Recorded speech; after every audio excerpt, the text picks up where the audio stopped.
It was February 6, 1993, and I decided to head back to the same area where I had encountered something strange before. This time, I was accompanied by Jennifer, Chris, Don, and my girlfriend. We were all curious to see if we could find any evidence of the mysterious creature with amber glowing eyes I had seen previously. We found ourselves near a dump, just east of the Bergsvik Creek fish hatchery. It was said that maybe Bigfoot scooped fish from the hatcheries, which piqued our curiosity even more. The day before, there had been a massive storm with winds reaching up to 80 miles per hour. As a result, we had to drive slowly due to the broken limbs scattered across the road. As dusk approached, we were about 150 yards from the dump when the mysterious creature appeared again. It walked behind our car, and I could see it clearly through the backup lights. The amber glowing eyes were unmistakable. It looked like the same creature I had seen before, as I recognized the gray colors on its body. The next day, we decided to return to the scene with a police officer and his German Shepherd dog, hoping to find some evidence of the creature's presence. However, as soon as we arrived, the dog refused to get out of the truck. There was a strong, dead smell in the air that seemed to frighten the dog. Though our encounter was brief, it left us all with a sense of wonder and excitement. We couldn't help but think about the possibility of a mysterious creature, like Bigfoot, roaming the woods in our area. Our experience served as a reminder that there are still many unknowns in this world, and sometimes, the most unexpected moments can turn into unforgettable adventures.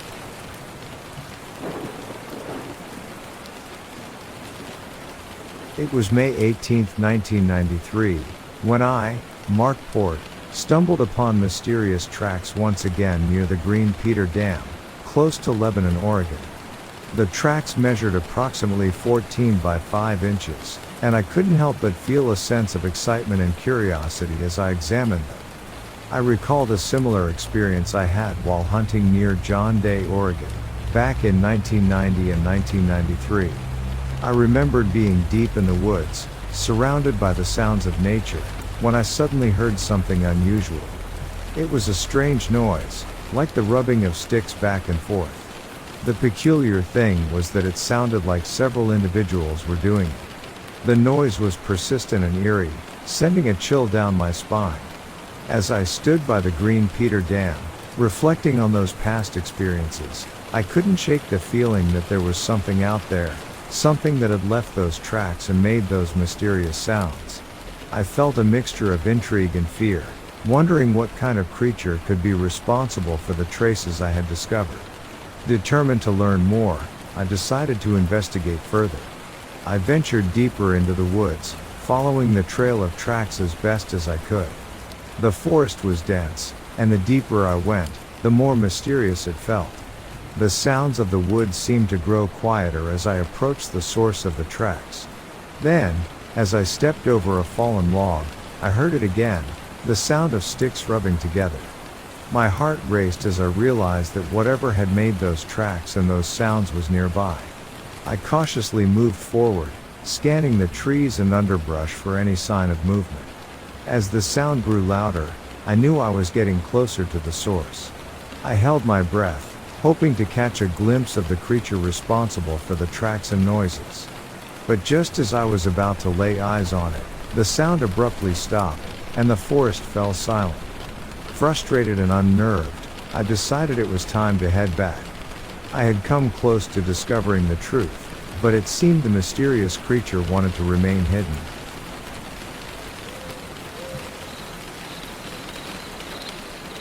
My name is Alex, and I'm an experienced park ranger with years of service under my belt. I never could have imagined the terrifying ordeal that awaited me when I agreed to lead a team of scientists and archaeologists on an expedition to study an ancient Native American settlement in a remote, uncharted area of the national park. As we delved deeper into the ruins, the atmosphere grew heavy with a palpable sense of history. The settlement was remarkably well preserved, a testament to the ingenuity of the people who had once called it home. But as we continued our exploration, we stumbled upon a horrifying scene, the bodies of over 50 people, all brutally slaughtered. It soon became apparent that the settlement had been ravaged by a long-dormant supernatural creature, a Wendigo that killed people on sight. The mere mention of its name sent shivers down our spines, and we knew that we had to find a way to stop the creature before it could wreak further havoc. As we searched for answers, we found a series of runes etched into the walls of a hidden cave. The symbols told the story of the Wendigo, its origins, and most importantly, the method to banish it from this world. With no time to lose, we worked together to decipher the runes and perform the ritual needed to rid the world of the Wendigo. The air crackled with energy as we recited the ancient incantation, and the Wendigo let out a blood-curdling scream that echoed throughout the settlement. As the creature writhed in agony, it finally vanished from this realm by the power of the ancient magic. But as we stood among the ruins, our relief was tempered by the knowledge that we were too late to save the lives of those who had fallen victim to the Wendigo's wrath. The settlement, once a thriving community, now stood as a haunting testament to the dark forces that had brought about its demise. As we returned to the park, the weight of our discovery weighed heavily upon us. The ancient settlement and the tragic fate of its inhabitants would remain a somber reminder of the mysteries that lay hidden within the depths of the national park, and the darkness that sometimes lurked just beneath the surface of our world.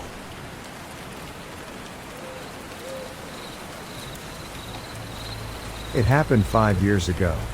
The official ruling was that his death was caused by a rogue bear attack. You know, when a bear gets a little too used to eating human food, so it doesn't feel threatened anymore and attacks a human. They all know it wasn't a bear though. Bears don't leave wounds like that, and they sure as hell don't pose the body 70 feet up in a dead tree. Yeah, I said pose, but before I get into the details, I should explain a bit about myself. Now, I'm a park ranger in a very popular national park in the northern United States. I don't want to say exactly which one, although I doubt I'll keep my job for much longer. Anyway, that's partially why I'm posting this. I need to tell somebody else about this story, and like I said, my colleagues don't want to talk about it. Being a park ranger has given me a lot of weird stories, and everybody is used to weird happening in the woods, but this was on a completely different level. For days, we had been getting reports from campers and hikers about strange noises coming from a section of deep backcountry forests. Growls, yipping, even human-sounding voices. Equipment and food had been going missing from backcountry campgrounds.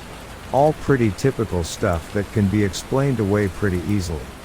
Many animals thieve food, make weird noises, and even the human voices can be explained by the sound that foxes and mountain lions make at night. But we needed to investigate either way because an animal that is conditioned to human food is dangerous. So we sent our veteran backcountry ranger, Craig McKay. This guy had been working there for 30 years, was an expert outdoorsman, and was my mentor when I first started. As always, he jumped into the task, always eager to go into the backcountry, even though he was getting a little older. I'll pause now and let Craig tell the rest of the story. Well, his journal will have to tell the rest of the story because he isn't alive to tell it. I found his journal, a flashlight in his backpack, inside a small cave near the location of his body a couple of days after he didn't return, and we had sent out a search party to find him. I haven't shared this journal with anyone, not even the other rangers, until now.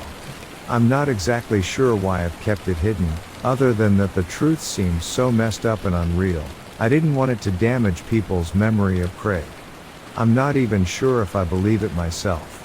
Everything I'm going to read to you he had written down over the 2 days he was out on his backcountry excursion.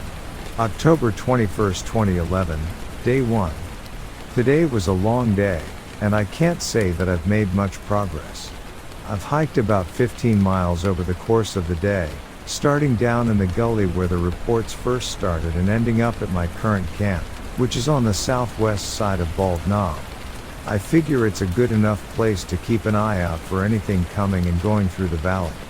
Earlier, I found some tracks in the ground in the area, and as close as I can tell, they're from a mountain goat. Odd that it would travel alone, but maybe it was separated from its herd or dying. It had an odd gait. I followed them for a while, but they didn't lead anywhere, so I abandoned them. Near the tracks was a pervasive smell of death, and I'm assuming a goat got separated and died. Tomorrow I'm planning to hike across the valley to the mountain on the opposite side and see if I can't catch a track of whatever is harassing the campers. October 22, 2011, morning of day 2. Quick note while I eat breakfast. Last night was a long night, one of the longest I've had in a while. About an hour after going to bed, I heard light steps near the campsite. I grabbed the rifle and went out to investigate. No lights, so my eyes could stay adjusted to the dark. The second I stepped out of my tent, the noise stopped. Whatever was there knew that I was watching. I made a couple of circles around the campsite and found nothing, but I could feel something watching me from the shadows. As I got back into my tent, I thought I saw a tall silhouette in the clearing, but I must have just been seeing things. It was too skinny to be a bear, and nothing else is that tall. The strong scent of death was still present and kept me wary all night. Today's mission has changed. I just got a radio call that a couple of hikers haven't returned when they were supposed to last night and might be lost. I'm still crossing the valley today, but this time to reach where the hikers were supposed to be. Last October 22, 2011, night of day 2. Stopped for the night in the valley, cooking dinner now. Chicken and rice again. Dead tired, and I'm getting too old for this. No progress on the hikers, and still smells like death, though much stronger than before. I've just heard some sounds that sound like they could be voices. I can't get the radio to work in this valley. Looks like I'm not getting dinner tonight after all. Going to take a light pack and see if I can follow these voices. October 22, 2011, night of day 2, second entry scribbled. Dear God, what did I find? Barely made it to this cave. I can hear it scratching and gurgling outside.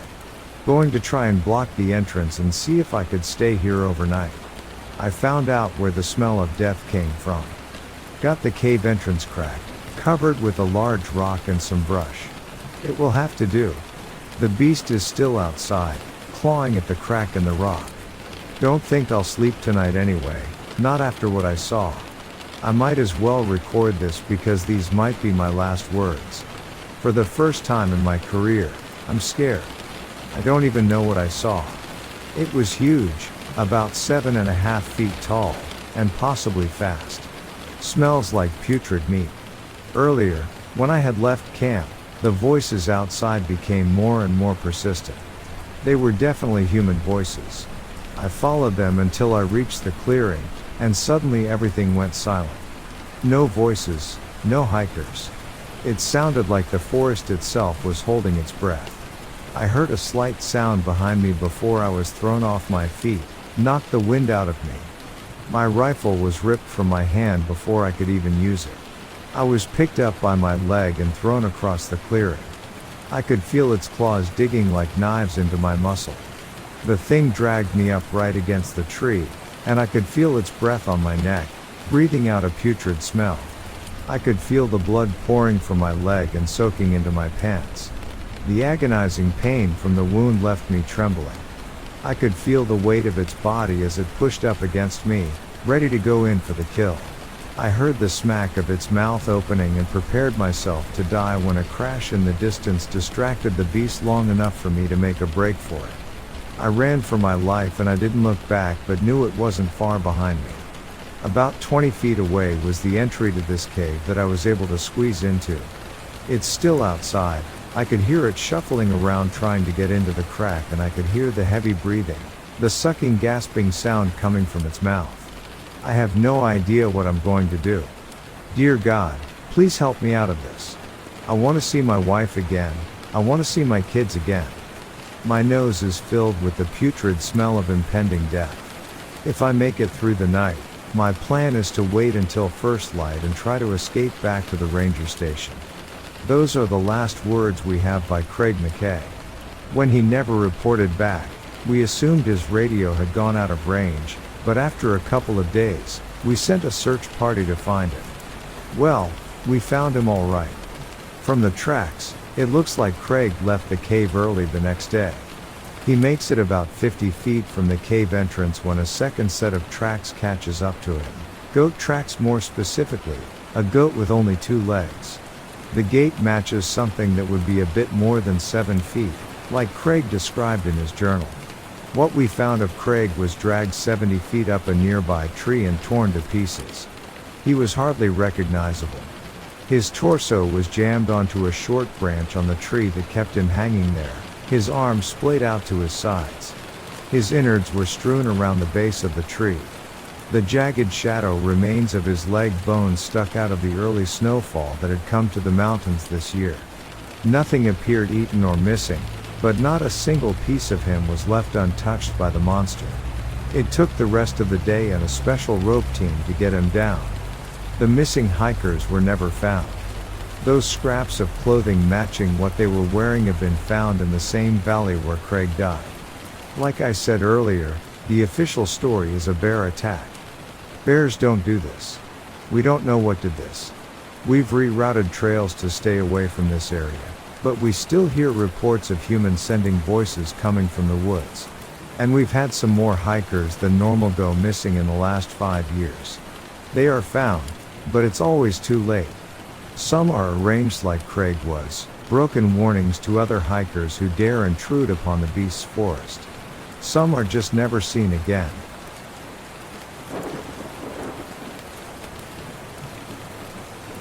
My name is John, a seasoned park ranger assigned to mentor a rookie named Ethan on his first assignment. We ventured deep into the remote backcountry of the vast national park, eager to pass on my knowledge and experience. Little did I know, our routine patrol would quickly become a harrowing fight for survival. We stumbled upon a series of gruesome animal killings that defied any logical explanation. The carcasses were left in a manner that suggested no known predator was responsible. As we investigated further, we discovered the existence of a pack of supernatural predators that could blend into the shadows, moving silently and unseen. These creatures were unlike anything we'd ever encountered, and their mere presence sent a chill down our spines. Ethan and I knew we had to overcome our fears and rely on our skills to outwit these elusive predators. Our priority was to alert the public to the danger lurking within the park's borders, but we knew we needed to act fast. We devised a plan to lure the creatures into a trap, using our knowledge of the terrain and animal behavior to our advantage. Unfortunately, our plan did not go as smoothly as we had hoped. As we managed to ensnare the predators in our carefully laid traps, Ethan became separated from me. I heard him cry out, and my heart sank as I realized that my young protege had fallen victim to the creatures we were trying to stop. Despite the pain and guilt that weighed heavily upon me, I pressed on, capturing the remaining predators.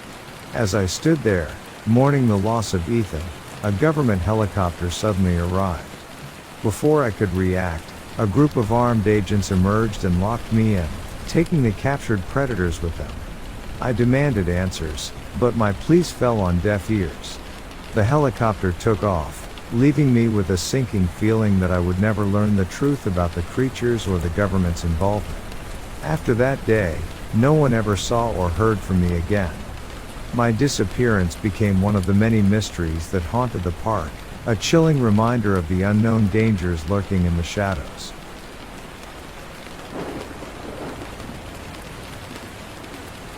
Two years ago, I found myself on an elk hunting trip with 3 of my buddies. We had set up camp near Ukiah, Oregon, or at least that's what I think it was. The days were spent scouting for elk, and the evenings were filled with laughter, storytelling, and of course, drinking screwdrivers around the campfire. One particular night, as we sat around the fire, we were all in high spirits, sharing our adventures from the day. Suddenly, out of nowhere, a loud, undulating scream echoed through the forest, cutting through our laughter and chilling us to the bone. It was unlike anything any of us had ever heard before, and it sent a wave of fear through the camp. Instinctively, we all jumped up and ran for our guns, our hearts pounding in our chests. The adrenaline coursed through our veins as we frantically scanned the dark woods surrounding the camp, trying to pinpoint the source of the terrifying sound. As we stood there, weapons at the ready, we caught a glimpse of a large, shadowy figure moving swiftly through the trees. The sheer size and speed of the creature was enough to make us believe that it was a Sasquatch, a creature we had all heard stories about but never truly believed in until that moment. Just as quickly as it had appeared, the creature vanished into the darkness, leaving us all standing there, dumbfounded and shaken. We gathered around the campfire once again, our previous mirth replaced by a sense of unease. We spent the rest of the night discussing the incident, trying to rationalize what we had experienced. Over time, the memory of that night has faded, but the feeling of fear and awe that the scream evokes still lingers. We've shared our story with others, some of whom believe us, while others dismiss it as a product of our overactive imaginations and too many screwdrivers.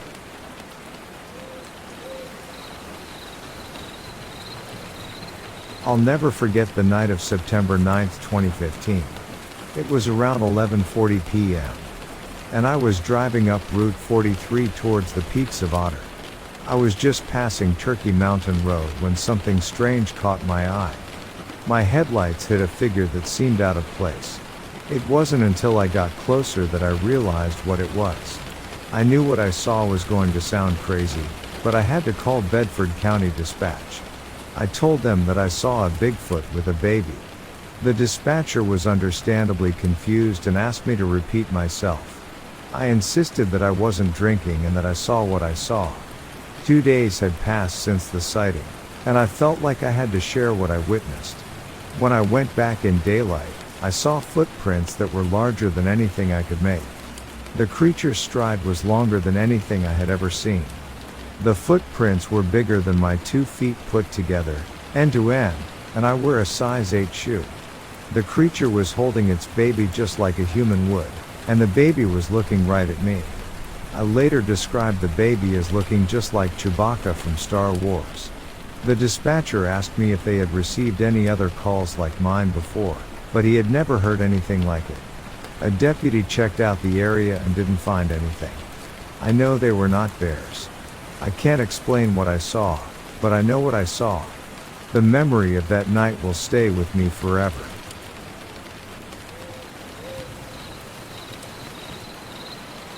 I have heard many rumors of a monstrous creature born in the mountains, about 15 miles away from our city. The people living there are said to be deeply superstitious and almost untouched by civilization. The creature, which was born about 2 weeks ago, has caused a great deal of terror and dread among the mountaineers. They believe that the devil has appeared among them, in the form of the monster that was born in their midst.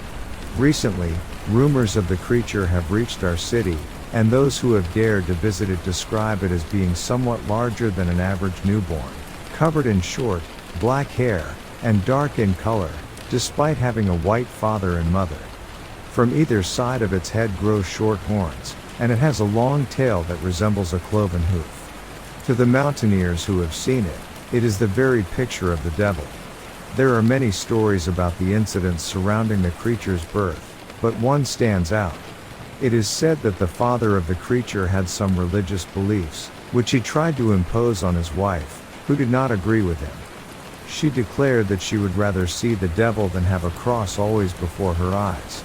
Shortly after this, she gave birth to the monstrous creature. In terror, the father summoned several neighbors, and one of them, more brave than the rest, offered to kill the creature by bleeding it to death.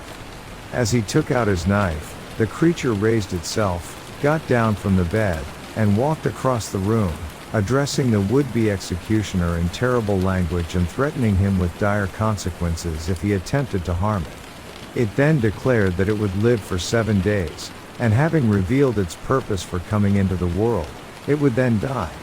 As strange as it may sound, this story has many believers, and few dare to go near the little cabin in the mountain where the poor mother of the miserable creature lives. The creature lived for 7 days and died on the last Monday, the 8th day, without ever speaking again. Its birth and death have filled the mountaineers with such uneasiness that they shun the cabin and its inhabitants.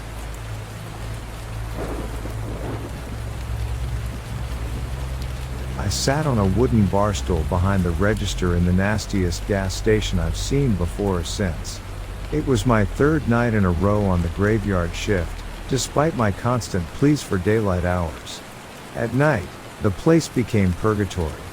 No matter how hard you'd scrub or how many times you'd mop, a thick film of filth remained on every surface. I would go hours without seeing a single car drive past. I often questioned if the rapture happened and I was the only one left. We were a stone's throw from another 24-hour gas station franchise that was cleaner, properly lit, and had an equipment update within the last decade. Needless to say, I had a lot of downtime. It was midnight. I had 6.5 hours to kill. I was reading from the first volume of Johnny the Homicidal Maniac and doing my best not to look at the clock. As I would soon learn, I was being irresponsibly unaware of what was going on around me. Out of the corner of my eye, I saw a brown wood panel station wagon pull up to a pump. Two men exited the car and walked inside. One looked older. He was wearing a leather jacket the same shade of brown as his vehicle. The younger guy was close to my age. He wore a faded Carhartt coat and work boots. Both were covered in a layer of dirt or dust that suggested recent manual labor. These were country gentlemen. I greeted them and asked what I could help them with. They told me they're not interested in buying anything, but they had to stop by and make sure everything was okay here. I was appreciative, albeit visibly confused. The younger man asked me, "Did you know you're being watched?" as he subtly gestured outside. Sure enough, I saw the dark outline of a man standing completely motionless near a streetlight. None of his features were visible, but I could tell he was staring directly at us. The older man said they had been driving by 45 minutes earlier and almost hit him as he was standing in the middle of the road. He theorized the man was possibly on drugs. They decided to take the long way home that night to see if the guy was still hanging around. Mind you, this was 45 minutes after they almost ran the guy over. Had he been watching me that entire time? I looked outside again to find he hadn't moved a muscle. He was positioned on the border of the streetlight's illumination. I noticed his jaw was moving like he was saying something. I asked the younger man to lock the deadbolt on the front door, literally my only line of defense in this situation. They both agreed to wait with me in the store while I contacted police. Until that moment, I maintained composure, trying not to make it obvious that I felt extremely vulnerable. Here I was, at the mercy of three complete strangers, hoping the two I had in front of me were genuinely there to help. When the dispatch operator confirmed they had units on the way, I felt safe enough to end the call. I thanked the two men profusely and they walked out the door. After pausing for a moment, they turned around and came back inside. The younger one plainly stated, "Lock the door, he's coming this way." Then immediately ducks back out the door so I can lock myself in. As I flipped the deadbolt into position, I could see the dark figure moving toward the building at an intentioned pace, making it across the parking lot in about 10 strides. He tried opening the door but found it wouldn't budge. He asked the older man, "Where did the girl go?"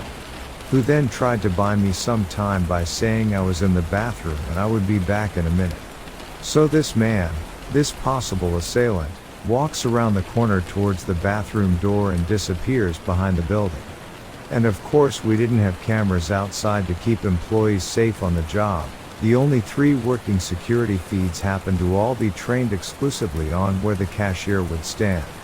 It felt accusatory. It was at this point when real fear began to set in and I lost control of my composure. This unidentified man who had apparently been watching me for close to an hour was now laying in wait for me to exit the bathroom. I started to hyperventilate as thoughts of what his motivation could be. Had he been watching me before tonight? Was my store chosen at random, or did this guy come here because he saw a small female at the register? Was he actually on drugs, or was he just mentally unstable enough for it to appear that way? Did he have a weapon on him? Or did he plan to use his bare hands for whatever he was going to do? I peeked out the window and saw the 2 gentlemen exchanging glances and muted discussion of how to proceed from there. Thankfully, A local police SUV tore down the street and into the parking lot of the building next door, turning on his flashers and quickly coming to a stop. As soon as I was absolutely sure the man was gone, I sat on the curb outside sucking every last drop of nicotine out of my cigarette I held in a trembling hand. As if I telepathically summoned her, my phone rings with a call from my best friend. She said she was thinking about me and thought she would call to say what's up since she knew I would be bored. All I could respond with was, "Get here. Now." 20 minutes later, all my roommates showed up in a pickup truck and stayed with me long enough to feel comfortable again. As anticlimactic as this ended, it could have definitely been a lot worse. I could have been robbed, arped, or murdered. Or all three. All because I wasn't paying attention. I'll never know the true will of that dark figure under the streetlight, and maybe that's for the best. I don't think I could easily get past knowing what could have lied in store for me. And I wish I could have gotten one of the gentleman's contact information so I could send a beef jerky bouquet or something manly that says, "Thank you."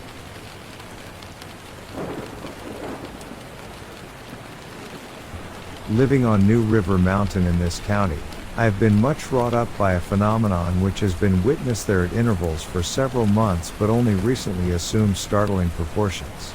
In May, reports were circulated of a mysterious rain of tiny stones, which apparently came out of nowhere. At first, these reports attracted little attention, but as time passed, they became general.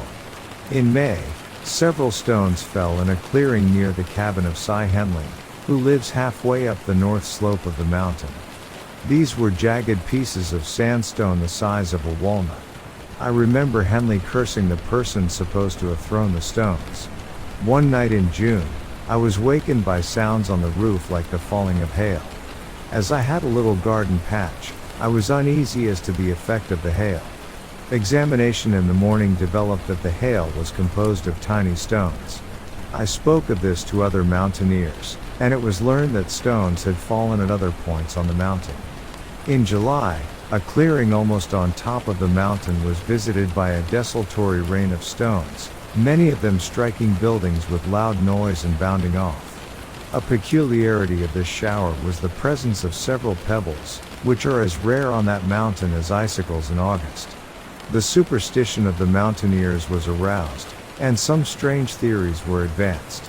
The reports grew as they went.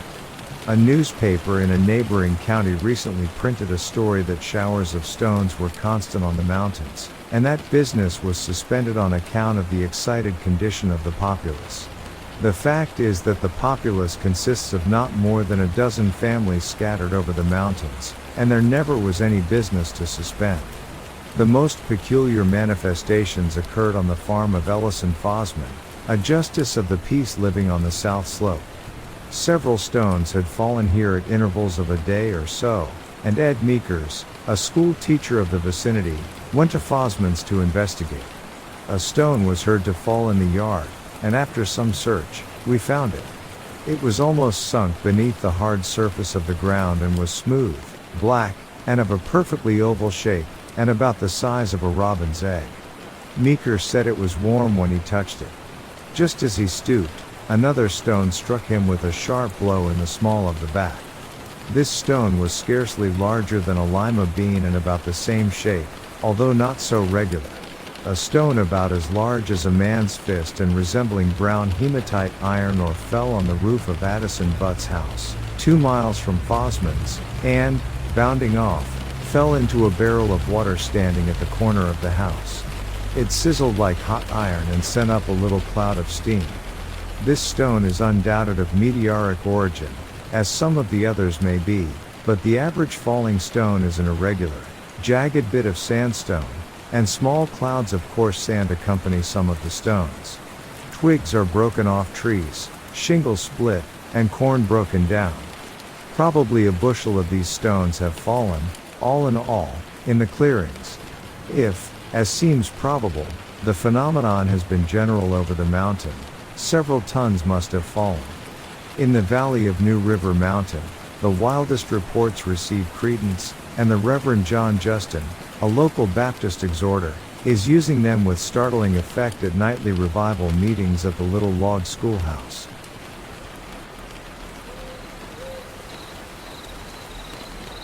It was 1970 and my entire family was driving home from Arizona to Washington.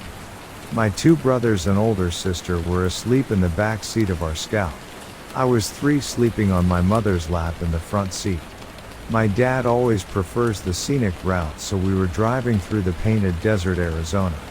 It was about an hour or so before dawn. My dad says it caught his eye on the right side of the road, just out of nowhere. One minute there was no light and the next it was there softly glowing. As they approached this light, they could see it was a man dressed in a bright, shiny metal suit. It reminded him of armor. He said he seemed to be almost 7 feet tall.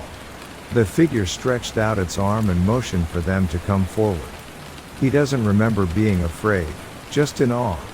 My mom confirms everything he said up to that point. They lost a couple of hours and don't remember driving out of there. My dad says he came to pump gas. It stayed with him all his life. He was a great artist and drew the scene hundreds of times over the years.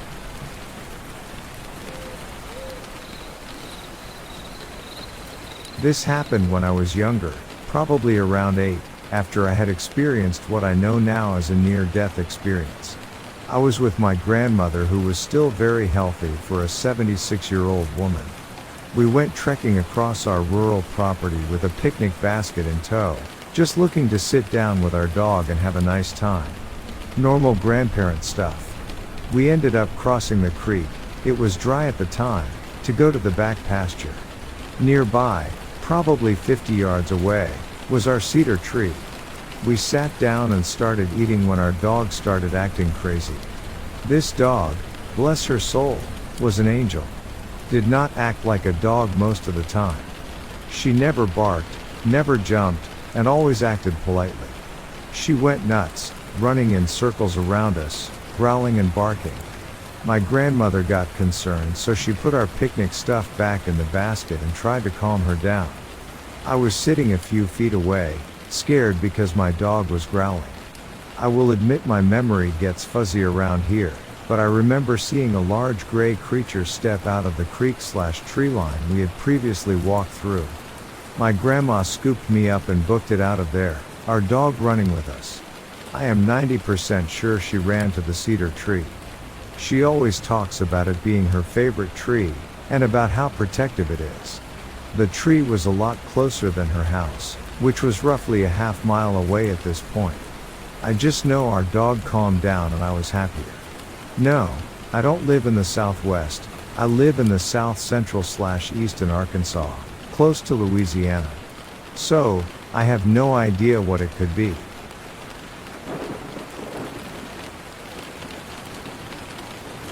I was driving out in the country in a back road town of Willis, Michigan. Then something quite startling ran in front of my car. It literally was running so fast, not only was it a 2-footed 7 to 9 foot blur. It was weird how its legs literally went from the foot back to a joint. Like an ankle.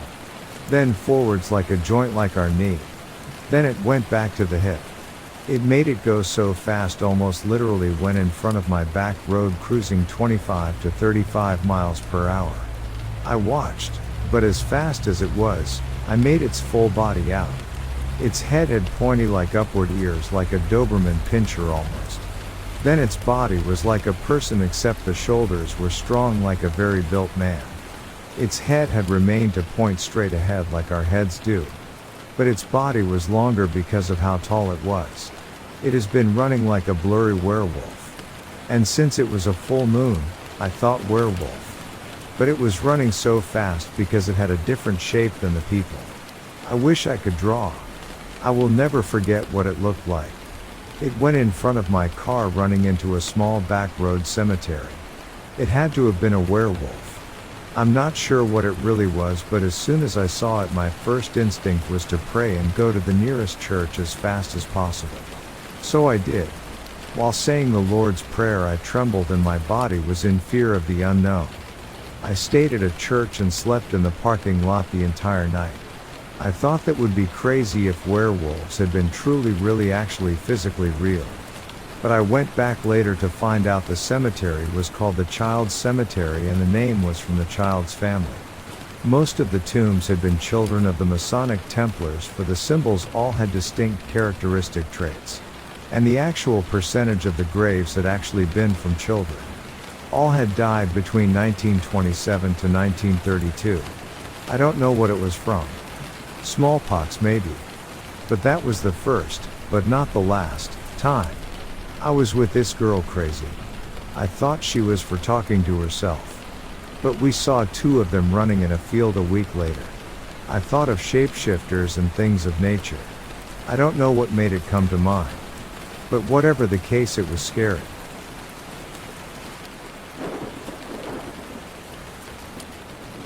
This just happened a few hours ago. I have called and reported it to the police and I am home safely, but guess I am still in shock. Could do with putting it down and writing to process it, and figured this is as good a place as any to share what happened. I finished work early today and so decided to go out for a run. I set out around 4:30 and decided my usual routes, which cross many roads, will not be very practical, and so I took an alternate route along a canal towpath and some pathways through woods that I knew would be less busy. Everything was going well. I was pushing myself steady until I got to a pathway on the way back around 6 km into the route.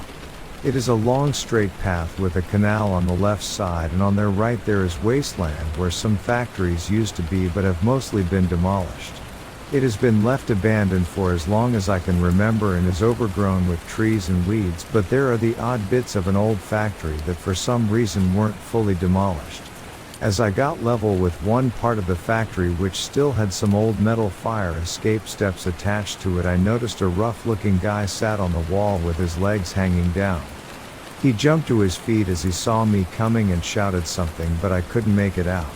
As I came level to where he was, I heard him say, "Wait there, can you help me find my phone?" He said this while he was running down the steps, and so I stopped as I got level with where the bottom of the steps was, meaning we were standing just a few feet apart, but with a fence in between us. It was a really old iron fence with vertical metal bars that have spikes at the top like you sometimes see around churches and things. He asked me if I would help him find his phone again, saying he had dropped it somewhere nearby, and asked if I could ring his number so he could listen for it. I felt I couldn't exactly refuse as my phone was strapped to my arm, so I said he could tell me the number, and I took my phone off my arm and unlocked it. He blurted out a phone number but said it far too fast and it didn't begin with 07, which made me start to feel like something wasn't right. Although I was beginning to suspect at this point, I wasn't really worried. I am in pretty good shape, had a big size and weight advantage over him, plus there was a fence between us. He didn't seem in very good physical shape and seemed like he might be homeless. I figured if he was trying to mug me for my phone, his only chance would be if he pulled a knife, so I made sure to stay a good distance away from the fence and kept my eye on where his hands were. So I told him I didn't catch any of the numbers because he said it too quickly, and he came out with another number this time. It did have 07 at the beginning. I entered 7 numbers and then he started to look around and saying, "I can hear it. Come and help me look," as he looked around at the ground. I was about to say that I hadn't even finished dialing when a much larger black guy appeared from behind a section of wall to my right. He was also really scruffy looking, and from the look of his eyes, it seemed like he was on drugs. He came out saying he could hear the phone ringing over towards him and beckoned me to come through a gap in the fence and help look. The white guy then said, "It is ringing, yeah?" And I told him it was, even though I still hadn't dialed the last digits, and now I was sure they were trying to lure me to come over to that side of the fence. After 2 or 3 times of them both beckoning me to come and help, always insisting they could hear the ring, I heard the black guy say he's not going to fall for it. He said it in a hushed way as if he thought I wouldn't hear, but with it being out in the middle of nowhere, I could clearly understand what he said. The white guy then started acting quite aggressive and punched a tree, telling me he needed the phone badly and how his whole life was on the phone, telling me to come and help them look for it. While he was punching the tree and ranting, the black guy had taken a few steps away to the right, meaning I couldn't keep my eyes on both at the same time, It was after 5 p.m. by this point and had gotten dark all of a sudden, which made the whole thing even more unsettling. I noticed there was a gap in the fence where some of the bars had been removed right where the black guy was heading, and I decided at that point to get the hell out of there and made a run for it. Neither of them said anything as I ran away, which makes me sure that they had malicious intentions. If they genuinely lost their phone and needed help, I would expect them to shout, "Where are you going?" or something to try and get me to come back, but they didn't shout anything. After sprinting for a good 20 to 30 seconds, I turned to see if they were chasing me. They were both stood on the path around where the gap in the fence had been, but were not chasing me. They were just standing there watching me run away. I continued running away but kept looking back every few seconds until I was out of sight. It was at this point I got off the canal path and onto the roads. The person I spoke to on the phone to report it took my details and the descriptions, but seemed to think it wasn't anything worth worrying about, but said it will be investigated. The whole incident has left me a bit unnerved, and I am pretty sure I won't be jogging that route alone anytime soon.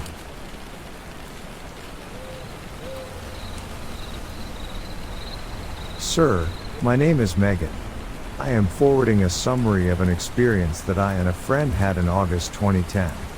My friend and associate Kira and I traveled from Columbus, Ohio to Ravenswood, West Virginia on business. While we were there, I wanted to make a side trip to Gallipolis, Ohio to visit relatives I had not seen for quite a while. After our meeting and presentation, we drove onto Ohio Route 7 and traveled south along the Ohio River towards Gallipolis. We had a nice, though brief, visit with my relatives.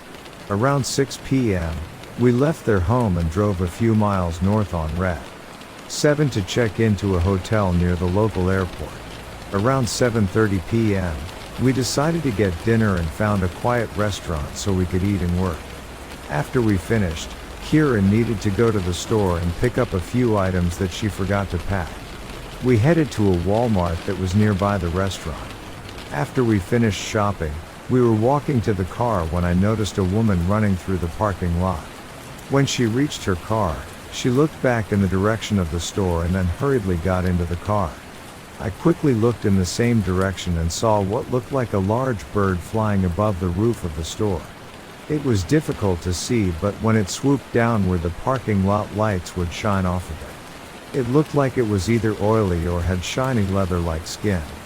Whatever it was, it had a wide wingspan. I would guess it reached 8 to 10 feet across. It circled above the store for about a minute, then just disappeared.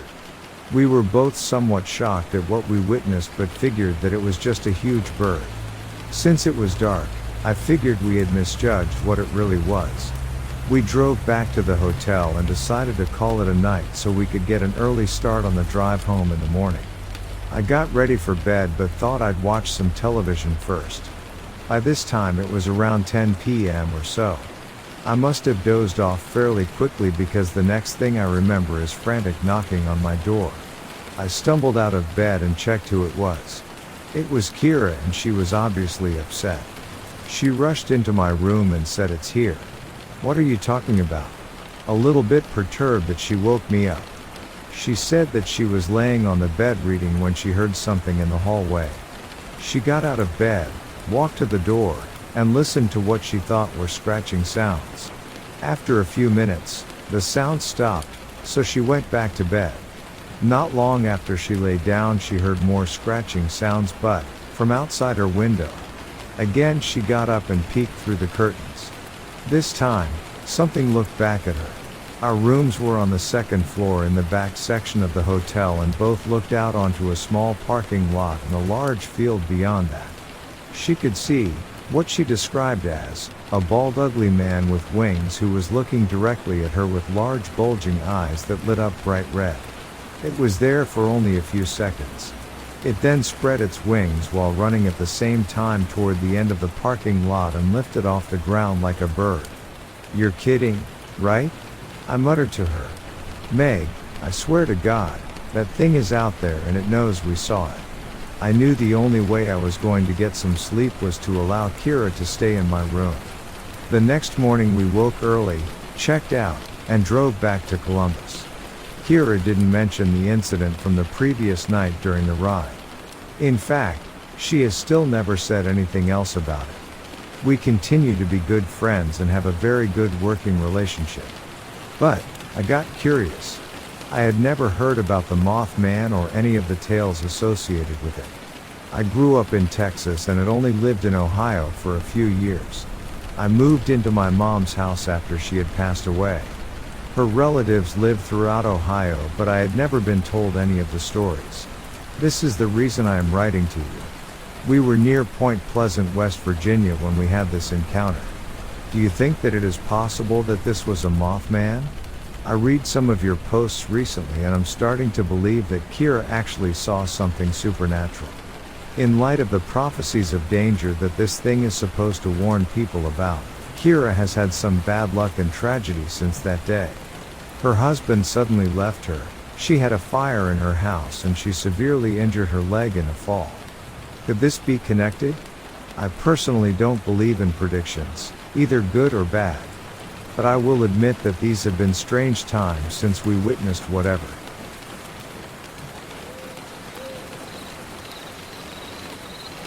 I have been visited by otherworldly beings since 1974. I've had missing time many times over the past 48 years, and have been abducted countless times. I did have one experience in 1999 that I had reoccurring dreams, a night that happened at my home in northern Wisconsin. I remember being taken from my bed, being led into my living room. I remember seeing things around me. I was shown a young girl 12 years old or so. I remember knowing that I was the child's father. I remember being so angry that I was used over years to create this abomination. I had, for as long as I can remember, maybe 25 years, kept a gun in my bed, under my pillow. I had it in my hand. I remember being so angry that I was able to pull free, and I shot and killed the girl. I am a law enforcement officer. Since that day, I put it away, and I have trouble handling it. After shooting the girl, I remember being punished. I have had lumps in my arms that hurt and remain today. Each time that they come, they find different ways to make me suffer. All this time I hesitate to tell anyone else about any of my sightings, but I did report my story to MUFON. They called me and made me feel like a criminal.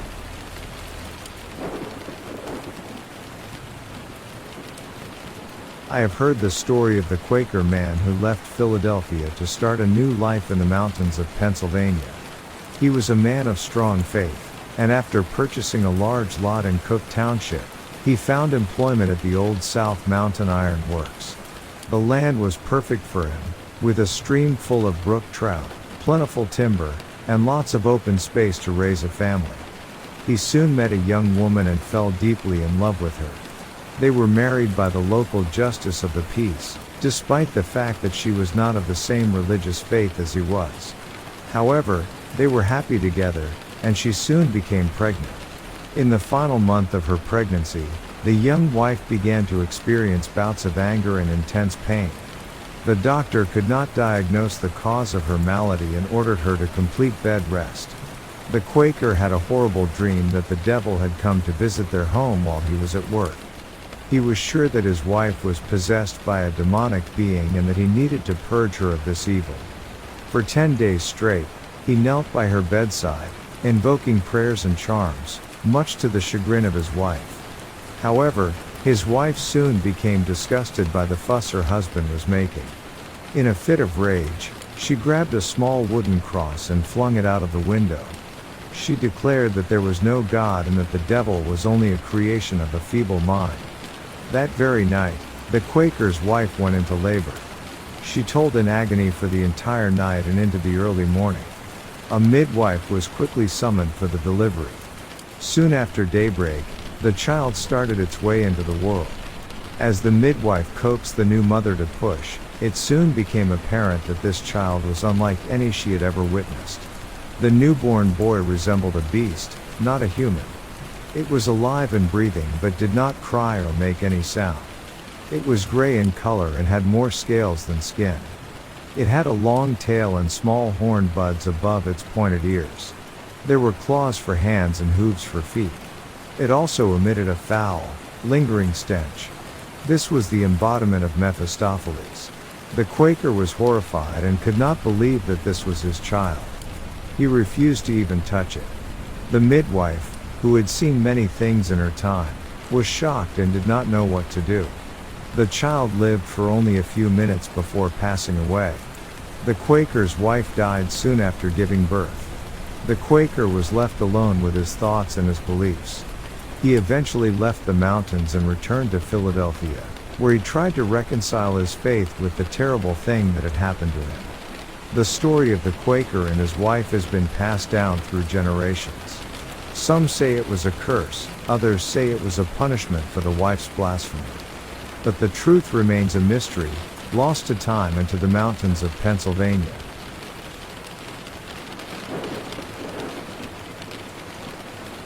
Okay, this happened a couple of years ago, before we turned 18 and before uni started, so we had a lot of spare time and nowhere to spend it, so my friends and I would often just walk round our town at night talking about random stuff. On the night in question it was just me and one friend, and we were just walking without really paying attention to where we were going since we were in pretty deep conversation. We found ourselves walking towards an entrance to a footpath that's behind an estate. There's a fork in the path and going left will eventually take you to the high street and a train station. Going right will take you to some fields behind a cemetery. We went right, which sounds like a dumb idea, but it made sense at the time because you could get into the cemetery through the fields and then onto the estate where we lived by coming out of the cemetery. Initially I didn't even want to go down the path in the first place. I'm scared of the dark and generally would rather not walk through a graveyard and a bunch of creepy forests/paths at night. My friend reassured me though, and after all it was the quickest way home. About 5 minutes in, the path leads through a small wooded area, and after that there is the gate that opens into the cemetery. It's really dark in this part, except for some distant lights from houses allowing you to see a little bit in front of you. That's when we saw a figure in the distance, walking towards us. From what I could make out, it just looked like one guy, probably a similar age to us because teens would often use this path to get from one estate to the other. I quietly told my friend that and he agreed. We weren't worried because while there are some bad kids in our area, people don't really give you any trouble when they're on their own. As the person walked closer to us and us to them, I realized it was not a teenager, but a really tall man. Trying to calm myself, I remembered a tall guy I see a lot walking his dog, a big Alsatian. Yes, it must be him. I scanned the area for his dog but I saw nothing. However, the man was holding something long in his hand. I thought it was a lead for his dog, but it wasn't flexible, and in the dark and in my paranoid state I thought it looked like the handle of an axe, or a spade. My friend and I hadn't said a word since the man got close, but I just knew he was thinking the exact same thing as me. I didn't want the man to notice that I was staring at him, so I just looked down and walked as fast as I could without running. Thankfully, the gate was right there, and once we got into the cemetery we felt safe. Once we got out into the open we started talking about what we saw, and my friend agreed it looked like an axe or really big stick and said I was expecting to get a blow to the head as soon as we got near him. I babbled a bit, sorry, but I certainly stay away from dark paths now.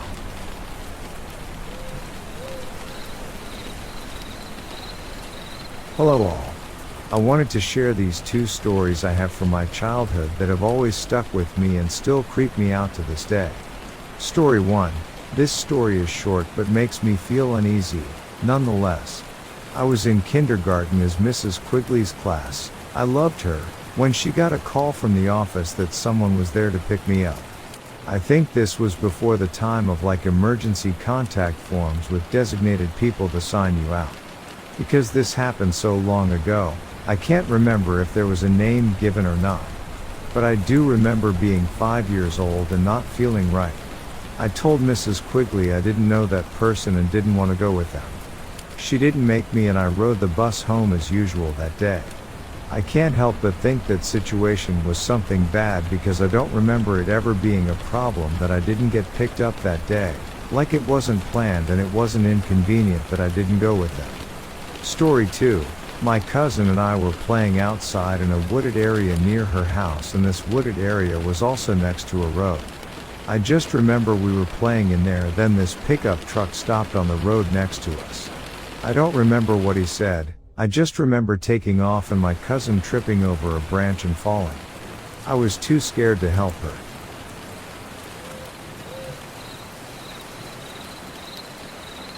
Back when I was younger, around 12 to 13, my 3 friends and I, also the same age, had a fort right at the tree line by some woods near our neighborhood. Right next to the tree line was a series of fields used for sports, so technically our fort was on that property and not the woods. Separating the woods from the fields was a large chain-link fence. One day after a large storm, one of the trees from our fort was knocked over, leaning against the fence. Naturally, as kids, we thought that was awesome, except for ruining part of the fort. We all climbed up on the tree, sat on it and whatnot. After some time we were just sitting there having a conversation when I noticed one of my friends who was not on the tree was looking kind of past us, on the other side of the fence. Guys," he said in a shaky tone. We all turn around, and on the other side of the fence about 20 feet away was an old man. He was dressed in tattered clothes, including a newsboy hat. He looked to be in his mid-50s to 60s. He stood there smiling at us. I definitely sensed some malicious intent with him, which is creepy in itself, but the part that gets me the most was how long he must have been there watching us, easily 15 to 20 minutes before my friend noticed. In what seemed like forever, none of us spoke, and all we could do was stare back at him. My adrenaline kicked in and my reaction was to just run away, where my friends also followed. After a few minutes or so we gained the courage to go back, and when we did he was gone. It kind of scared us, and we really never went back to that fort. Now the fence is replaced and the fort is gone, but my friends and I will never forget that creepy man. I've been a police officer in Salem City for over 10 years now, and I've heard all sorts of strange stories from the locals. But one particular report still sends shivers down my spine whenever I think about it. It happened in the early spring of 1992, and it concerned a man named Dan and his girlfriend who were driving down Bitey Springs Road at around 10 p.m. Dan and his girlfriend were heading southwest of Salem when they saw something that they couldn't believe. A Bigfoot was standing in the middle of the road, holding a large plastic garbage bag.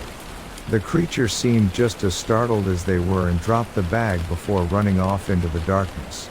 Curiosity getting the better of them, the couple checked the bag and found it filled with old coffee cups. They immediately reported the sighting to the police, and the cups were turned over as evidence. The witness kept some of the cups as a gag, but the rest were handed over to the museum for further study. The witness described the creature as black, standing on 2 legs, with ape-like features and no neck. It looked surprised when it saw them and then squawked before running away. It was a chilling experience, and I couldn't help but wonder what other strange creatures might be lurking in the shadows of our city. I decided to check the area around where the sighting happened, and I talked to a bookkeeper at a nearby furniture store. The bookkeeper had 20 acres of land nearby and had never experienced any problems or heard anything unusual in the past. However, he did mention that he heard strange howling sounds the year before. The encounter with the Bigfoot may seem like a wild story, but I believe the couple's account. There are still so many mysteries in this world, and we have yet to uncover all of them. As for me, I will continue to keep an open mind and investigate any reports that come my way, no matter how strange they may seem.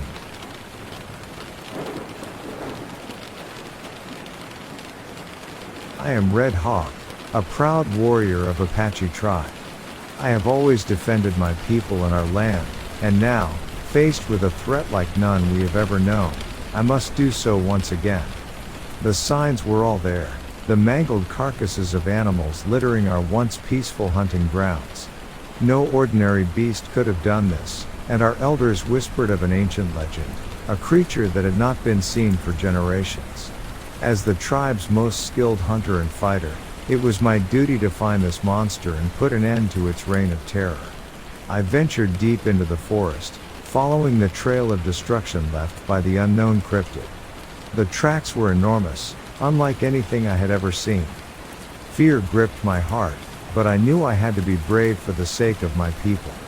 I continued my pursuit, fueled by determination and the hope that I could save my tribe from this horrifying menace. After days of tracking the creature, I finally caught sight of it. The beast was massive, with fearsome claws and teeth that could tear through flesh and bone with ease. Its eyes burned with an eerie, unnatural light.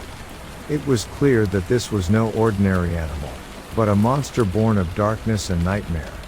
We engaged in a fierce battle, our deadly dance taking us through the forest and across treacherous ravines.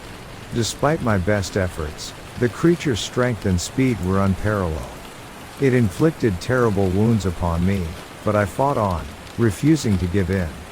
I knew that the fate of my tribe rested on my shoulders. As our struggle continued, I realized that I would not be able to defeat the creature through brute force alone. In a final, desperate act, I decided to lower it towards a steep cliff, knowing that the fall would either kill or gravely injure the cryptid. With my last remaining strength, I charged at the monster, pushing us both over the edge. We plummeted towards the ground, the creature's terrible cries echoing through the air. As we hit the earth, I felt my own bones shatter, my lifeblood seeping into the soil. The cryptid lay nearby, crippled and defeated, its furious eyes now dimmed with pain and fear. As I lay dying, I knew that I had fulfilled my duty as a warrior. I had protected my people and driven the creature away, even at the cost of my own life. The legend of Red Hawk would live on, and my tribe would be safe, their future secured by the sacrifice I had made. My vision began to fade, the shadows of the forest closing in around me. I smiled, knowing that I had not failed my people. I had faced the unknown and emerged victorious, and now, I could finally find peace.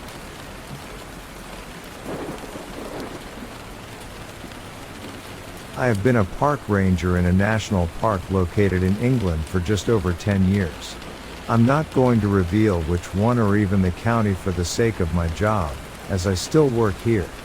But there are some pretty weird things that you find every so often while on shift.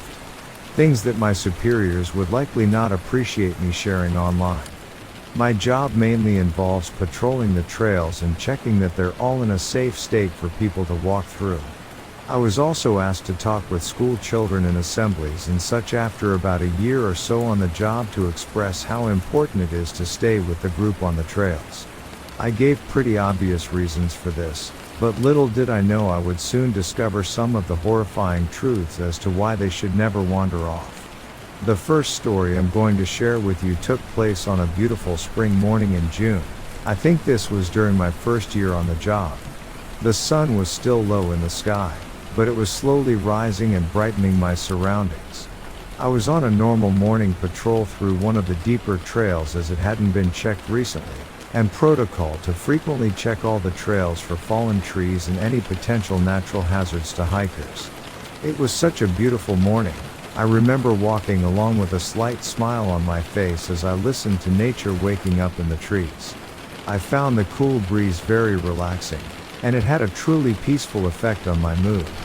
Suddenly, the trees to my left were filled with the sounds of birds squawking loudly as they frantically flew away. I stopped and listened for just a moment. Silence. A quote from another story I have read here reads very true to this situation. Prey is silent when predators are near. Now, understand that we don't have any bears or wolves here in England, nothing like that. So, I suppose it could be a deer that had snapped a twig. However, the noise wouldn't usually drop like that as deer don't pose much of a threat to wildlife at all. I continued on, not thinking anything of it, and after a short time, I got the urge to check behind me. There was a man walking maybe 100 meters back, and I was on a long straight, so it was easy to tell. I was confused as the trails aren't usually used until a little later when early dog walkers would show up, and even then, few would wander this far into the woods at this time. He seemed to be walking at a very relaxed pace, his hands in his dark blue hoodie's pockets, and he had faded blue jeans. I radioed over to ask if anyone had seen someone enter the trail I was walking shortly after I left, but no one had seen anyone come in or out other than the occasional dog walker. I thought nothing of it but continued on a slightly hurried pace. I usually wouldn't be bothered about it, being out on my own with another stranger. I wasn't a small bloke nor someone to get spooked easily. However, this guy just gave me a bad feeling. I was approaching a gate that leads to a much denser area of the woodland, more like a thick forest. And as I closed the gate behind me, I noticed this man had stopped dead in his tracks. He seemed to be staring right at me, but I couldn't be sure. Then he broke into a sprint, not a light jog that somebody out for exercise might. I'm talking a full-on sprint. It was almost aggressive. I freaked out and turned to run. Why would a complete stranger who was previously so calm and relaxed suddenly be sprinting at me? He hadn't called for help or even waved to me. Fortunately, the trail's long straight section was over and I ran around a curve and hid behind one of the many large rocks that were by the side of the trail. I could hear his heavy footsteps thudding towards me right until he was just on the other side of the rock, and he stopped again dead in his tracks. He wasn't even out of breath. He just seemed to stand there for a while and then just walked off. I waited for what must have been close to 10 minutes to be sure he was far ahead and radioed the strange encounter to my colleagues who agreed it was strange. I cautiously continued on with my patrol. I never saw that strange man again, and I hope I never do. I have many more memories I would like to share with you. Stay safe out there, you are rarely truly alone in the forest.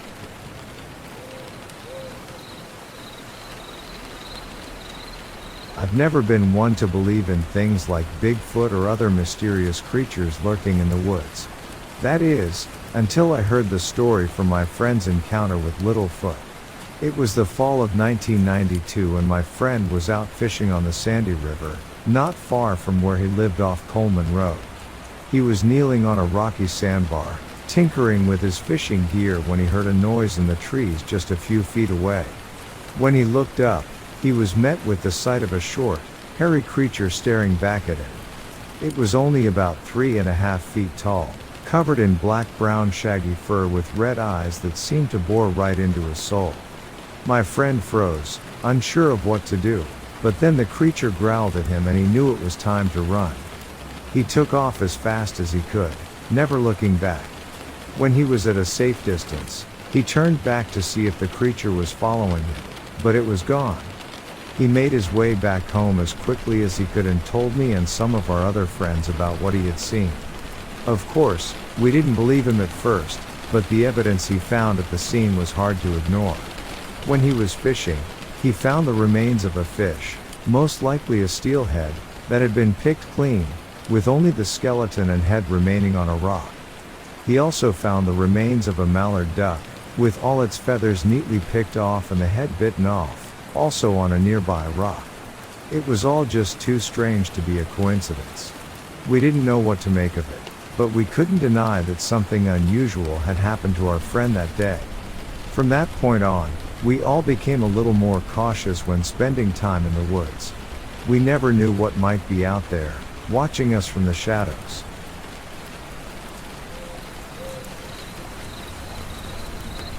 Around 5:30 a.m., I received a call about a hulking figure seen lurking about near the intersection of US 2 and 41. I arrived at the scene to discover that a female motorist had witnessed the creature crossing in front of her vehicle as she traveled along US 2 into town. Additionally, I talked with 2 hunters who had also seen the same creature. The first hunter stated that he was nearly run off the road by it, while the other told me directly that he had encountered it firsthand. The witnesses are all experienced hunters familiar with what they should be seeing out there in order to safely navigate their way through these woods, all during deer season. One witness specifically said that he has never seen anything like this before, but it definitely was not human. It was massive, black, or really dark brown. I could not tell what direction it was headed, it all happened so fast. I described the area near where I made contact with the witness as being very wet and overgrown with lots of thick underbrush. I also said that it's known to be an area where hunters have complained about encountering strange phenomena while out in the woods during hunting season. I stated that normally when I receive calls like this, they come from local townspeople who are also unfamiliar with the territory and making them easily identifiable and spotted by officers on patrol. I went on to say that these two specific eyewitnesses were definitely not locals, having spent most of their lives living in part of the Upper Peninsula. I said that my well over a decade of patrolling the area, I've never had to respond to something like this before, although it's no doubt harvested my interest in researching and hunting these reported creatures.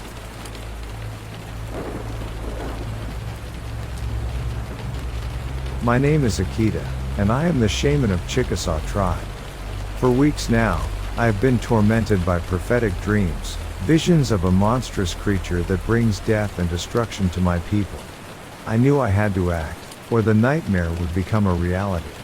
With my tribe's blessing, I embarked on a perilous journey to confront the beast and save my people. The creature was a shapeshifter, a malevolent spirit that could assume the forms of various animals, making it nearly impossible to predict its movements. I knew that my spiritual powers and knowledge of nature would be crucial in this battle. I traveled deep into the wilderness, following the trail of devastation left by the creature. Days turned into weeks as I tracked the shapeshifter, witnessing the carnage it left in its wake. I knew that time was running out, and I needed to act quickly if I wanted to save my tribe. One night, as I rested under the stars, I received a vision. I saw a clearing in the forest where I would confront the beast. With renewed determination, I followed my vision, and soon found myself standing in the heart of the clearing. As I prepared for battle, the creature revealed itself. It was a monstrous, ever-changing mass of fur and scales, a horrifying amalgamation of the animals it had consumed. It snarled, and I felt the weight of its malevolent presence bearing down on me. Drawing upon the spirits of the earth and the wisdom of my ancestors, I used my powers to weaken the creature. I called upon the forces of nature to bind and immobilize it, trapping it within a circle of living vines. But the shapeshifter was more powerful than I had imagined. It struggled and roared, tearing through the vines and lunging toward me. As it charged, I desperately called upon the spirits once more, but it was too late. The shapeshifter overpowered me, sinking its teeth into my flesh. I fell to the ground, my strength fading, as I watched the creature turn and race toward my tribe. In my final moments, I realized that the prophecy could not be averted. The nightmare I had fought so hard to prevent was unfolding before my very eyes.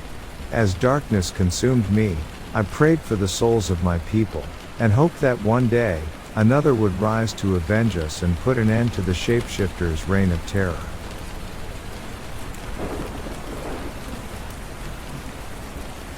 My cousin and I were on a camping trip to the Bohemia mine area like we do at least 2 times a year.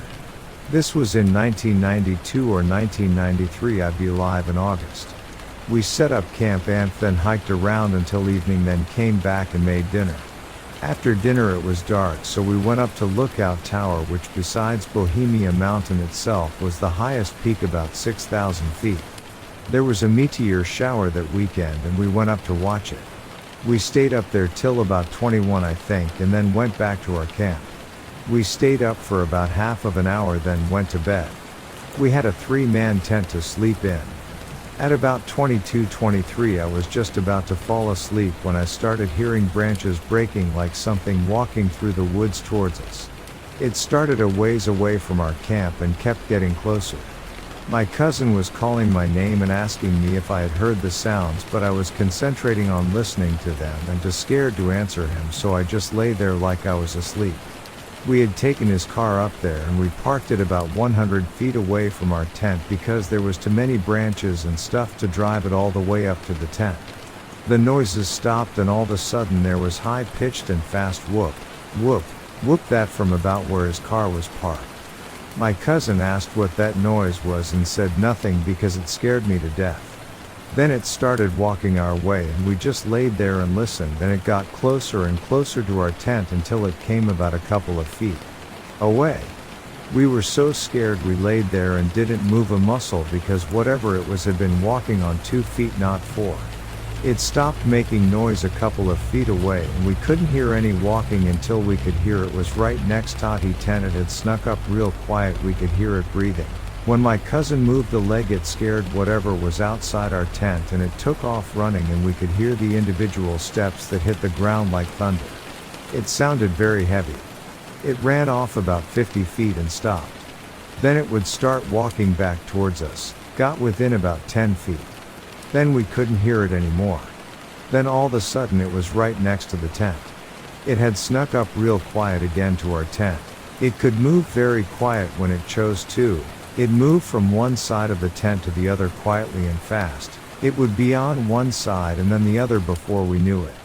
It did this pretty much all night. It had left once then came back. Finally we fell asleep off and on. In the morning we looked for tracks, but there was too much forest litter to see any. We did not have any protection with us at the time, and I have never been so scared in my life. I have believed in Sasquatch pretty much all my life. My cousin and I go up there a couple of times a year to look for evidence and hope to have another encounter, but if not, I have hunted since I was a little boy with my father and continue to hunt today, and I know the sounds deer, elk and other 4-legged creatures make when walking, and this creature defiantly was walking on 2 legs. Deer usually visit our camp when we go up there, and we can hear them coming in the dark. They get close and we can see them in the flashlight. I have read other accounts in books after hours and have found a few similarities, like the heavy footsteps when it ran. The whoop, whoop, whoop we heard is also in Roosevelt's account, I believe, as well as others. My cousin and I have read books about the 40s, and some of the miners reported seeing Bigfoot. There is also other reports from the Cottage Grove area that I have from old newspapers. I have become a volunteer researcher and have read a lot of reports, and my cousin and I have gone over this in our heads to make sure that it couldn't have been another animal that visited us, and we know that it was a Sasquatch.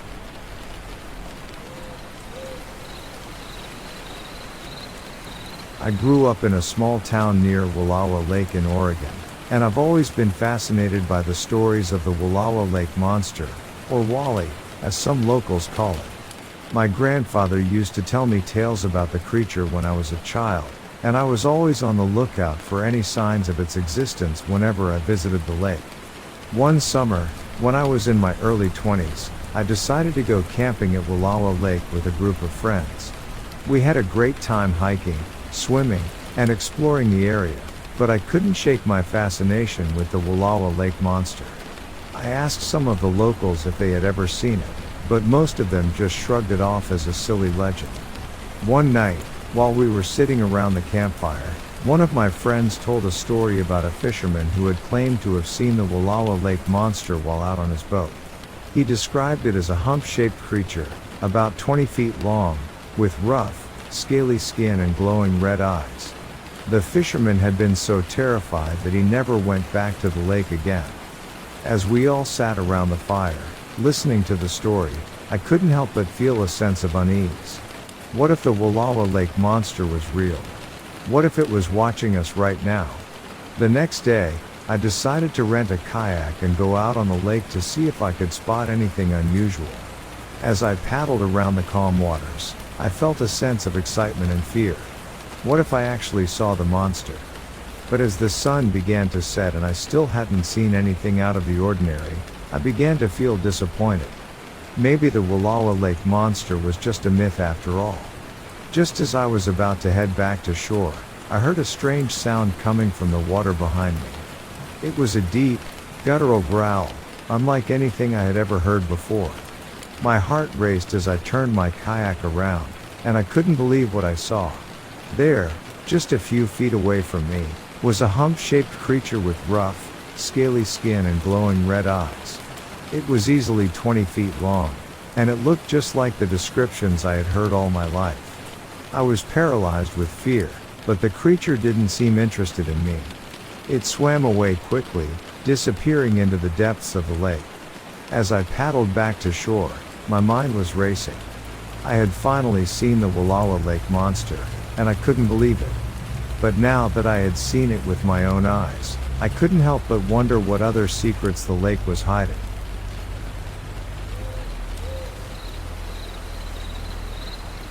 I remember the night my colleagues told me about their encounter with the strange creature in the suburbs of Minneapolis. It was roughly 1 a.m., in the middle of the night, and they were driving along the side of the road. The environment was dark and the lights were flickering, creating an eerie atmosphere. According to them, they saw a tall figure, almost 10 feet in height, standing on the side of the road. It was white/grayish in color and had no identifiable facial features. The creature was skinny and had no hair, clothes, or genitalia. Despite its humanoid shape, it was unlike anything they had ever seen before. My colleagues were not superstitious and did not believe in ghosts. They were rational people who had never reported anything like this before. However, they were both adamant about what they saw and their stories matched up perfectly. They saw the same thing. To this day, they never saw the creature again. It remains a mystery, a strange and unexplained encounter that will forever be etched in their memories. I couldn't help but feel a chill run down my spine as they told me their story.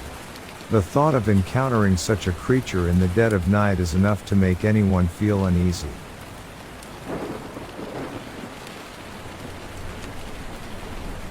I had been a police officer for 10 years and had seen my fair share of strange things.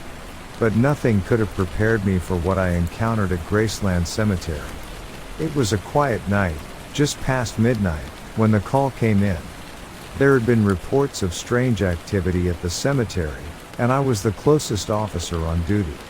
As I made my way through the winding roads leading to the cemetery, I couldn't shake off the feeling that something was off. When I arrived, I saw that the gate was wide open. It was strange since the cemetery was supposed to be closed for the night. I walked cautiously into the cemetery, my flashlight guiding my way. As I approached a particular gravestone, I saw a figure standing near it. At first, I thought it was just a person paying their respects to the deceased, but as I got closer, I realized that this was no ordinary person. It was a tall figure with a pale complexion and piercing red eyes. It was like nothing I had ever seen before. I tried to call out to it, but it just stood there, staring at me. Suddenly, the figure started to move towards me. I tried to back away, but I was rooted to the spot. It was then that I realized that I was facing something beyond my understanding. It was like the creature was toying with me, playing with my mind. I don't remember how long I stood there, frozen in fear. But the next thing I knew, the creature was gone, vanished into the night. I was left alone with my thoughts, trying to make sense of what I had just experienced.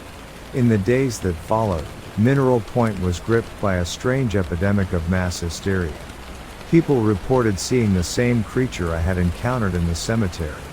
It was like a vampire had descended upon our quiet town, and there was no escaping its grasp. Over the years, there were sudden outbreaks and bizarre crimes that were attributed to the Mineral Point vampire. But despite all efforts to catch the creature, it remained elusive, always lurking in the shadows, waiting for its next victim.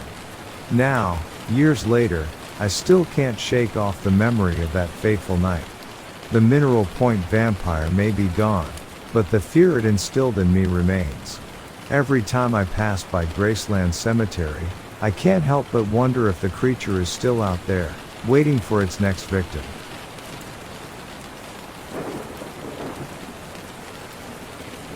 Okay, I will first start this with saying I've never believed in the mythical creature crap, but after what I saw I kinda have changed my mind. I was walking in the woods behind my house last Monday. I was on a dirt road and all of a sudden I heard a very loud thump on the ground, like if a 20,000-pound bull could run, and I kinda ran to try to get a glimpse of it, thinking it was a deer. I saw a person-like figure, very dark. It couldn't be dark because of shadows or whatnot. The time was 5 in the afternoon, by the way, broad daylight. Anyway, it was kinda skinny but not really. It looked like it had horns, but I couldn't really tell because I only saw it for a split second before it absolutely bolted off. And any time I go in the woods I carry a gun. I decided to carry a shotgun today. Seeing what I thought was some meth head or mythical creature, I pulled my shotgun off of my back and kept walking a little down the road, and I immediately called my friend and told him what happened. I wasn't worried in the moment considering I had a gun because nothing is bulletproof, and I kept walking and I got a feeling to just turn around. So that's what I did. After processing what I saw, the whole way home I was looking behind my shoulder. I would take about 2 steps and look behind me. But whatever I saw, it didn't make any noises. It just ran off. It didn't trot off like a deer. It ran like a person. I told my brother today about it, and he told me that within the year he was outside at night with our dad just in my driveway, and he saw something hunched over, no hair, pointy ears and grayish in color run past, probably about 30 miles per hour, from a corner of the house to a car parked right next to it. This was about 10 feet away from him, by the way. And he at first thought it was a person, and he went and looked behind the car and there wasn't anything there.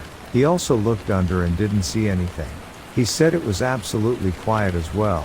He asked our dad if he heard or saw anything, and he said no, so he didn't know what he saw.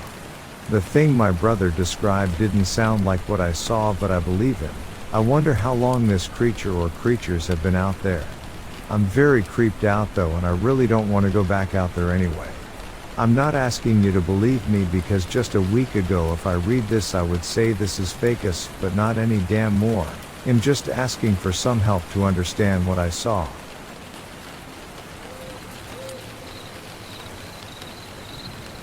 I couldn't believe my ears when I heard about the discovery of a goblin fetus in Mexico.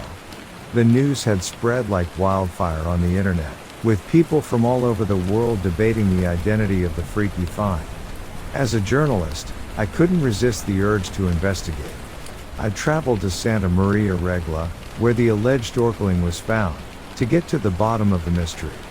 The mummified corpse was reportedly unearthed during construction work on a derelict warehouse. The photos I saw showed a small body with pointy ears, a large nose, gnarled claw-tipped hands and feet, and no identifiable gender. It looked like something straight out of Lord of the Rings. The municipal mayor in town, Francisco Mayoral Flores, quickly labeled the remains a goblin or a nagual, a Mesoamerican mythical creature that can transform into an animal. He believed that the discovery was relevant due to the cultural and social demand to give it importance. However, not everyone was convinced by Flores' explanation. Social media was abuzz with skepticism, with some people suggesting that it was a malformed fetus of a cat or dog. Doctors and vets were even called in to confirm the identity of the creature. As I visited the Museo de los Duendes, also known as the Goblin Museum, where the goblin baby was currently on display, I couldn't help but feel a sense of unease. The small, mummified body looked eerie and out of place in the glass case. Despite the controversy surrounding the discovery, it was clear that the people in Santa Maria Regla took their mythology seriously. As I left the museum, I wondered if there was more to this story than just a simple case of mistaken identity.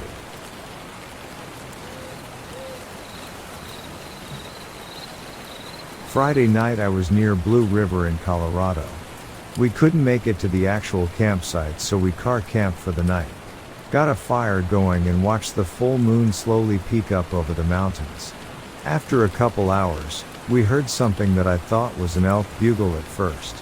But elk don't typically bugle at night, not that I've heard of at least. Then it started changing tones and went to a higher pitch. It changed tones and pitch a few different times. It wasn't screaming or anything like that, but it was eerie. It was going on for a solid minute before anyone said anything. At which point we were all weirded out because we'd never heard anything like that. I've listened to every animal I could think of in the area, from mountain lions to owls, and nothing matches the sound we heard. One of my friends described it almost like a siren song.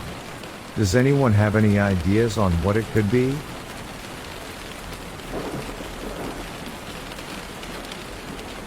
I never thought I would see anything like it. It was just another day driving home from work with my two buddies Seamus and Sterling. We had just finished work and were driving down the road when we saw it, under the streetlight. We couldn't quite make out what it was at first, but as we got closer, we realized it was no ordinary animal. Seamus shouted, "Guys, look at that." And that's when we all saw it. The figure was slouched over and had very long arms. It had an ape-like face, and it was huge. We had never seen anything like it before. At first, we thought it was a really big animal, but it didn't run like one. It ran in a very ape-like way. As soon as it noticed us, it turned in our direction. We were terrified.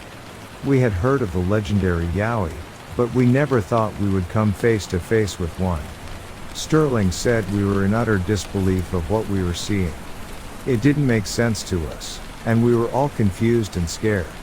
After the encounter, we couldn't stop talking about what we saw. We went on a few hikes to see if we could find anything, but we didn't have any luck. We even talked to the locals, and they told us they had seen evidence of the Yowie before. I never believed in anything like this before, but after that experience, I know there's something out there. Something big and scary. I hardly slept that night, and I felt overwhelmed that I had seen something that I never believed in previously. It's an experience that will stay with me forever.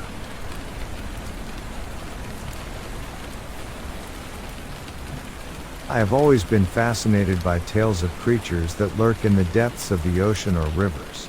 So when I came across a story about a cryptid from Greenland, I was immediately intrigued. The creature was described as a large rodent-like creature, similar in form to a rat or mouse, but with a long and sharp tail made of steel or iron. According to the legend, the creature would swim underwater, sneaking up on boats and ships and using its sharp tail to poke holes in them, causing them to sink. Once the ships were submerged, the creature would feast on the humans aboard. As terrifying as the tale was, it only became more frightening when I learned that it was often told to children to scare them into staying inside at night. The thought of this creature lurking beneath the waves, waiting to attack unsuspecting victims, sent shivers down my spine. But the story didn't end there. There was also a tale of a little girl and her father who were leaving Greenland on separate ships, as the ships separated passengers by sex. The little girl arrived safely on land, but soon heard the terrible news that her father's ship had been sunk by the cryptid. As I delved deeper into the story, I found myself becoming more and more obsessed with this mysterious creature. I scoured the internet for any information I could find, but to no avail. It was as if the creature had vanished into thin air. Despite my frustration, I couldn't shake the feeling that there was more to the story than what was being told. Perhaps there were others who had encountered the creature and had their own tales to share. And maybe, just maybe, I could be the one to uncover the truth about this elusive cryptid.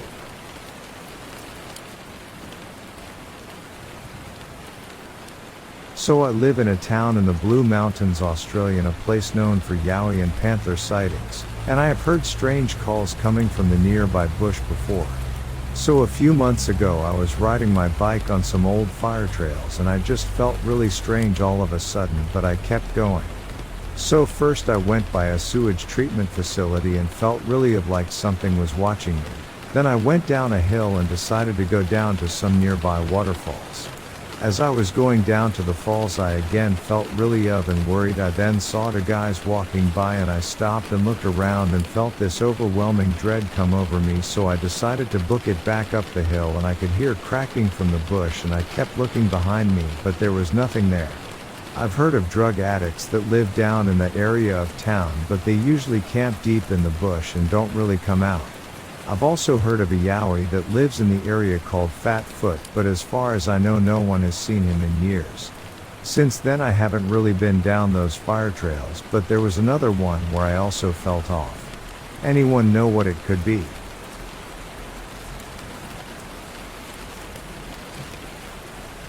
Here is one of the creepiest encounters I've ever, which took place in the spring of 2015. It's important to the story to know that I was basically a huge jerk leading up to what happened. See, I'm a graduate student and I was at this point about 6 to 8 months into a new relationship with a woman named Sarah. If it matters, I am female and we were both around 30 at this time. The prior year, before I met Sarah, My best bud from school Josh and I had gone on a great camping/road trip over spring break. This year, I messed up and basically double booked myself to go camping with Josh and with my GF, because I am a scatterbrained idiot and I got confused about what plans had been discussed/solidified. Both Josh and Sarah were justifiably really pissed off and hurt, but I had made the plan with my girlfriend first, ultimately, so I had to flake on Joshua when it came time to planning. Sarah and I picked a campground in southwestern Pennsylvania with lots of good hiking. It's at least a 5-hour drive from where we live. We made reservations and I mentioned the plan to Joshua. Well, it turns out, of all the campgrounds in the region, Josh had also decided to head to that one as it connected to a long bike trail he wanted to go on. He had decided to go camping alone, so we knew Josh would be at the campground before we got there, but things were super awkward between me and him, on account of my being an asshole and him being generally a bit depressed around that time. We stayed 3 nights and Josh was there for the first and second night. We'd rented out a small cabin, basically a prefab shed with bunk beds, because it was cheap and we have a leash reactive, wimpy about rain dog and it's sometimes easier that way. Josh was tent camping in another spot. I think Josh and I were mostly planning on avoiding each other. He was rightfully still angry. Things were awkward and I figured he needed some space from me, but it turned out only one bathroom was open on our side of the campground, since it was only early April and most of the campground was still closed down for the season. Josh's campsite was right next to the open bathroom, so we ended up seeing him when we walked to the bathroom at night. I heard signs of 1 or 2 other groups on the far side of the campground, but they had their own bathroom open over there and we never really saw them. It's a very large and forested campground and only small sections at either end were open for the season. The second night, Josh was out in his campsite when we came through to the bathroom before bed. It was after midnight at this point. Josh seemed super depressed and we had a very strange and awkward conversation with him, took care of what we needed to in the bathroom and headed back to our little shed, down the road. The roads in this part of the campground were basically like an inverted F, with the bathroom above the top of the F. In between the 2 arms of the F was a stand of trees next to the main road, a small, locked shower building and Josh's campsite, furthest from the main road being the vertical line of the F. We were staying off the main road further down on the opposite side. So that night we'd cut past Josh's camp to get to the bathroom, but on the way back, we followed the road, so as not to bother him, as he seemed in a bad mood. It was dark and I'm easily spooked. We had the dog with us, which was somewhat reassuring, since he looks semi-tough, despite being a nutcase and a wimp. But I'm looking around nervously, and as I glance over my shoulder, I think I see a man off to the side of us. My brain processes this very slowly, as I just caught a glimpse of him as I turned my head, and it was very dark. I convinced myself my mind was playing tricks. I didn't look back and silently walked with Sarah and the dog back to our cabin. When we got back to the cabin, I thought Sarah looked a little spooked, which is unusual, since she's a lot braver than me. Eventually she says, "That guy was really creepy, right?" "So shit. He was real." I told her I saw him but had convinced myself my eyes were playing tricks on me. But no, we both saw someone with no flashlight standing in the trees just off the road, maybe 15 feet from us. I asked if it might have been Joshua. Neither of us were really convinced, but wanted to convince ourselves so we could get some sleep. And he had been wandering around being moody 15 minutes before, and it was right by his campsite. I think we didn't want to freak ourselves out any further, so we locked the cabin and didn't talk about it much more. The next morning it was pouring rain, so Josh decided to pack up and leave early instead of spending the day in the area. We shouted goodbye to him as we headed to the bathroom and he ran around tossing shit in his trunk and trying not to get drenched. That night was a weekend and there was a big family in the cabin next to ours and everything felt far less spooky. But when we got back to town a day later, I texted Josh, asking him if he'd been lurking creepily in the woods. He said no. Well, I told him what we'd seen and he said he'd seen a guy the prior night lurking in the woods without a flashlight. Same general description, which I'll get to, same area. The guy had really creeped him out, so much so that the next day he bought the biggest maglite he could find, so he'd have more than just a pocket knife to defend himself. But he'd also mostly convinced himself it was a park ranger. Yeah, with no flashlight, let alone a vehicle. But he more or less willed himself to believe it so he could get some sleep. So, once we could no longer pretend it was Josh, Sarah and I compared notes. What we both saw, and what Josh saw the night before, was this: a tall, gaunt white man in his late 40s, with clean-shaven sunken cheeks, in the stand of trees/bramble just off the road, in the space between the arms of the F. He was wearing a raincoat, rubber boots and a hat, and had no flashlight. He was just standing still and staring coldly in our direction. I remember his raincoat, his sunken face and how very cold his gaze felt. In contrast, Josh is several inches shorter than whoever we saw, was not wearing a raincoat that night, which we knew because we'd just seen him, but we convinced ourselves otherwise. Bearded, 29 years old at the time, I should add, it wasn't raining. To be clear, where this guy was not somewhere you'd be strolling through, it was a thick brambly area. He had made the effort to move out of the road and to stay in the shadows and away from the bright bathroom light, both nights. We're sure he wasn't going to the bathroom, though we were on the women's side.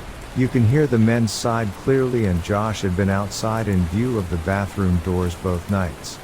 He didn't look like he lived in the woods, which is to say, he appeared clean and groomed, and his clothes weren't worn or dirty. Whatever he may have been doing in the middle of the night in a nearly abandoned campground with no flashlight, he was clearly making an effort not to be seen. We all discussed it and Josh ultimately called the campground to let them know. They said they'd check it out. Although my camping fees were mysteriously refunded, we never heard anything more. Josh is still a little mad at me for seeing a potential murderer lurking the woods near his tent and not doing anything. Out of curiosity, we just checked to see if anything had happened in the park. A number of people have gone missing in the state park over the years, some slightly mysteriously. Most were found downriver and believed to have fallen into the rapids on accident. I'm sure it's unrelated, but the whole place gives me the creeps. And I still can't figure out what that man was doing.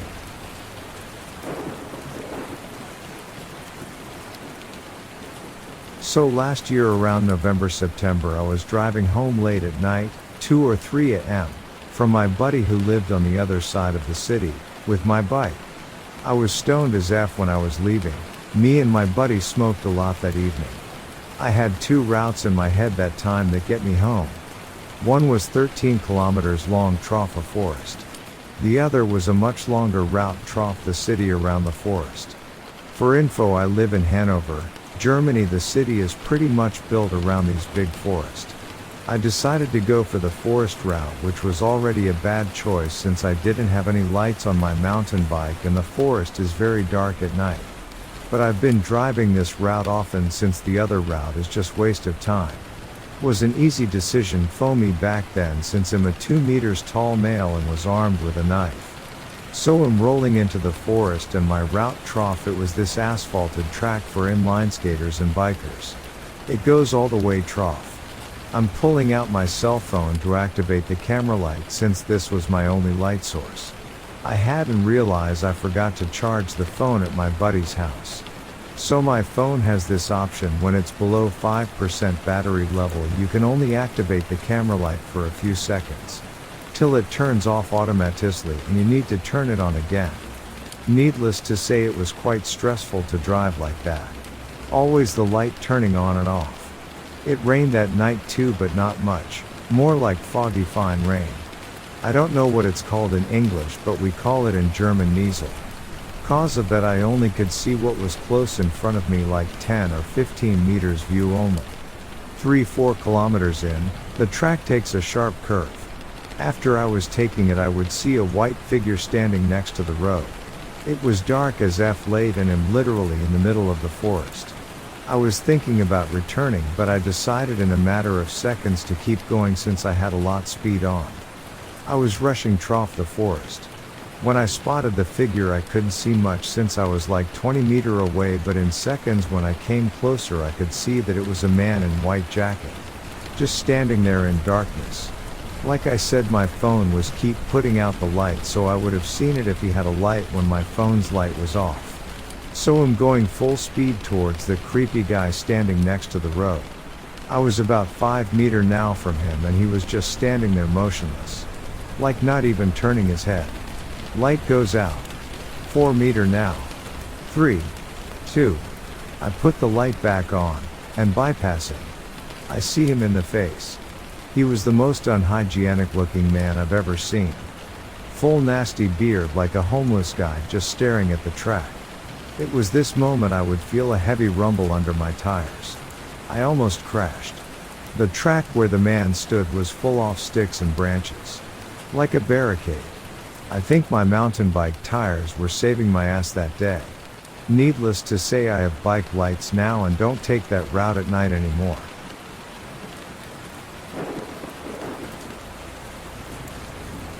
My friends said they saw a cryptid when they were younger, around 9 years ago, and that later they saw an image of it online. I've been searching for it, but with no luck. Please help me find it. Here's the description they gave me. It was brown and flaky looking, roughly human-sized, and walked backwards on all fours and had long sharp tusk-like teeth that went downwards. They said it looked scary and like it could hurt them, but that wasn't aggressive. They saw it at night upon opening their back door in a city in New South Wales, Australia, and said that it scampered through their house and that it was somewhat fast. I asked if it was a wandering Sigbin and they said it wasn't.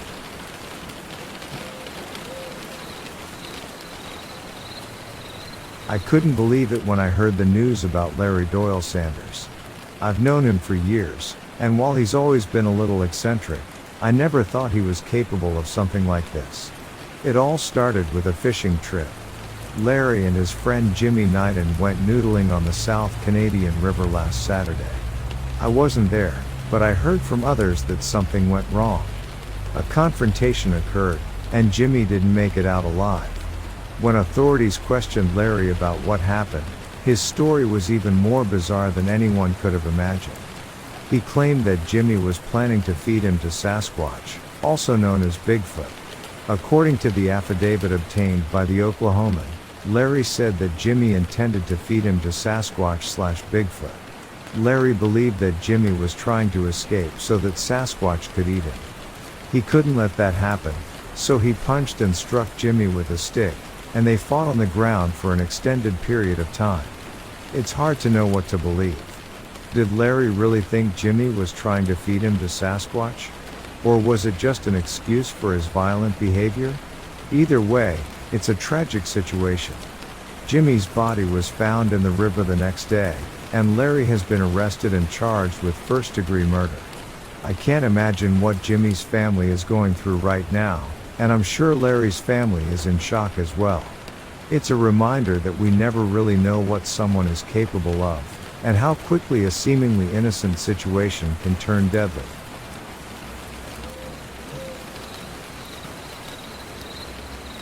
Sorry if I add a ton of unnecessary details, but I don't know what is or is not relevant or important. Also, I am unsure if this was a cryptic or black magic. This is my mom's encounter from the 60s when my mom was 15. I can't ask her really specific details because she hates talking about this encounter. When my mom was 15, she went with her aunt's friend, and 2 of her cousins to a small town near Cartagena, Colombia. They stayed with her other aunt, who apparently was into black magic, her son. My mom emphasized how she believed that aunt's son should have murdered her if he had the chance. Black magic, and also had a black cat that my mother described as strange and demonic. They stayed with her black magic aunt for 3 days. On the second day, my mom, her normal aunt, and aunt's friend decided to punch holes into an old box, trap the cat, and put it on a car leading straight to Cartagena. That night they had their encounter. My mom said shortly after the sun set the house started to shake. It shook with such force that she believed that house would collapse. Her cousins were asleep before the house began to shake, but her aunt and aunt's friend were awake. The three of them cowered in fear for hours. My mom managed to fall asleep because prayed the rosary while focusing on a Mary statue in her math class. In the morning after the house stopped shaking, normal aunt and aunt's friend woke my mom, and her cousins rushed them to a cab with their luggage and left before magic aunt or her son awoke. My mom has told this story thousands of times, and I believe it to be 100% true. I'm curious about what she encounters that night and want to learn more about it. Any info will be greatly appreciated. I know it sounds like black magic, but that cat makes me wonder. Also, my mom did put food and water in the box, as well as tell the driver about the cat and to let it out when they reached the city.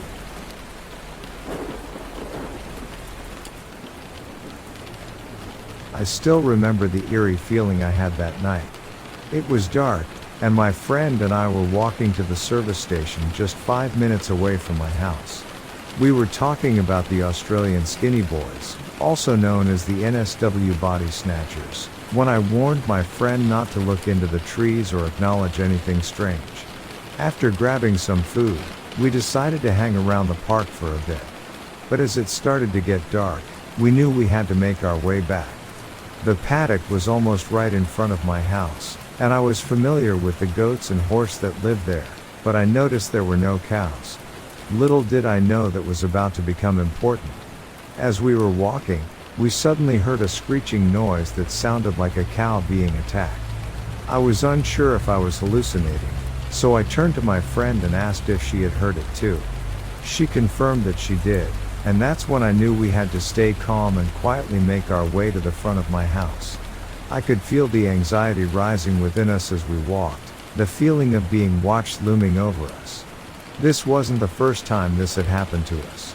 We had encountered a small snake that turned into a feral dog and chased us back to my house before. It seemed like we were always in the wrong place at the wrong time. Finally, we made it to the front of the house and breathed a sigh of relief. The rest of the night was spent with us feeling uneasy, but luckily, nothing else happened. Looking back on that night, I realized how important it was to stay calm and not make any sudden movements. It's always better to be safe than sorry, especially when it comes to encounters with unknown creatures.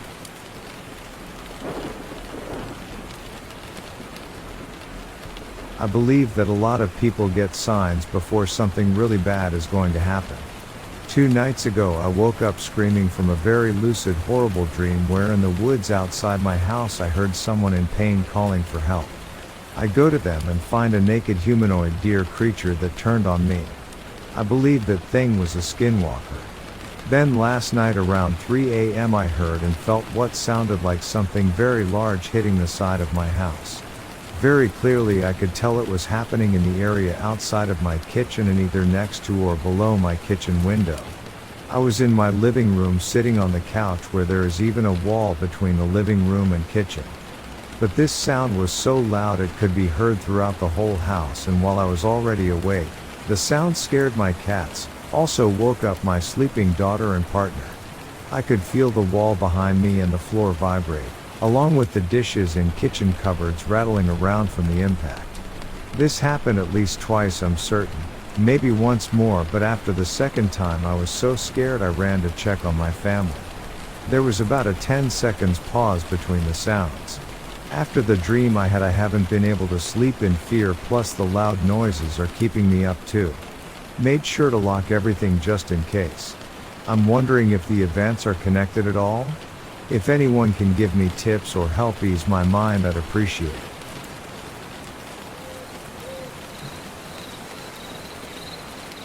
The other day I was driving home, and as I came around a curve there was an animal that I thought was a goat at first.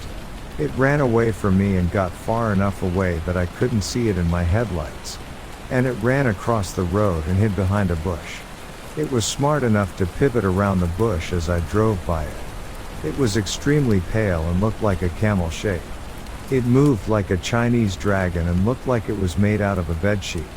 If y'all have any questions, please ask. I'm seriously trying to figure out what I saw, natural or supernatural. Don't know if this helps, but I'm from North Carolina and this all happened next to a cow pasture. Wasn't a cow because they only have brown cows, no white ones. And I grew up around cows. They don't move look like that. It was probably about 4 to 5 feet tall and about 6 or feet long. It was a pretty big animal.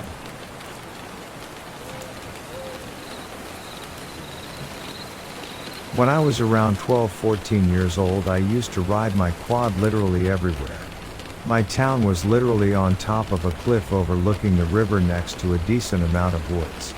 These woods were filled with Native American artifacts. It wasn't well known in fear that an archaeological group museum would come in and clear the land for anything that was left. There was also a burial ground the locals were trying to preserve.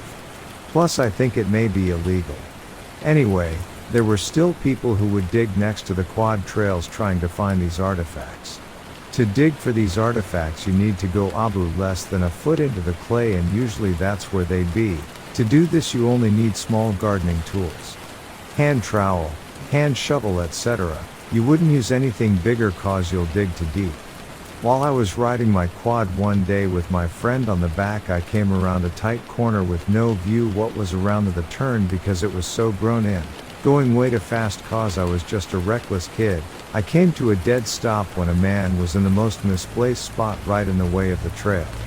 This isn't the biggest town, and growing up there my whole life there wasn't many people I didn't know, especially in the woods, because it was my frequent hangout and I've never seen this guy before.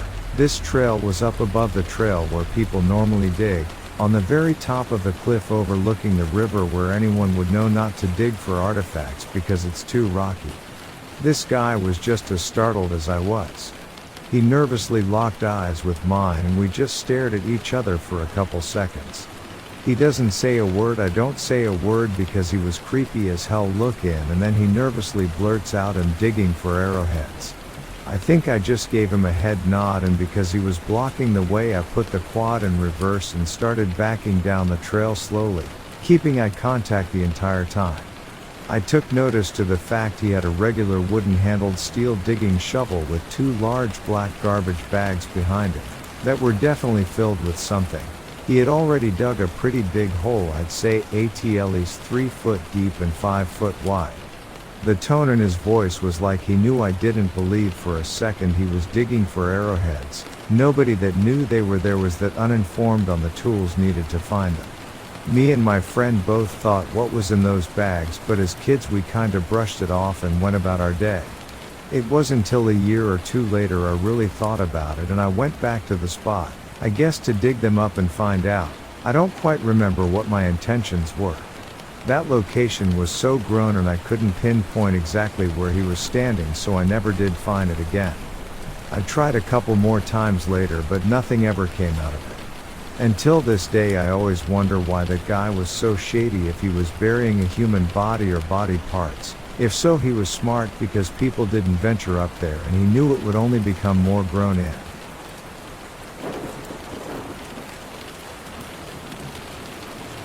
As a child saw a ghost of what looked like either an elderly miner or farmer, except wearing a striped cap like railway workers wore in the 30s. In a section of our home's basement which was being extended. The opened up area was about 10 feet wide and equally deep. Was still mostly filled with dirt except for where the foundation had been knocked out to add the expanded room. He just sat in a crouch looking at me. I was about 10. And of course my family wrote it off as me being afraid of the dark, which I was. Years later my mom saw him too in the finished room. No idea who he was or why he was there. He never spoke. Still curious almost 50 years later about why he was there.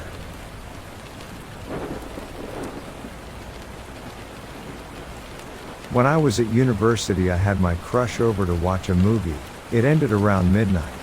As we were walking out of my living room I turned off the lights and gave her a hug. She buried her face in my neck, one of those cute sort of hugs. When she looked up she froze with her face just visible out of the corner of my eye. She had the most terrified expression and her arms just locked me in place. Never been that squeezed/crushed before. I'm kinda chill at first, like okay this is weird but not that weird. Then she just starts trembling and crying without moving her face at all, and I'm just stuck there convinced she is seeing someone slash something over my shoulder. I start pushing her away and saying, "This isn't funny, what the F?" She doesn't let go, and this goes on for 2 minutes straight. Meanwhile I'm just repeating, "What the F? What the F?" over and over, convinced I'm about to get stabbed or possessed by whatever the F she is staring at. She gave a shudder at the end and just glanced at me with a look that said, "What's gotten into you?" I say, "What the F just happened?" And she just stares at me blankly like she has no idea what I'm talking about. I told her she needed to leave, and then I drove to spend the night at a friend's dorm room on the floor. Never been so freaked out in my life. For anyone wondering, I did see her again and more shit happened, but never to that level of creep show.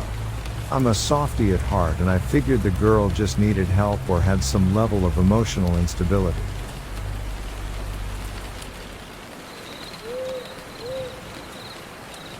Hello Horror Den. My name is Jake, and I'm a National Guard agent.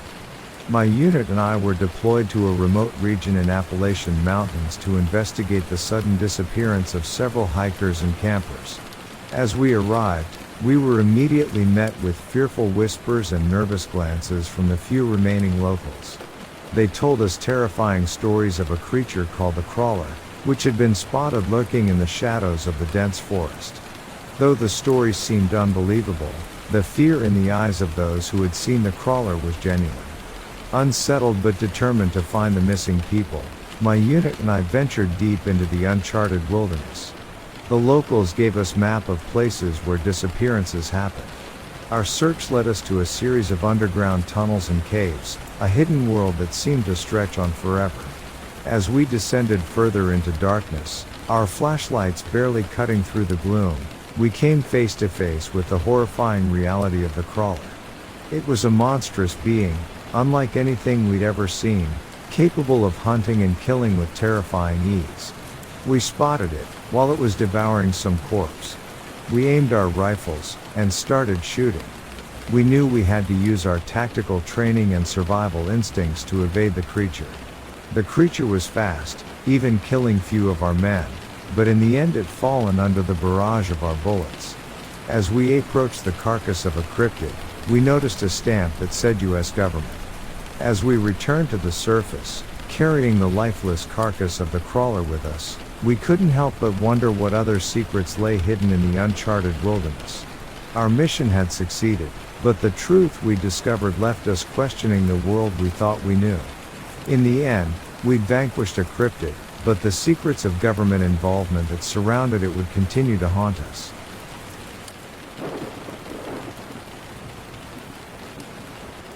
I was critically injured after being attacked by a large and powerful unknown creature. The attack took place one night in an abandoned building on the outskirts of town. My close friend and colleague, who was with me at the time, described what he witnessed that night. I was there with him. We were searching the building for a suspect when all of a sudden, something came rushing out of one of the rooms. It knocked me off my feet. When I got back up, he was being attacked by this monster. It was much stronger than anything I have seen.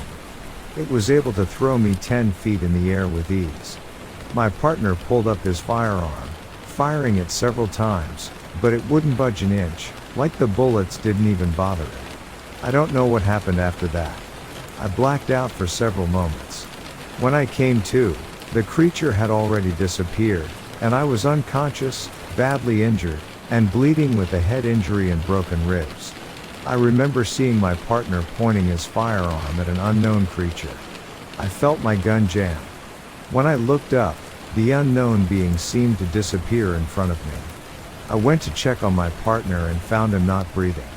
I was able to regain consciousness but quickly collapsed again shortly thereafter. Police officers were immediately dispatched to the scene. They took both of us to a nearby hospital for treatment. We both sustained serious injuries and were unable to work for several months during the recovery period.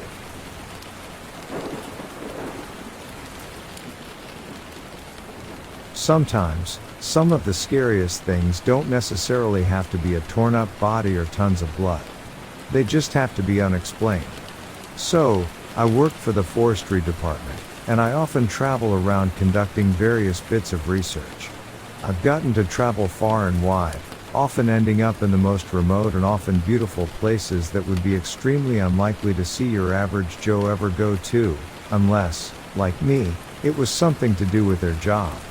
Therefore, when you find something in one of these spots that has very obviously been left by a person, there is absolutely no rhyme or reason for it. You can't help but jump to nefarious conclusions. So, when you're out in the middle of absolutely nowhere, up in the ass end of Canada with nothing around for miles, and you find a bed, it's kind of weird if not downright unnerving. And I want to be clear, I don't mean like some leaves and twigs, something somebody had created as a bed for themselves. I mean an actual single wooden bed, complete with rotten, moldy mattresses, multiple mattresses. Can you think of a singular reason why that would be there? There are no houses or any sort of building structures that used to be or are still there for miles and miles. In fact, the nearest road, I believe, is about 46 miles away, or in Canadian, 46 kilometers. There were no recent tracks except mine, although from the state of it did seem like it had been there for a very long time. It seemed like a very unusual place just to dump a bed you didn't want anymore, and also why? Who would haul a bed all the way out here? I ended up alerting the cops, wondering if maybe it had been used for a crime and dumped out here since it was unlikely anybody would ever find it, or maybe this was some kind of gang kill location. It seemed rather implausible, and thankfully, I couldn't see any obvious stains on the bed or around it, but who knew? I've never heard back about it, so I guess it wasn't the missing puzzle piece in some nationwide serial killer hunt, but I still can't think of a single good reason why it would have been there.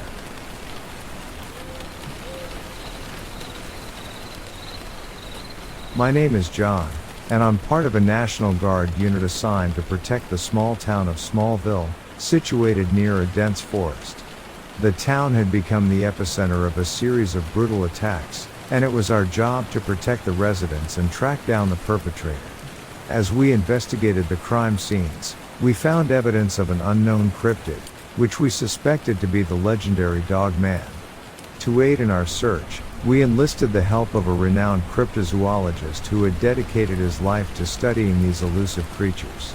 Together, we delved deep into the surrounding woods, determined to confront the creature and put an end to the carnage. As we got closer to the truth, we uncovered a long-buried secret about the government's involvement in the creation and cover-up of these creatures. It was a chilling revelation that made us question everything we thought we knew about the world around us.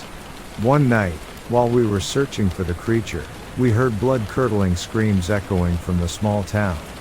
Rushing back, our hearts pounded in our chests as we realized the horrifying truth. The entire town was gone, and all its inhabitants had been mercilessly killed. We were devastated and felt an overwhelming sense of guilt, knowing that we had failed to protect the people we had been assigned to safeguard.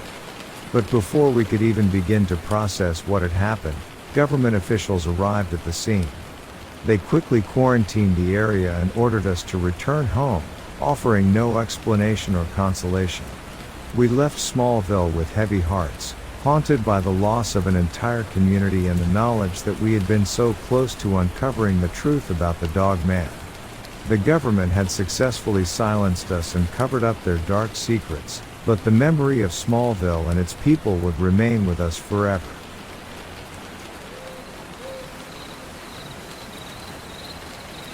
My best friend Vinny and I were out riding our motor scooter on a beautiful sunny day. We had been coasting downhill when the road started to rise, so we kicked on the motor, approaching a level overlook area of a clear cut about the size of 2 football fields. Before us, at the far end of the field, down below near the trees, something astonishing caught our eyes. A massive creature arose from a fetal sleeping position. It was a Bigfoot. It looked straight at us before swiftly heading south with its arms swinging. As it passed a stump, it took one giant step up into the forest and disappeared from view. We almost fell off our scooter, scrambling to grab our camera and binoculars while trying to process what we had just witnessed. The creature was huge, with a flat face that clearly wasn't a gorilla.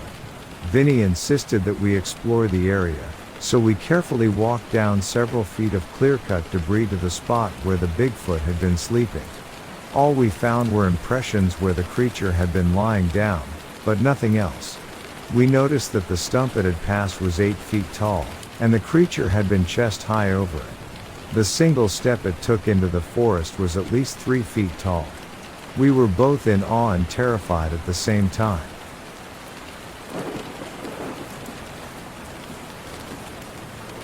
It was October 1993, and my cousin Jane and I were excited to embark on an elk hunting trip on Vinegar Hill.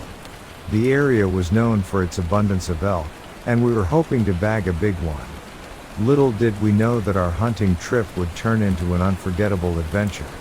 As we trekked along the creek, we came across a large muddy spot. To our surprise, we found 5 enormous Bigfoot tracks leading into the mud.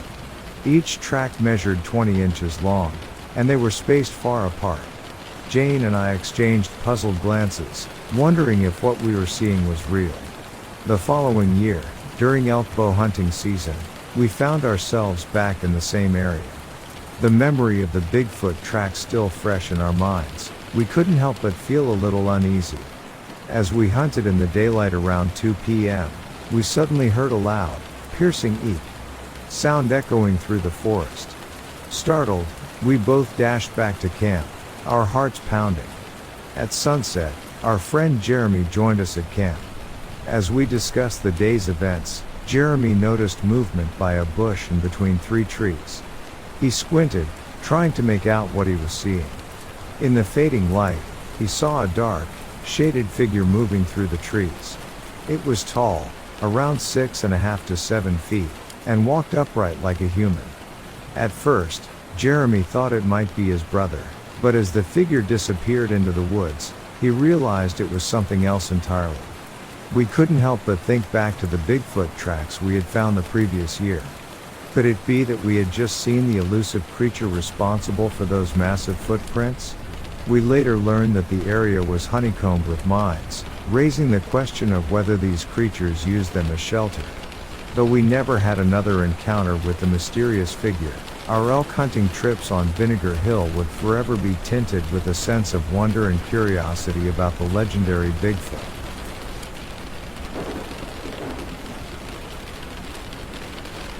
It was a beautiful day during archery season, and I decided to venture out on my usual morning hunt. The sun felt so warm and inviting that I couldn't resist the urge to take a nap before embarking on my late afternoon hunt back to camp. I found a perfect spot under a tree overlooking a dry creek bed with a large patch of young pine trees about 7 to 10 feet tall at the top of the clearing. The area then opened up into a 50 by 75 yard clearing, surrounded by mostly separated timber.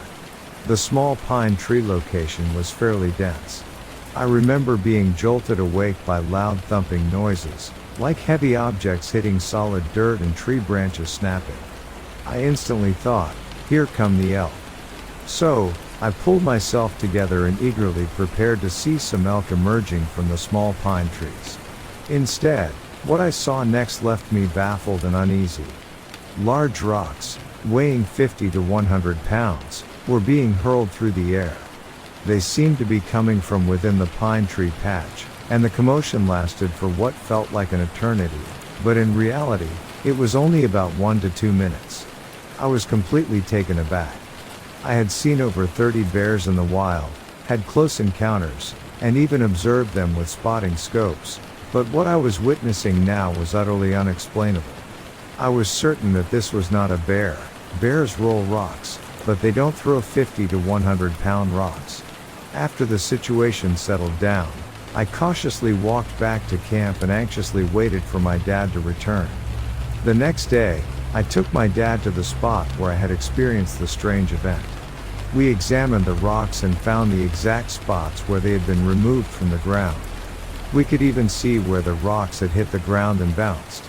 Unfortunately, we couldn't find any tracks since the ground was really hard, and there was a lot of grass undergrowth. My dad and I were left with more questions than answers, but one thing was for sure. Something extraordinary and inexplicable had happened that day in the dense pine tree patch.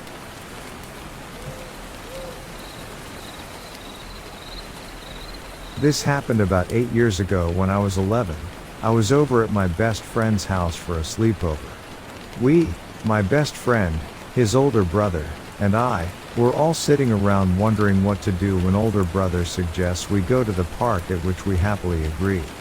Now something to know, this park wasn't actually a park at all. It was actually a small and dense patch of forest in the middle of the suburb where my best friend lived. So we all get ready and make the 5-minute walk down there. We are there for about half an hour when we decide to stop and take a break in the middle of the forest. As we were sitting there, we thought it would be fun to do the whistle from the Hunger Games. The movie had just come out and we were all obsessed with it at the time. So we all started doing it until the brother told us to be quiet. At first we didn't know when, but then we heard it, a faint whistle back. The brother did it again, and again there was a reply, only this time it was closer and it kept getting closer. We all froze, not sure of what to do until it seemed to stop.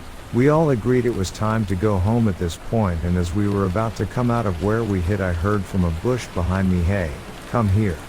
And you can bet we took off running. As we were running, I swear I could hear someone running after us, so I turned my head back to look, and when I turned back I ran first into a tree branch. I took a nasty fall, hitting my head. I don't really remember what happened after, but my friend and his brother must have carried me out, because the next thing I remember was my best friend over me asking if I was okay, and we were in the field on the opposite end of where we entered. I had a black eye from the stick and a mild concussion from the fall. The boys were both covered in cuts and bruises from running through the woods. We have never been back there since. We are all adults now, my best friend 18, his brother 20 and I 19, and we still talk about it and speculate on who or what that could have been.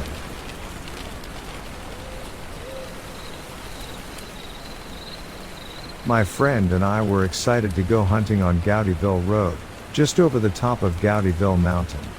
The area was known for its abundance of game, and we were eager to test our skills and enjoy a day outdoors.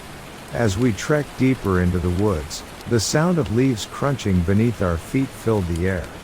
I was following closely behind my friend, keeping an eye out for any signs of movement in the trees. Suddenly, my friend stopped so abruptly that I accidentally hit him in the back with my rifle. Startled, I asked him what was wrong. "Look at this," he whispered, pointing to the ground. In the soft mud, we found several large tracks, each measuring about 16 inches long. They were unlike anything we had ever seen before. The tracks appeared to have been made by a large, bipedal creature, leaving us both feeling a mix of excitement and fear. We cautiously followed the tracks, trying to determine where they might lead. As we continued along the path, we couldn't help but discuss the possibility that these tracks belonged to the legendary Bigfoot. We knew that the area was home to many stories of sightings and encounters, but neither of us had ever expected to find such compelling evidence ourselves. After tracking the mysterious prints for what felt like hours, we eventually lost the trail. The tracks seemed to vanish as suddenly as they had appeared, leaving us with more questions than answers. We returned to our campsite, still buzzing with adrenaline from our discovery. That night, as we sat around the campfire, we couldn't stop talking about the tracks we had found earlier. We debated whether we should report our find or keep it to ourselves, fearing that others might not believe our story. In the end, we decided to share our experience with a few trusted friends and family members, hoping that our discovery would add to the growing body of evidence surrounding the existence of Bigfoot. Though we never found any further proof of the creature during our hunting trips, the memory of that day on Gowdyville Mountain would stay with us forever, serving as a constant reminder of the mysteries that still lie hidden in the wilderness.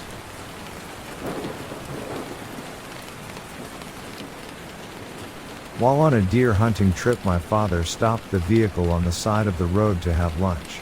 As myself and my 3 brothers ate, I noticed movement several hundred yards away out of my peripheral vision.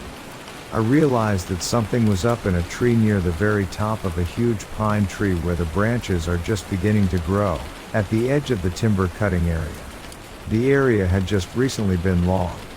I looked at it with binoculars and was frightened when I realized that it was not a bear, but a huge man-like creature picking something from the treetop. I looked at it for several minutes. It was very dark brown and had its legs and at least one arm wrapped around the tree. It kept reaching up and grabbing stuff like it was collecting something. Then suddenly it turned to look in my direction when I saw the face very clearly. It had no hair near the eyes and nose, which looked humanoid, and definitely did not have a snout like a bear at all. Then it did a double look, then realized that we were watching it, and without any notice just pushed itself away from the tree and free fell at least 60 feet to the ground, with its feet and body staying in the prone position all the way.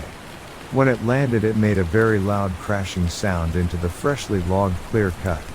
My father screamed at us to hurry and get into the vehicle, and we drove away fast, and he never talked about it to me again. My brothers did not see it because they were looking in the wrong direction with their binoculars. Very spooky though.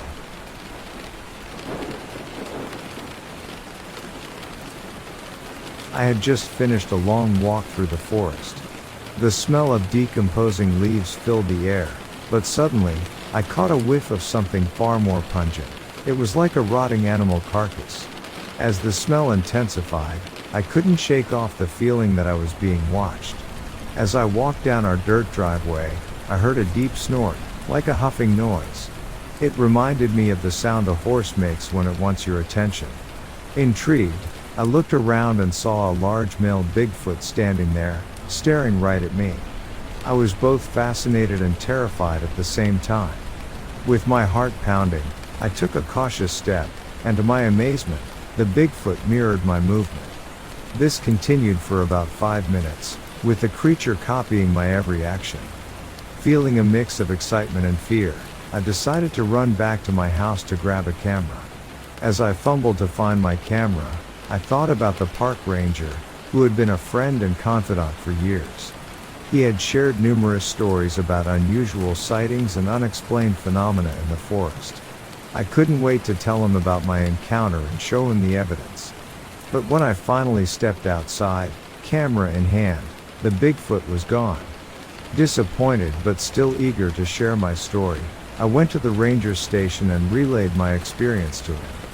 The park ranger listened intently, his eyes widening with each detail I shared.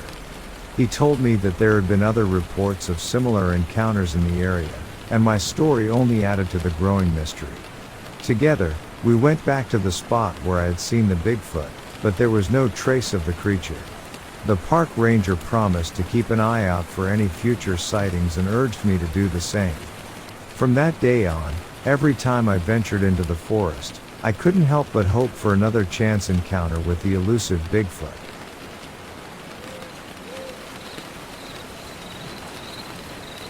My ex-wife and I saw in plain sight a female cross the road in front of our car.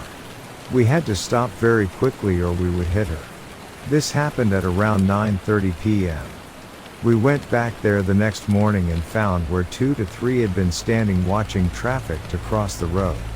From 2000 through 2004 I heard many different calls from my bedroom from various times.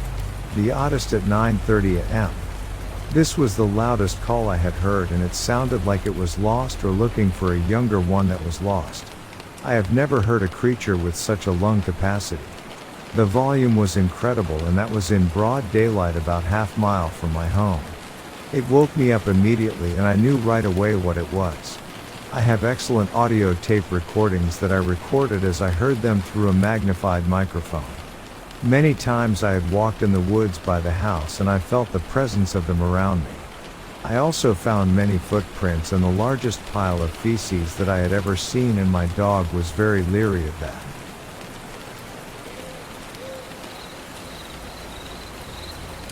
I like to look for new, out-of-the-way fishing holes. If I'm on a trip and have my gear, I'll pull up a map, look at the different connecting waterways and try to find back roads that may lead to spots that few people know about.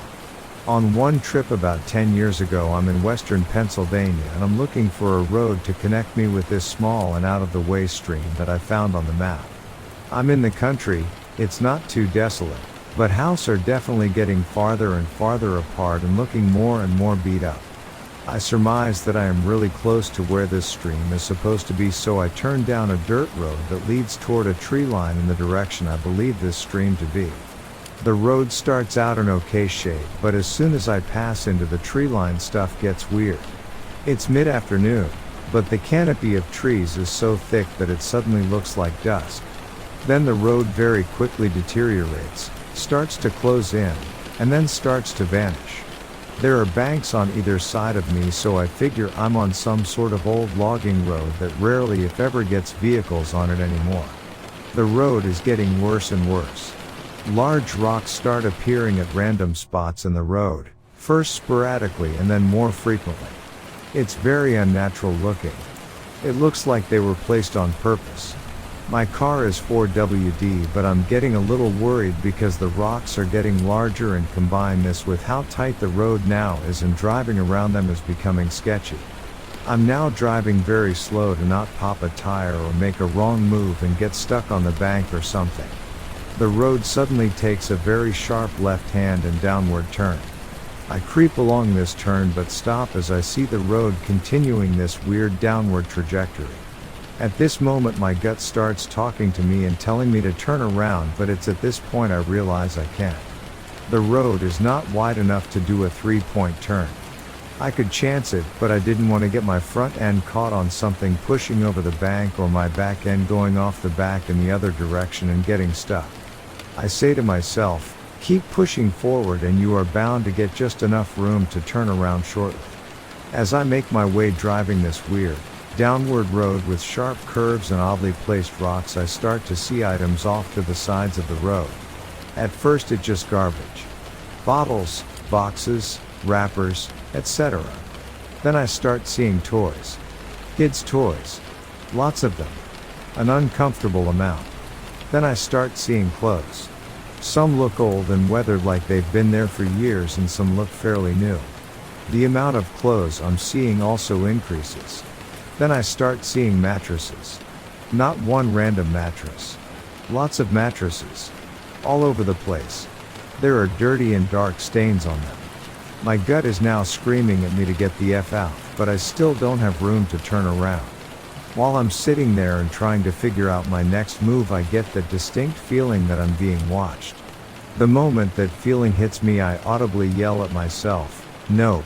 Then I slam the car in reverse and drive reverse, dodging all of the random rocks and all the way back up and out the sharp turns until the path levels out again. I go full F this mode and risk making the 3-point turn. My back end goes slightly off the bank and I slam back into drive and pound the gas to throw myself back onto the road and out of whatever dark woods bullshit I had discovered. I have no clue what I happened across that day. Best case scenario was probably some deep woods meth den. All I know is that ever since then, no matter what I'm doing, the moment my gut starts telling me to get out, I get out.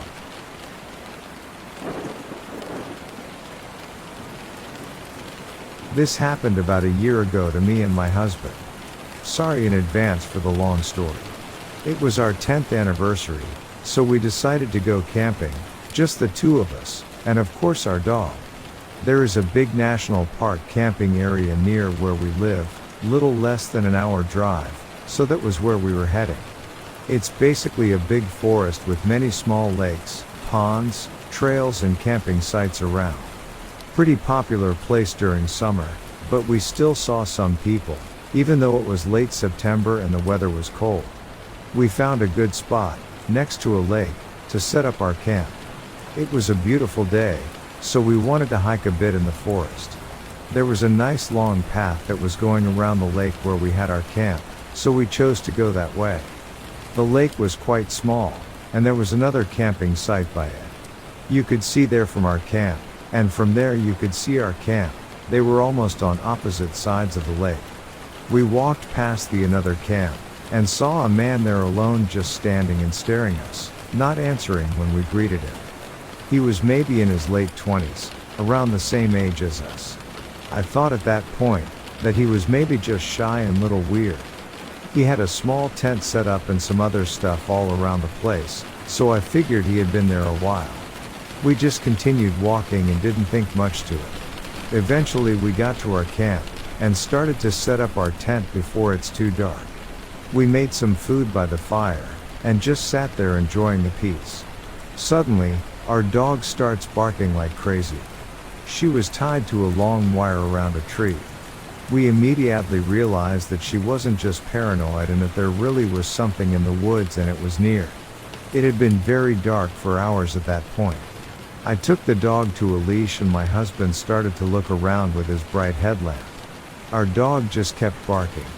We were confused and sure it was some kind of animal, maybe a bear or a moose, but we couldn't understand why it wasn't scared of us and why it wouldn't run away.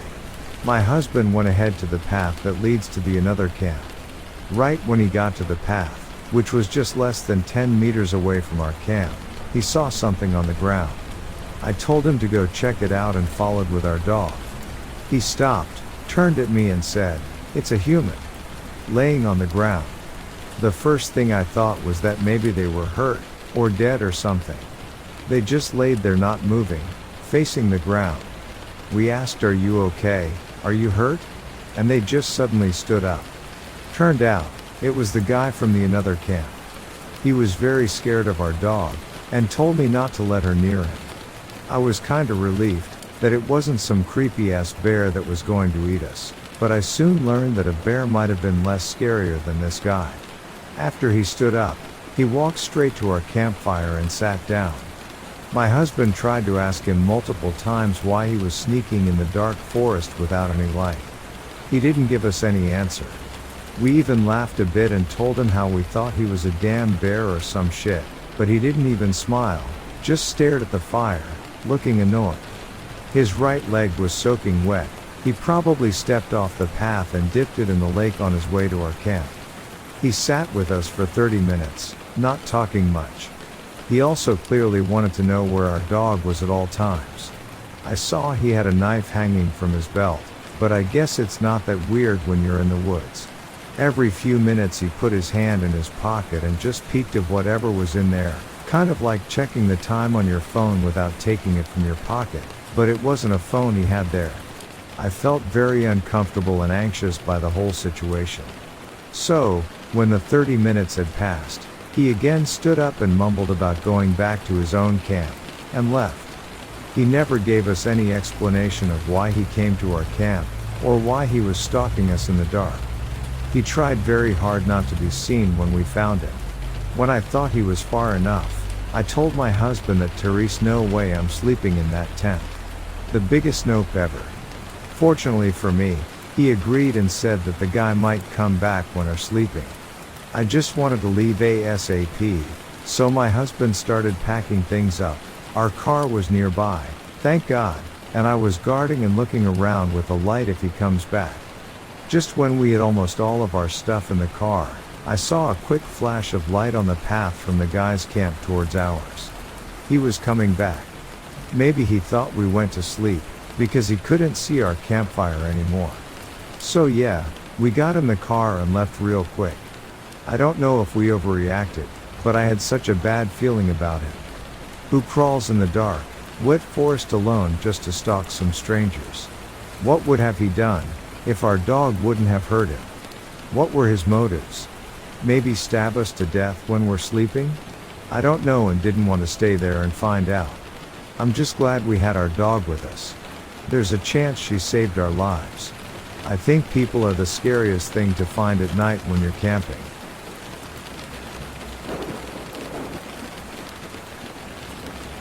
It was about a year ago when I went to visit a friend for some casual drinks, but as the night wore on, we ended up having more than just one beer. Time passed quickly, and before I knew it, I had missed my last train home. My friend, being the ungracious host that he is, didn't offer to let me stay over for the night. Left with no other choice, I had to embark on a 2-hour walk in the freezing cold. With the temperature at -10 degrees Celsius and my body still buzzing from the alcohol, I wasn't exactly thrilled about the situation. As I reached the halfway point, I found myself walking near the woods on a narrow path, just wide enough for a car to pass. Out of nowhere, a car pulled up behind me, slowly drove past, and then, about 50 meters ahead, made a U-turn before coming back. I was already feeling weirded out, but then the car did the same thing again. By the time the car seemed poised to repeat the maneuver for a third time, I was so creeped out that I just started sprinting. Maybe it was just a stranger who was curious about what I was doing there alone, or maybe it was something far more sinister. I'll never really know. Regardless of the driver's intentions, that night remains etched in my memory as one of the creepiest experiences I've ever had. The combination of being alone in the cold, near the woods, and being pursued by an unknown driver is something I'll never forget.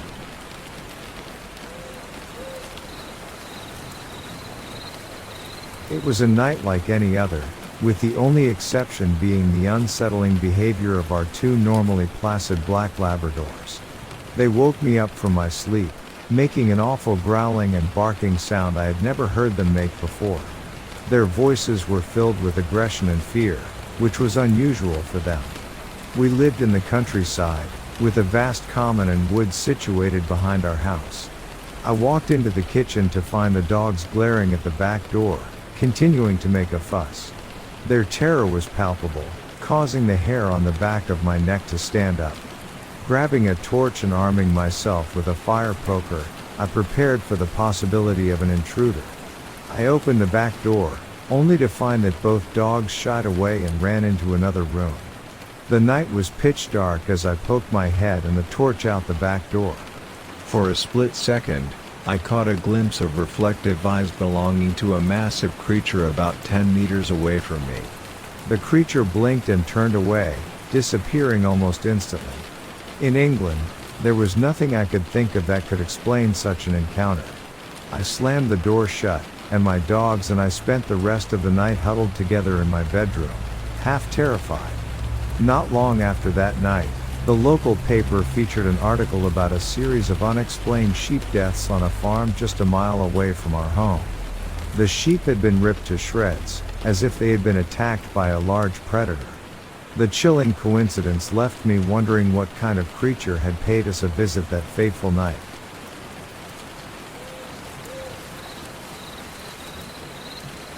I lived and worked in the southern coastal town of Albany in Western Australia for a number of years, where my job required me to travel to various rural communities around the region. I was returning home along a very flat and long stretch of Albany Highway in the afternoon when I had to overtake a farmer in his old Ute, Australian for pickup truck.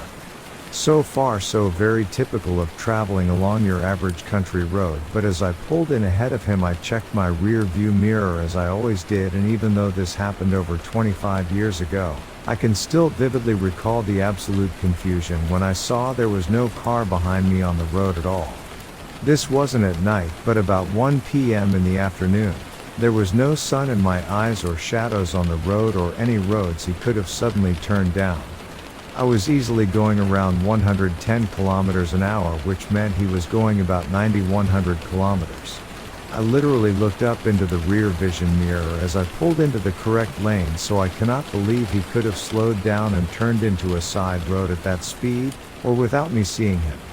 No trees, flat paddocks both sides. I'm still absolutely flummoxed to this day as to what happened. Even as I'm typing this, I'm pretty creeped out remembering how it affected me. It really was like something out of a Stephen King novel. This is the first time I have recalled this story since it happened. Weird and bloody creepy, but true.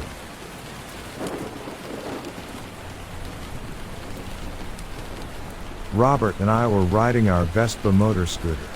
We had been coasting down and then the road arose and we kicked on the motor. As we approached the level overlook area of a clear cut about the size of 2 football fields. Before us, as the far end of field, down below near the trees arose from fetal sleeping position a Bigfoot. It looked at us and headed south with swinging arms. It passed a stump, then several feet later it took one step up into the forest. We almost fell off the bike, trying to get camera, binocs and understand what we saw. It was big. Certainly not a gorilla with a flat face. Robert required we explore the area. So we walked down several feet of clear-cut rubbish to road along the trees.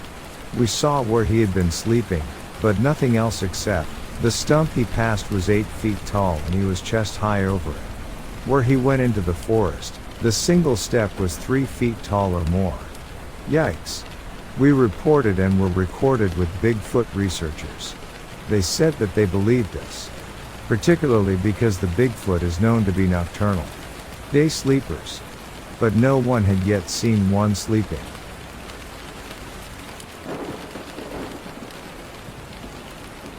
My wife and I had planned a peaceful getaway to a cabin in a rural town nestled in the mountains. It was a much needed break from our busy lives, and we were excited to enjoy the serenity of nature. It was around 8 p.m. when we heard an air raid siren, which we assumed was related to a fire. The sound pierced the quiet evening, and it rang out for quite some time. We initially joked about it being the beginning of a zombie apocalypse, but as time passed, we couldn't help but feel a little uneasy. We didn't know what the siren was for, and our curiosity got the better of us. Deciding it was best to find out what was going on, I put on my coat and boots before venturing out into the chilly night. I walked down the road to a small grocery store nearby, hoping someone there might know the reason for the siren. As I entered the store, the warm air and bright lights provided a welcome contrast to the cold darkness outside. I approached the counter and asked the store clerk if they knew what the siren was for. To my surprise, they looked at me with a puzzled expression and replied, "What siren?" I couldn't believe that they hadn't heard it. I stepped back outside, expecting to hear the siren again, but it had stopped. The eerie silence that had returned was unsettling. I made my way back to the cabin, trying to make sense of what had just happened. Upon my return, I shared the strange encounter with my wife. We were both left with a lingering sense of unease, but we tried to brush it off and enjoy the rest of our stay. However, we couldn't help but wonder about that mysterious siren and why nobody else seemed to have heard it. The mystery of that night would stay with us long after we left the mountains.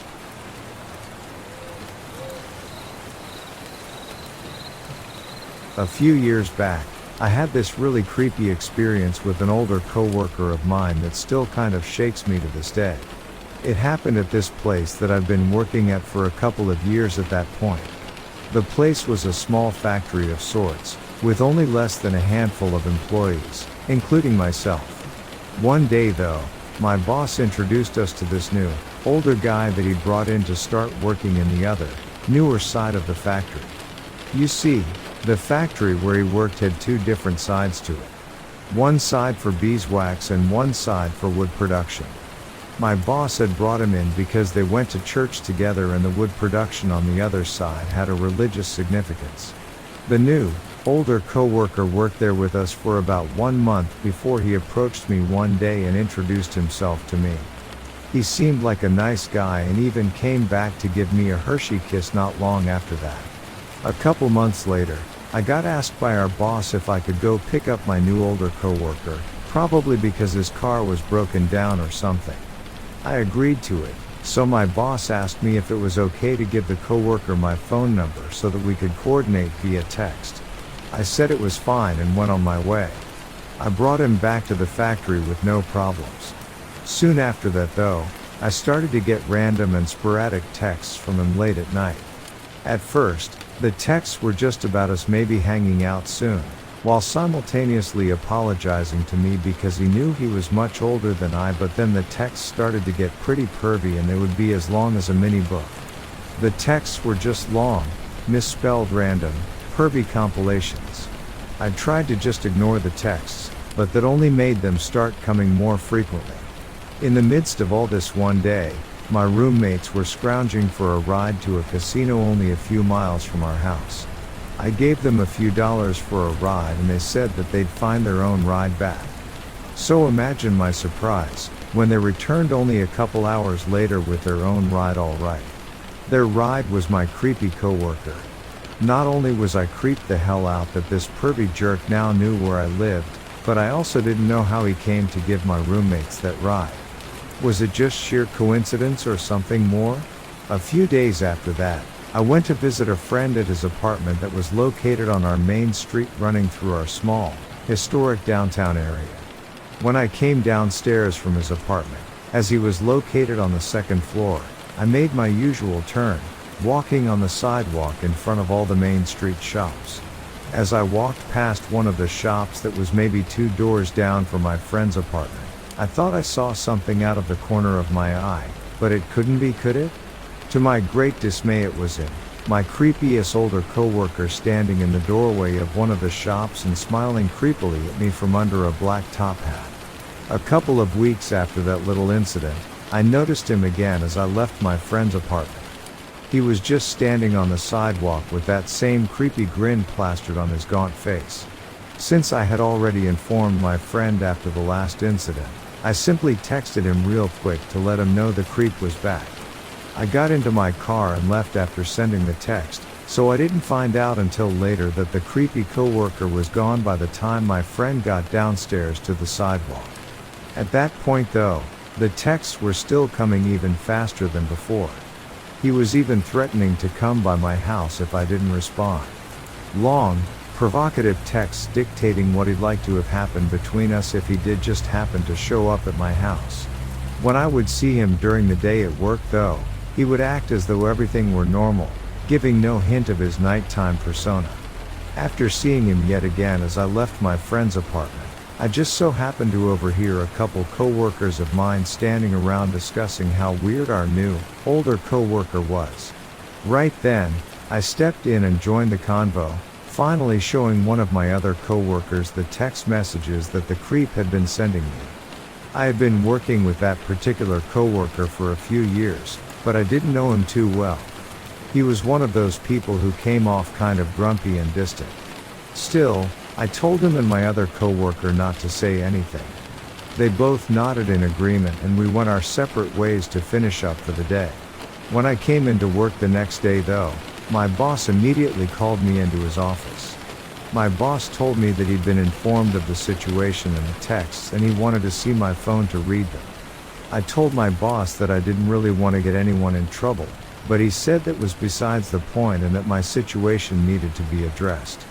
My boss also stated that my older coworker had no right or reason to be texting me and talking to me the way he was talking to me.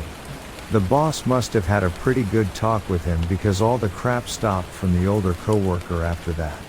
The other grumpy coworker of mine apologized to me for saying something to the boss, but I completely understood and I was actually pretty grateful to him for that. I should have been the one to take the initiative to talk to the boss about it, but I was just too chicken. Fortunately though, that situation seemed to work out for all involved, because life went on as usual and everyone involved acted as though nothing had ever happened. Well, I can't really say that because that situation actually caused the grumpy coworker and I to talk more and we started dating. We were together for about 3 years and then we got married.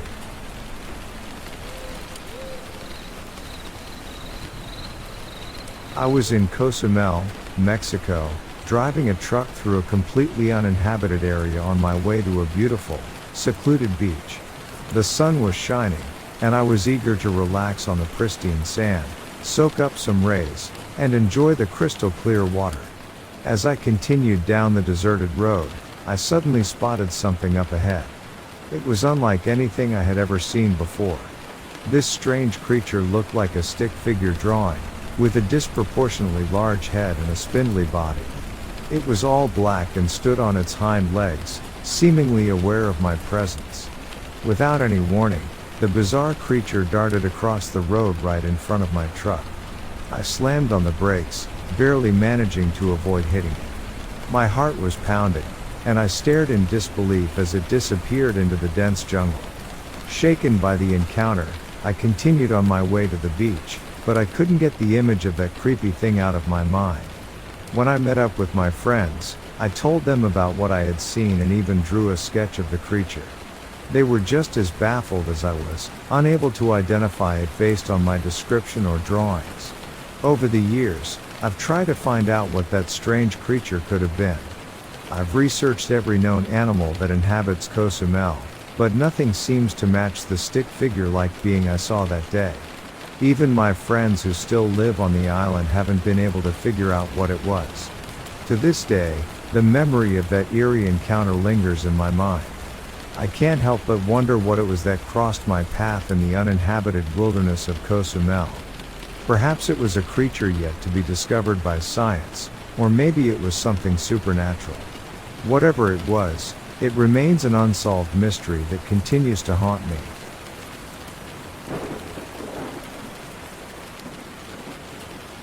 I grew up on a ranch, in a small, old California ranch house. Lots of windows to stay cool on the summer, almost all the rooms open to the central living room.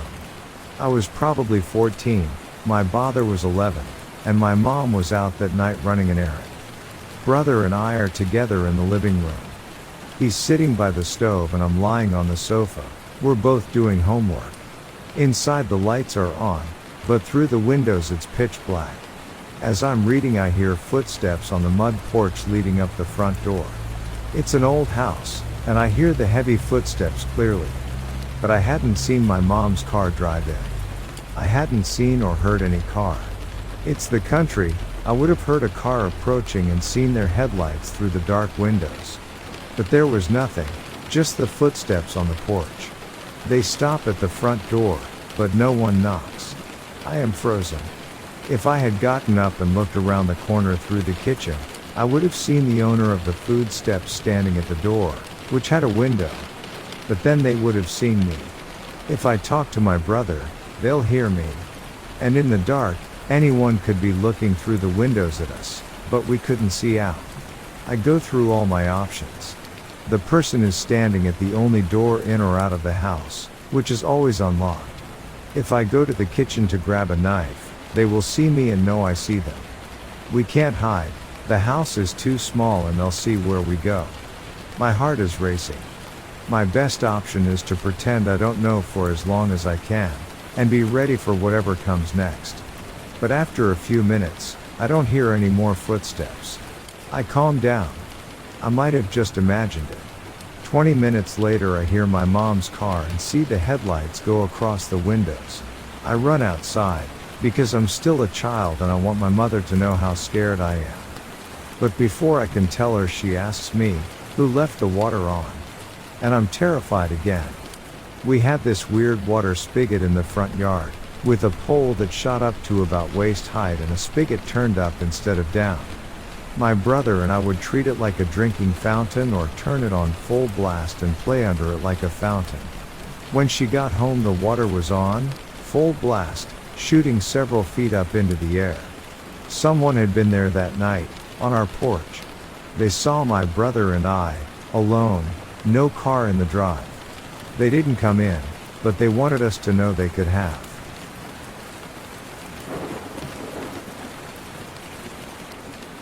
My family and I once lived back in some of my family's woods. No one could see our little plot, just woods all around. My family lived nearby but down the dirt road away. We had no light poles put up so it would get very dark back there. I started to notice a light above the trees. I figured out it was not a star because it would sway, rise quickly, totally disappear, descend behind the trees. This went on for a few days and I was the only one who had seen it. My dad hired some guys to help him with a deck. My husband sort of knew one and would invite him to dinner after they worked. That light always seemed to get closer when that guy was there. It was even at tree level often. I knew this because I could see the light behind the trees, obviously not in the sky. I showed it to my husband, kids, and the guy. Not mentioning it earlier in case I was crazy.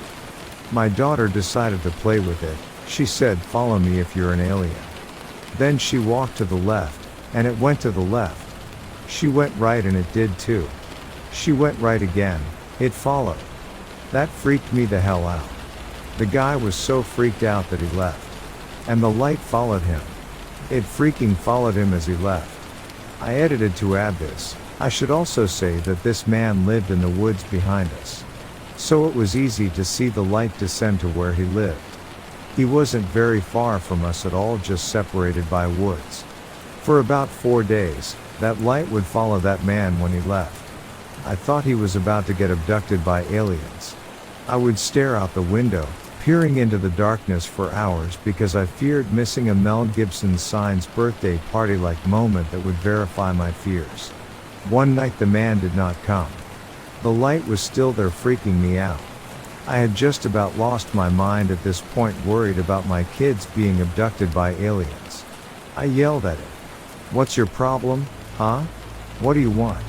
It was following me, walking as I lost my shit. I ended up flipping at the bird and it seemed to dive towards me. I kid you not, in that moment, I thought I had pissed the aliens off and they were about to crash into me. Then it disappeared during the time I had my back to it, running for my life. I told my father what was going on. His response was, "Are you on crack?" I got irate and had to explain that, no, I was not on crack. He gave me a shotgun and told me to just shoot it down next time I saw it. If it is real. It only came back when that man came back and it left when he left. I did not shoot it down because I figured a shotgun would just piss off aliens. Never saw it again and lived in fear of aliens in the dark woods for the rest of our stay there. Years later, I was reading local news and stumbled across an article that explained the lights. It was an article about how the local cops use drones to catch drug dealers and other nefarious folks. My jaw dropped. I was about 21 when all that happened and more naive than I am now. Also, this was back before drones were so popular and well known, especially for someone who didn't really use the internet much during that time. I remembered how not long after completing the deck, that man who was visiting us was arrested for drug charges and some other stuff involving the Mexican Mafia, as it was called. We were pretty shocked because we figured he was just a regular old drug dealer, which we don't have an issue with. Mafia stuff though, we didn't like that being near our kids. So I spent a portion of my life terrified of aliens when it was more than likely the police using drones. Whoever was manning the drone was probably bored and decided to mess with us. Or they didn't want the guy or us to catch on, so they went with making us believe they were aliens. Or they were actually aliens and I came up with a reason that my brain can handle better. If it was cops and I had shot it like my father told me to, I would probably still be in prison today.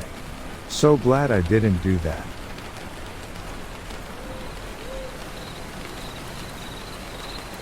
My wife, kids, and I live in 30 miles or so outside of town on 100 acres.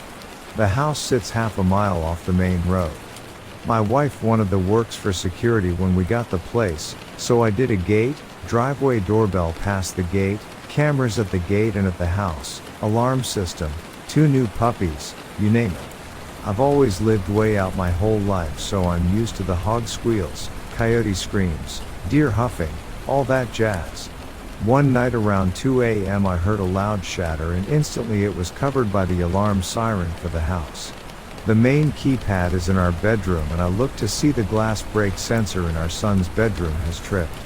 I, thinking the worst, grab a shotgun kept for rattlesnakes and run to his bedroom hollering for my wife to grab our youngest from his crib just in case. I hear my oldest son screaming. I'm shaking so violently I can barely turn the door knob. My adrenaline fight response has completely taken over. I throw the door open, let out a war cry trying to intimidate a would-be intruder, and my son is clinging to the crib rails and glass is all over the floor. I can just feel the cold winter air snapping through the room. I shut his bedroom door behind me, grab him up, and frantically check the bathroom, his closet, anywhere in the area I thought the intruder would be. I yell for my wife again. Living this far out, we have a system if someone is ever in the house and one of us knows but we don't want to alert the intruder, she gives a response indicating she's alone still and okay. I take my son to my wife and hand her the shotgun, telling her I'll grab the rifle and check around inside and out. I grab a flashlight and my rifle, I scan the entire house. I walk outside and hit the auto lock on the deadbolt. I quickly make my way around to the back side of the house to the busted window. My adrenaline has started coming down and I'm logically telling myself it had to have been a deer, right? Saw his reflection buck the window broke. That's got to be it. I checked high and low all around the house and never found any indication to what it was. I checked the cameras and couldn't find anything around the house at that time either. I couldn't sleep the rest of the night. It took a few weeks for me to let my son sleep in his own bedroom again. I'm positive it was just a deer attacking his reflection. But I've always wondered if someone broke the window and heard the siren and immediately ran. Now, there was a blind spot watching that particular window. I've installed more cameras since the incident and I have one that points down each side of the house just to watch windows and entrances. Motion sensing floodlights on all four corners, and my favorite, one of our pups sleeps right beside his bed every night.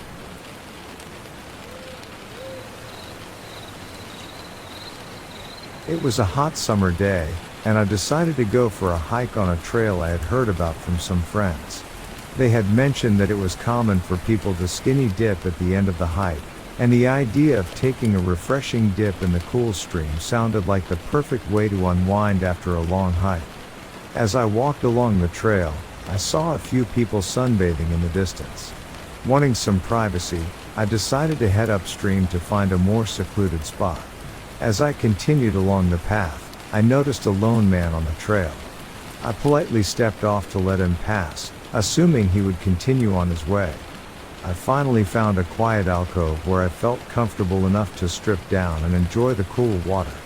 I quickly undressed and submerged myself, feeling the refreshing sensation of the water against my skin. Just as I started to relax, I felt a sudden sense of unease. To my horror, the man from the trail reappeared, standing only a foot behind me, completely naked. He attempted to strike up a conversation, but my instincts were screaming at me that I was in danger. I muttered a response and quickly scrambled out of the water to get dressed. Adrenaline pumping through my veins, I began the 3-mile hike back to my car at a rapid pace. With no cell service in the area, I knew I had to rely on my own instincts to keep myself safe. Every rustle in the bushes, every snapping twig, sent shivers down my spine as I hurried along the trail, praying that I would make it back to my car without incident. When I finally reached my car, I breathed a sigh of relief, grateful to have escaped the situation unharmed. From that day on, I vowed never to hike alone again, always opting for the company of friends on my outdoor adventures. The memory of that terrifying encounter serves as a constant reminder to trust my instincts and always prioritize my safety.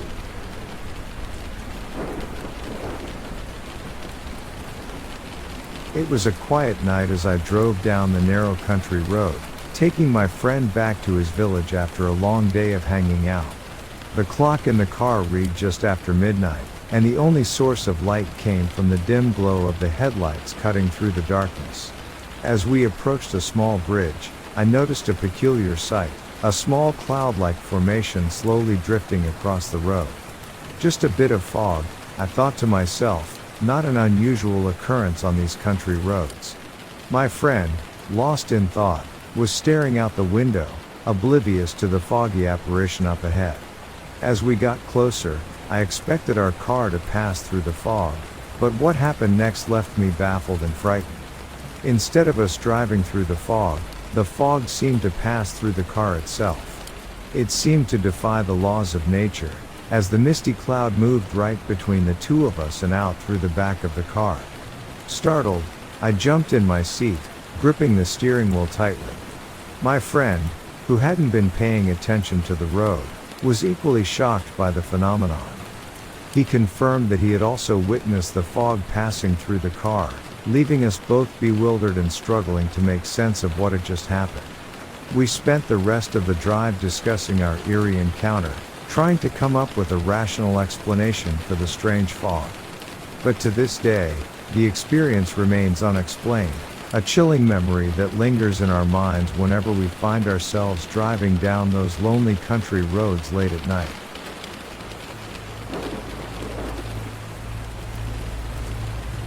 I had always loved the peace and tranquility of living on my 5-acre property, surrounded by cow fields on all sides. My dogs were my only companions, and we had developed our own little routines, including singing silly songs together. One of the songs I often sang was the nursery rhyme Daisy, Daisy. It had become something of a tradition for me to sing this song to my pups as they wandered around our home, mostly indoors since they were indoor dogs. On a crisp fall evening, I found myself alone in the house with the windows wide open, enjoying the cool breeze that swept through.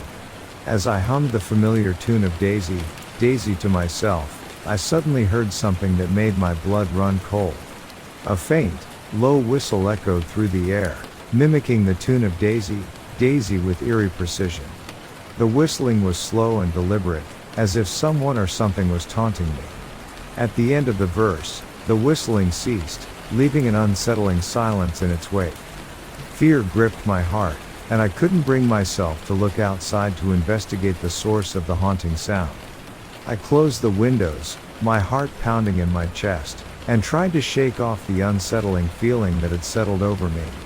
To this day, I still don't know what caused that chilling whistle. The memory of that eerie night remains with me, a constant reminder that sometimes, the unknown can be far more terrifying than anything we can imagine. I'm a U.S. soldier. This was a day like any other as we traveled through the dense forest in our convoy, descending a nearby logging road. We had heard rumors about strange creatures in the area, but none of us had ever seen any evidence ourselves, so we didn't think much of it. As we approached a quarry, I suddenly caught sight of something extraordinary. 3 massive, bipedal hominids covered in black or very dark brown hair from head to foot were standing near the edge of the clearing. The middle creature was the tallest, about 7 to 8 feet tall, and it was flanked by 2 slightly shorter ones, standing around 6 to 7 feet tall. I couldn't believe my eyes. The tallest creature stood very still, while the other 2 seemed to rock side to side, shifting their weight from one foot to the other. They appeared to be observing our convoy with great interest. I wasn't the only one who saw these creatures. Sergeant Jeff Martin, another member of our convoy, had actually witnessed the same 3 beings about 30 minutes earlier. He had observed them leaving the quarry, and they had moved with a graceful, fluid, glide-like stride, accompanied by exaggerated arm swings. Sergeant Martin noted how they seemed to cover an impressive amount of distance with just a few steps.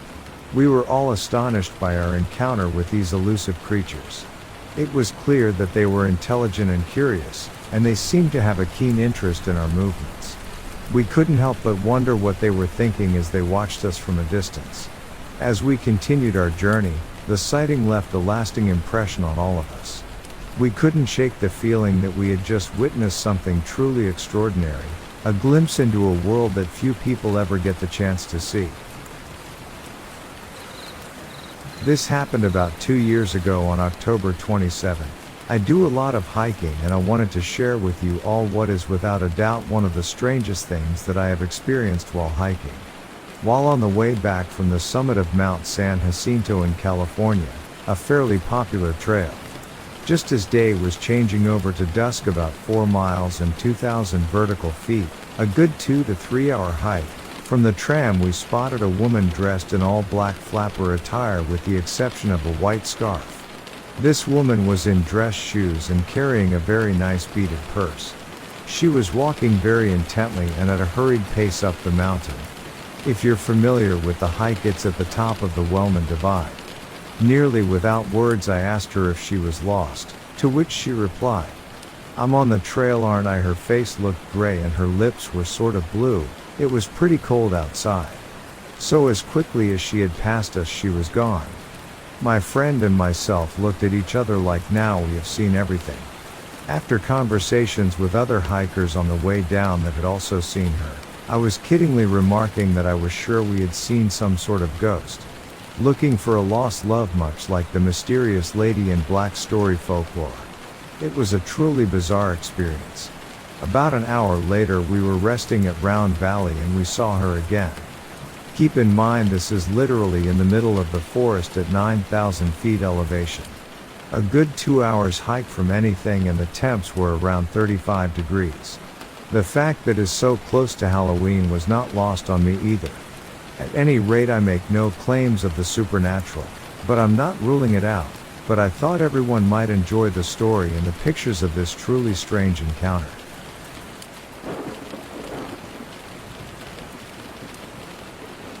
I was a U.S. Army infantryman deployed to Afghanistan in 2006-2007 on the Pakistan border.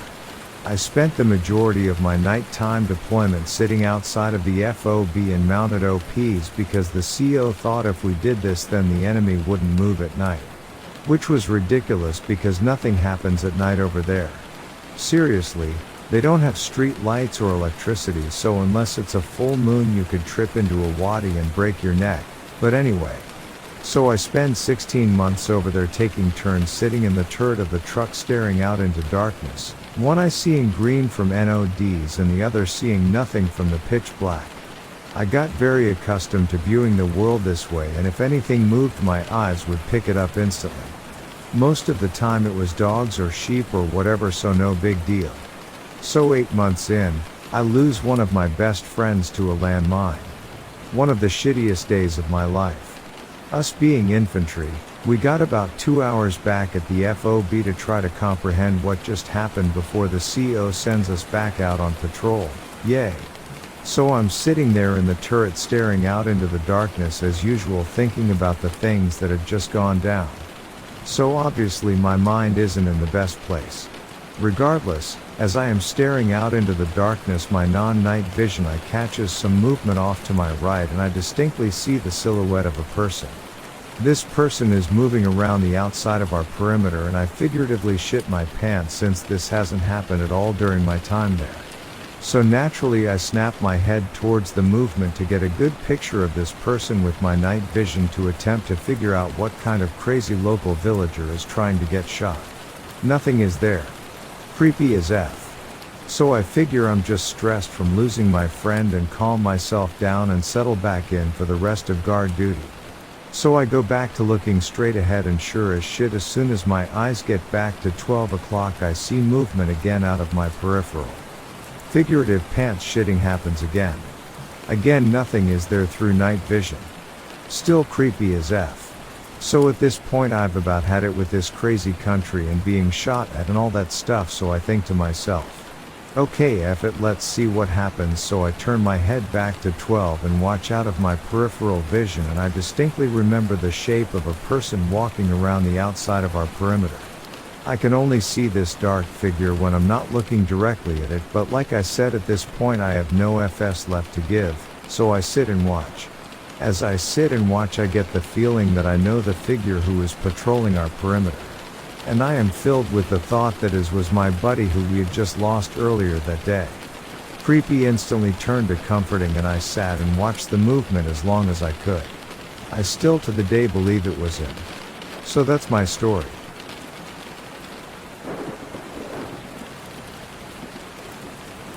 I used to hike a park near my house, had been hanging out there for years. One time I was walking the main trail when I noticed an opening in the brush leading to an area I had never been before. I love exploring, so I, of course, decided to check it out. I was walking around for a while when I noticed a fairly large bone in the leaves. I wasn't too concerned as we lived in a very ethnic neighborhood, and I just assumed it was a cow or pig bone that someone had left from butchering, but then I noticed the very human-looking pelvic bone laying close by. I stood there for a moment sort of comparing my pelvis to the one on the ground before getting my knife out and getting the F out of there. I called the police and led them to the bones, and they agreed that the remains were human, although they theorized it was probably a homeless person.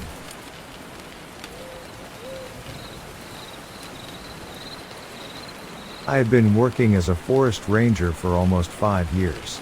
A ranger's day could consist of anything from collecting firewood to tracking down missing hikers. And my day began like most. I would wake up early, walking into work and grabbing my binoculars. As I was about to drive out of the forest, I got a call. That day, I was given a new assignment. I met up with another colleague, a fellow ranger, and we went to the center of this area where somebody had been reporting hearing strange screaming coming from around a cave system nearby. My partner and I decided that I would be able to handle it by myself. He had other things to do, and this was just another run-of-the-mill investigation for me. After he left, I headed towards that area where there had been several unreported mounds to this cave system. Now, let me give you some information. This cave system runs pretty deep, and there are guided tours. But I also know that this cave system is very expansive and also has a lot of unidentified entrances and holes that can lead deeper into the system.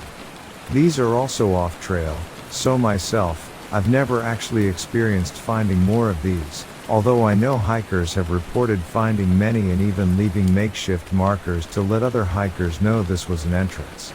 The parts of the ground here were also dangerous, meaning if you step on the wrong part, the ground below you could collapse, falling into a tunnel. So, I had to be very careful about how I approached this entire search.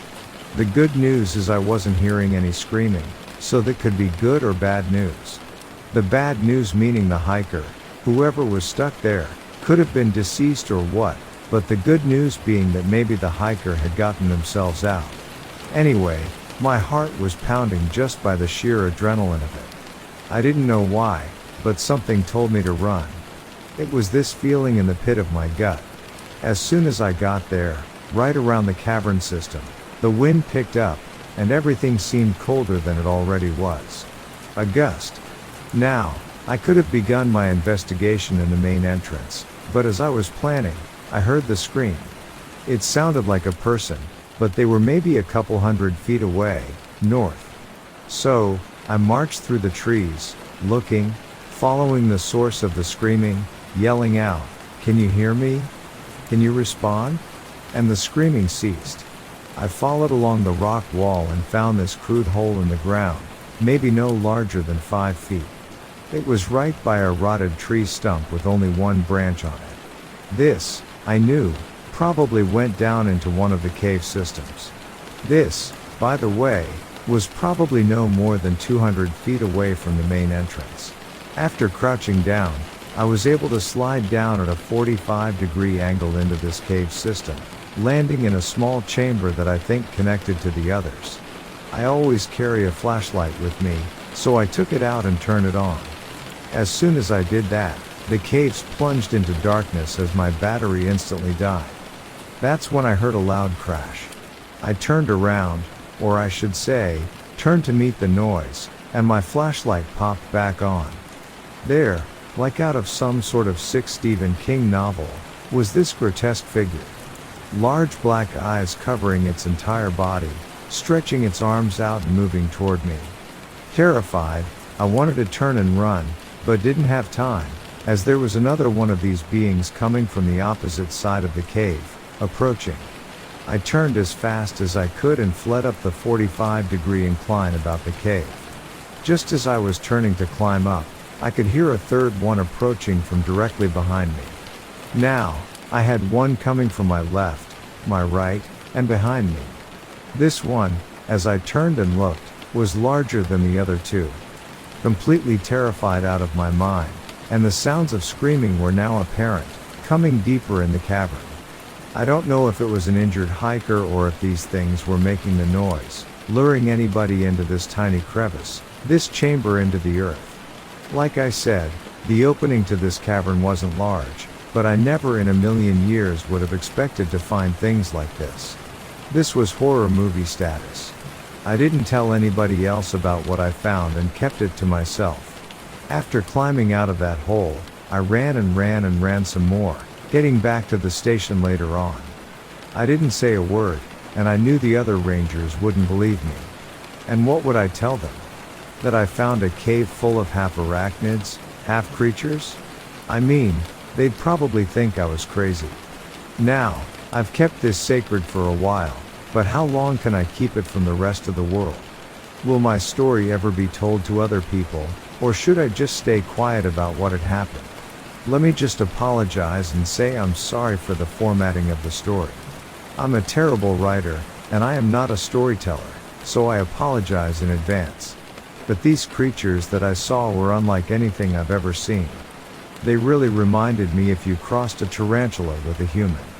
I mean, these were gross. They made this hissing, clicking noise too. I know it sounds phony through email, but it's really hard for me to convey emotion properly, at least through written communication. With all the information coming out anymore about missing hikers and seeing strange figures and shapes in the woods, and all the other bizarre happenings of 2020, I figured, hey, maybe now is an okay time to be open about my experiences and hopefully not experience backlash.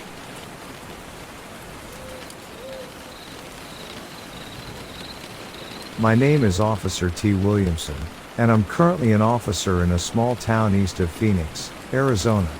My encounter involves an online report that I had read from a man who goes by the name of Ken. The report detailed how he and his family have been being harassed by what they believe to be a demon for almost 3 years now. Mr. Ken begins the report by describing the very first encounter he had with this evil entity, which occurred back in the fall of 2013 at their home in Arizona. While nobody else was around except for his wife, who at the time was taking a shower, he explains that out of nowhere, he hears her scream from upstairs. So he runs up there to see what's wrong, only to find her standing there frozen with terror written all over her face, staring into the nothingness. When he asked her what was wrong, she described a tall, dark figure standing in the corner of their bedroom right outside of their bathroom door. Mr. Ken claims that when he looked in the same corner, all he saw was a pitch-black void where the figure had been standing, which caused this intense feeling of dread to come over him, made him feel as if death were staring him into his very soul. He told his wife there's nothing there, let her out of the bathroom for fear of her safety, after she clearly voiced concern about going back into the room, and with it still being very present, she had a hard time even going back in there, just turning off the shower. Ken then explains how throughout the next 3 years, this entity would go on to harass the family, manifesting in just about a different form every night. Whether it be the same dark figure or sometimes this evil-looking gnome creature with red eyes, and another time he claims it appeared as a spirit made of pure fire. He said that although nothing ever physically happened to anybody within the house, everyone has experienced scratch marks, cuts, bruising all over their bodies for no real reason at all happening at separate times. Ken, too, claims that whatever this thing is, loves to stand outside the bathroom door while people are showering and appears to be immune to things like crosses or crucifixes or even holy water. Going deeper into the report that I read, it didn't go into too much more detail about this entity, but from what Ken did say, it sounded like this was a type of spirit that takes the form it believes will frighten its victim the most, a shape-shifting spirit. That being said, if Ken's family has been dealing with one for almost 3 years, I would say they have done very well in keeping whatever this thing was harassing them away from harming anybody.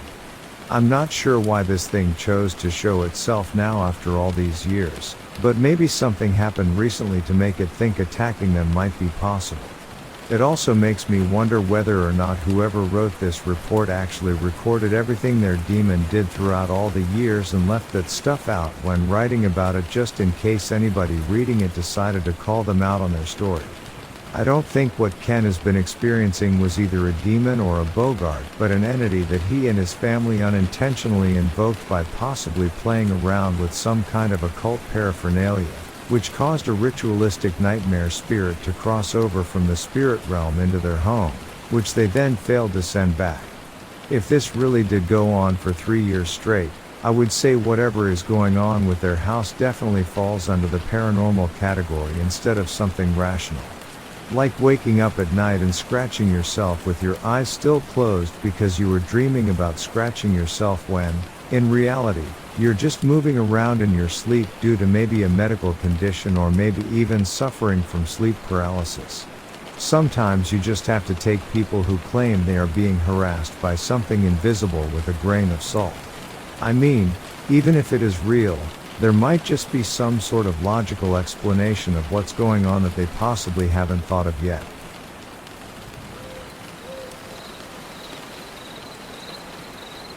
On the day it happened, I was hiking on a small trail alongside a stream off of a forest road in Lawson National Forest in northeastern California.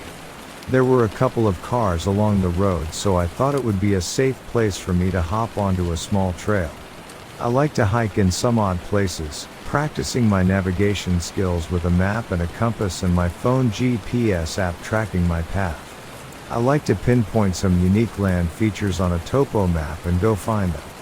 I usually go with a group of orienteering friends, but that day I was hiking solo. When I'm alone, I don't go too far into the forest. However, the events of that day drove me deep into the forest. The stream was rather small compared to the actual stream bed, which was odd considering there had been a decent snowfall over the winter.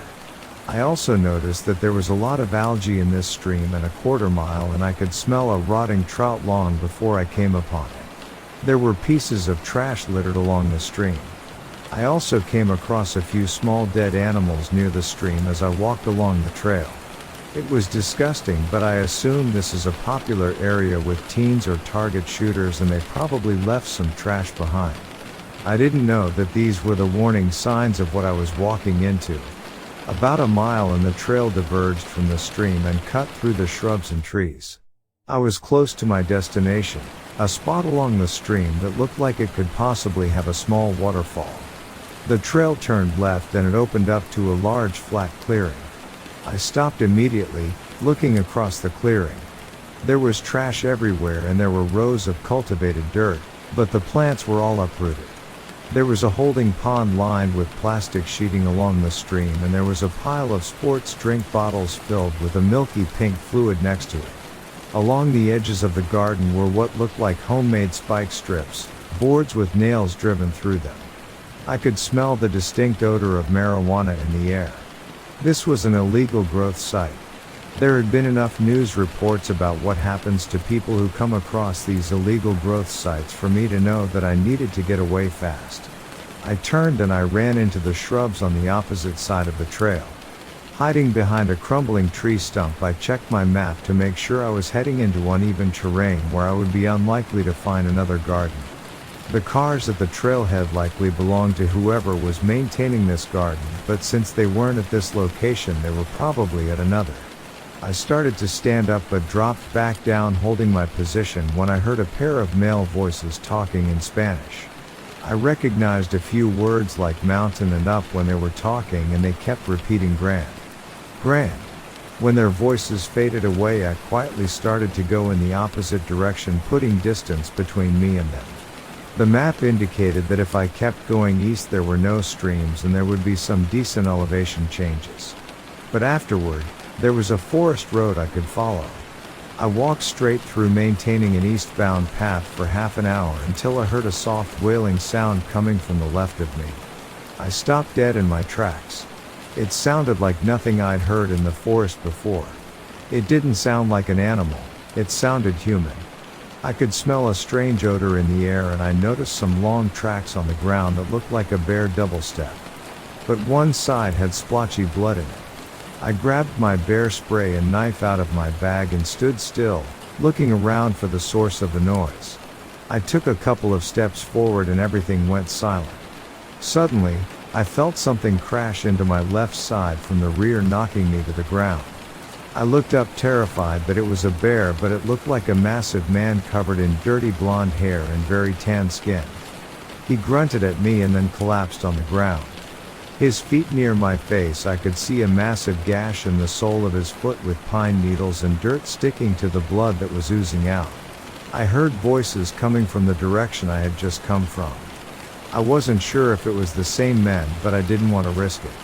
I jumped up on my feet, smacked his leg, and said go, as loud as I dared. I started running east and I heard his limping footsteps pounding on the ground heading slightly north of me.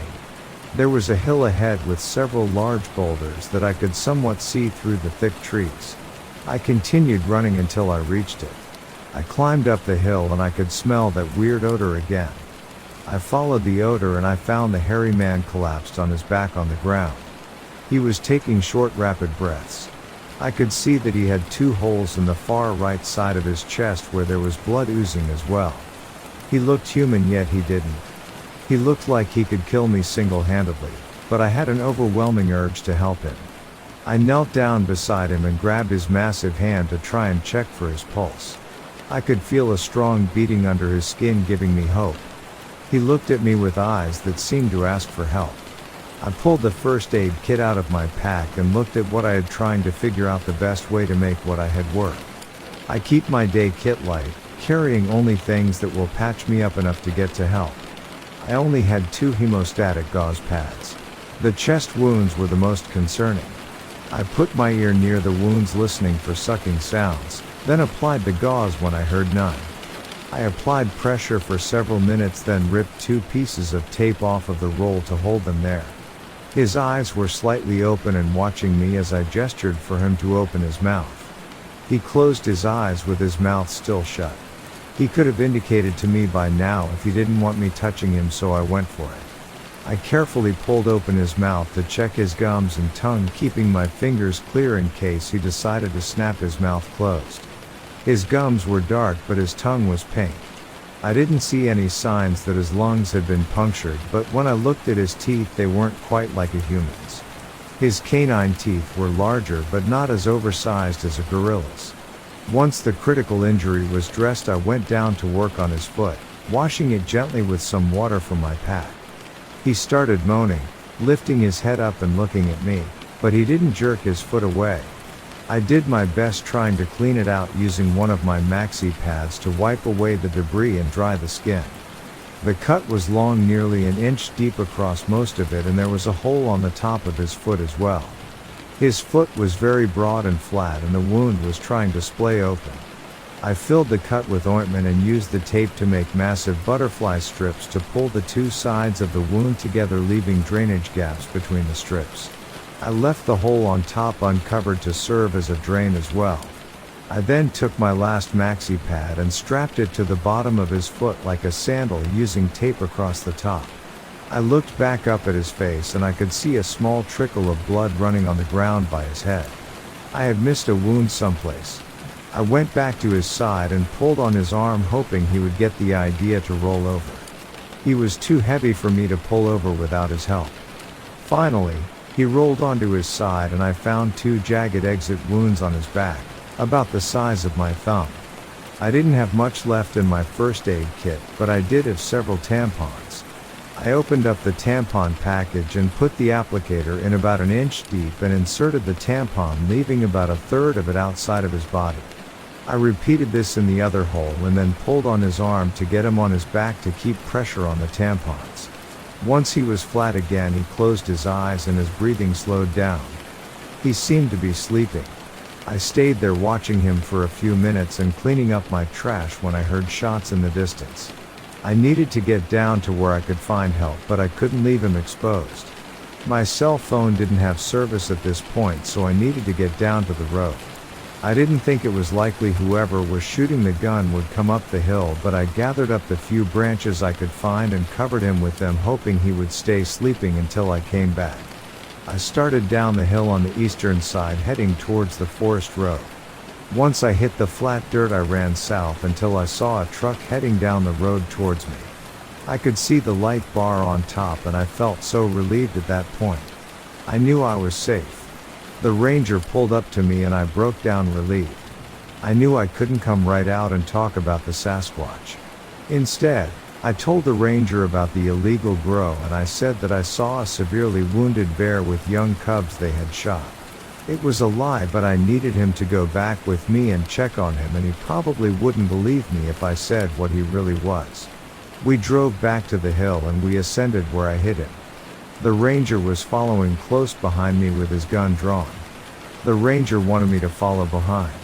I wanted to make sure I was the first face the Sasquatch saw. He likely wouldn't survive another gunshot wound, and if he slammed into the ranger as he did to me, the ranger would likely shoot. When I was able to see the top of the hill, I could see the branches, but he was gone. The blood from his back was still there, but the branches I'd covered him with were arranged into an X on the ground. It's been 6 years since that day, but I feel like it was yesterday. Since I didn't see him get his injuries, I'll never know for certain what happened. I've read stories about them being protectors of the forest, and I think that's what he was doing. These illegal growers divert water from streams to grow pot, and their camping garbage brings a lot of wildlife to their gardens.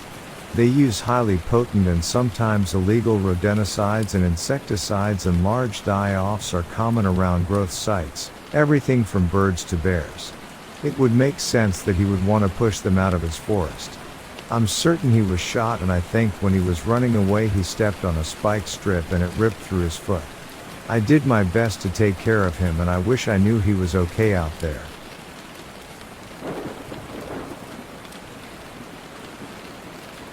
I was a field engineer doing software installation and commissioning on telecom equipment controllers. These units are located at cell sites, tower bases, which your phone connects to in order to provide you service and connectivity from your cell service provider. A lot of these towers are in very remote places. In this particular project, I would go in the day after the construction crews completed their tower and electrical work. I would be by myself with just my work truck, air card and laptop. This particular site was in rural Virginia. I probably still have the email from when I was on that project with the site's coordinates, so I will try and post those later if I find them. If it's not against policy, of course.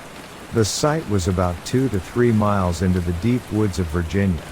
It was near a now abandoned mine of some sort, not sure exactly what they were mining for, but there was very old mining carts and drilling equipment scattered about as I was driving to the site.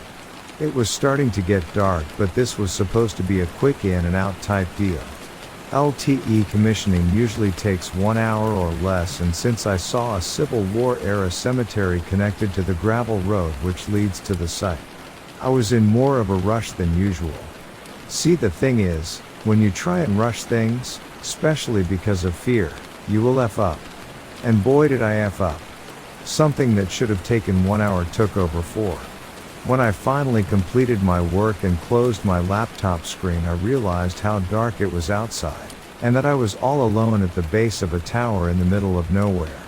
I quickly gathered my belongings and headed towards my car, which was probably 60 yards away at the gate of the compound where the tower was located.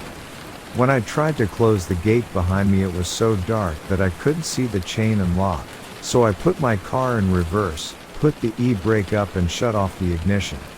This way my reverse lights were lighting up the gate for me so I could close it. Just trying to give you an idea of the utter darkness I was in. After all that, I headed down the trail to the secondary gate which leads to the site, about half mile from the actual compound. Same situation as before, too dark, so had the car in reverse. Well, when trying to close this gate, I heard in the distance what I can only describe as the most menacing and evil female laughter. It sounded like it was pretty far away, but I got shook to the bone. I left that secondary gate wide open and noped the hell out of there. On the drive out, I remembered the cemetery I had to drive by. Needless to say, I didn't look at it when drove past it on the way out. After speaking with the construction crew that built the site, they also said they heard people whispering in the woods at night but could never spot anyone. They also heard what sounded like people picking at rock with tools, but they were certain no other construction or anything was taking place anywhere for miles on end.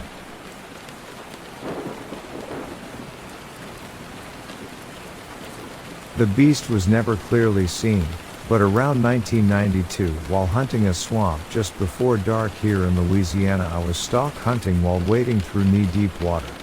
I saw water movement through some very thick hedgerow-like brush. At first, I believed it to be ducks, so I sneaked up to the edge of the brush for a clear shot, but when I got there I could see movement through the thick brush 6 feet over the water, and at the same time there were small wakes in the water coming through the brush every time it moved. I was less than 10 feet from this animal and I could hear it sniffing the air. It suddenly froze still when it picked up my scent. We were frozen in a noiseless standoff for at least 2 minutes. It couldn't see me, but it was looking for me because it knew I was very close. I knew this was something weird and my situation wasn't good, so while mostly hidden, I slowly and quietly over a minute or so replaced the bird shot in my 12 gauge with .33 Magnum 000 buckshot. When I raised my gun to ready fire, it saw me, And when it did, I believe it thought that I was closer than it expected, because that thing screamed like a wild hog being killed x10, very hair-raising loud. It then suddenly leapt several feet out of the water and about 12 or so feet out into deeper water of about 8 to 10 feet deep. In that instant when it jumped, I could see its back or something slightly above the brush. It had spiked hair. When it landed in the water, it sounded like a 300+ pound animal splash. It remained underwater until it reached the other side of the slough. When it came out on land, I couldn't see it. I then made a huge circle around the animal to try and cut it off in an ambush. I wasn't really scared, because even though it was God knows what, I knew I scared it more. I mean, I sneaked up less than 10 feet of this thing and it had no clue I was even there until it winded me. Besides, at that range, a 12 gauge with that load of shots is like being shot 10 times with an AR-15 in one spot. A 12 gauge load like that can put a hole the size of your fist through a wild hog.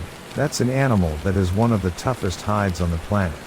There's nothing on this earth that will survive very long with a rib cage shot from that load at that range. I knew this already, that's why I give chase. Anyway, I tried ambushing with no luck. I wanted to continue hunting it, but all I had was a small pocket light, and it was only about 10 minutes before total darkness. Before I set out of the swamp, I looked and found its tracks. I found canine-like tracks about 4 to 5 feet wide and 6 to 7 foot long.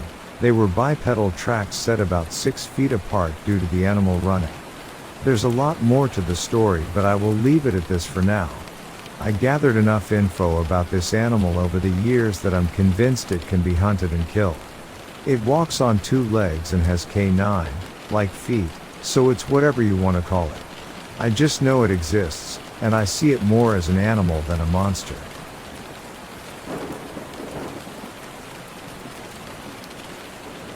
As a park ranger in Yellowstone National Park for many years, I never anticipated the terrifying encounter I had one fateful night. With darkness surrounding the vast wilderness, I embarked on my routine patrol, oblivious to the horrors that awaited me. The night was unusually quiet, a thick mist veiling the towering pines and casting eerie shadows on the forest floor. Venturing deeper into the park, my gaze caught an unmarked trail, beckoning me with intrigue and curiosity. Unable to resist its mysterious allure, I ventured into its uncharted depths. The path led me away from the familiar track, winding through dense vegetation and twisted trees. Silence hung heavily, broken only by the rustling of leaves beneath my boots. I couldn't shake the feeling of trespassing in an ancient realm untouched by humanity. As I ventured further, a bone-chilling coldness settled around me, causing the hair on my neck to stand on end.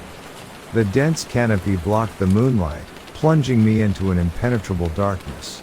It was then that I heard a low, guttural growl that reverberated through the stillness.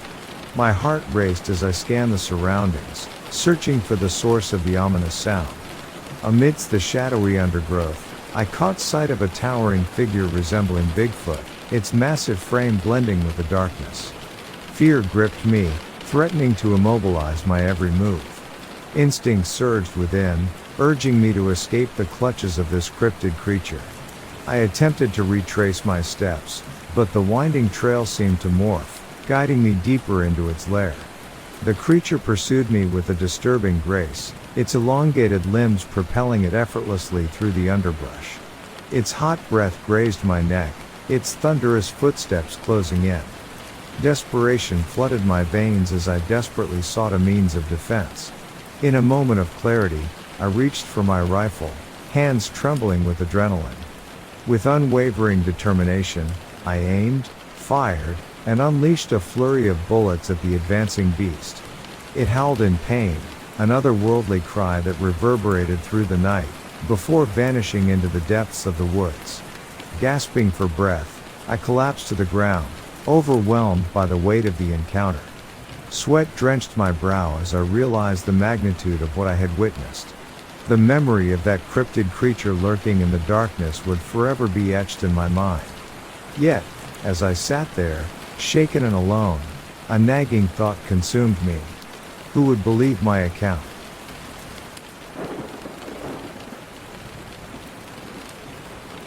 Last year in Northwest Florida I was out hunting the swamp from a kayak.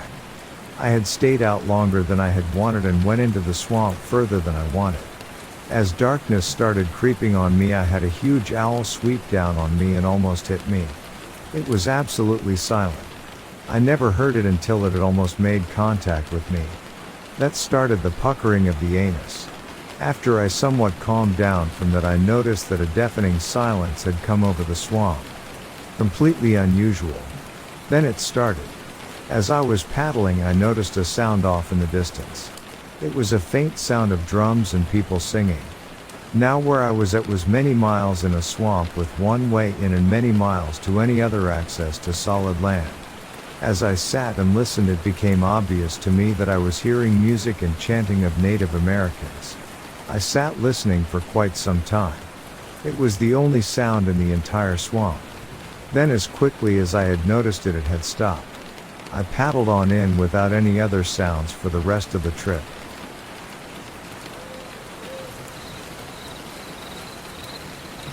Some years back I was out deer hunting in southern Illinois.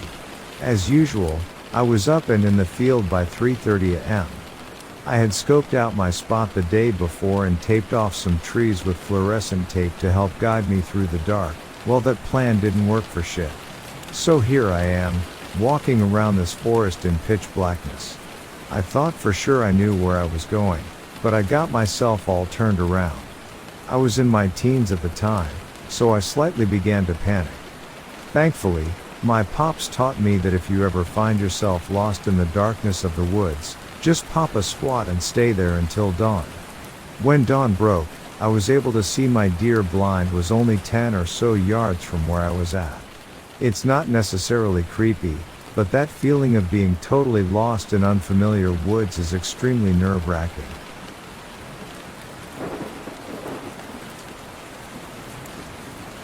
My girlfriend's dad told us he was out moose hunting when they came across 3 guys from out of state looking to party before a wedding, get drunk and have a good old time. They were loud as F for the next 2 nights, to the point the dad's group went and checked it out. The groom had been tied up and was beaten because he cheated on his bride with one of his friend's significant others.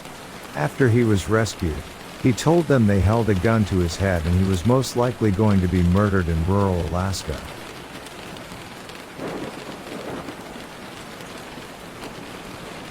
This story almost belongs on No Sleep, but I swear it's real. Hiking along a section of the PCT with my aunt and dog, after 3 days we found ourselves at an impassable river crossing with the dog and have to head back. Reluctant to go over the mountain passes we just did, we pulled out our map and find what seems to be an interesting trail through the Ansel Adams wilderness that will put us back where we started. We go to a resupply point, got some dinner and a shower, and ask if we can get a 4-wheeler ride up the road to the trailhead. They say nobody goes up that road and we couldn't get one, but a man on vacation with his family offers to help up out. We drive about 2 miles up the road and it proves to be so washed out, it becomes impossible to drive further, so we thank him for his help and continue on foot. We walk another 3 miles or so to the trailhead and find it completely destroyed by fallen over trees, and it looks like no one has been there for decades.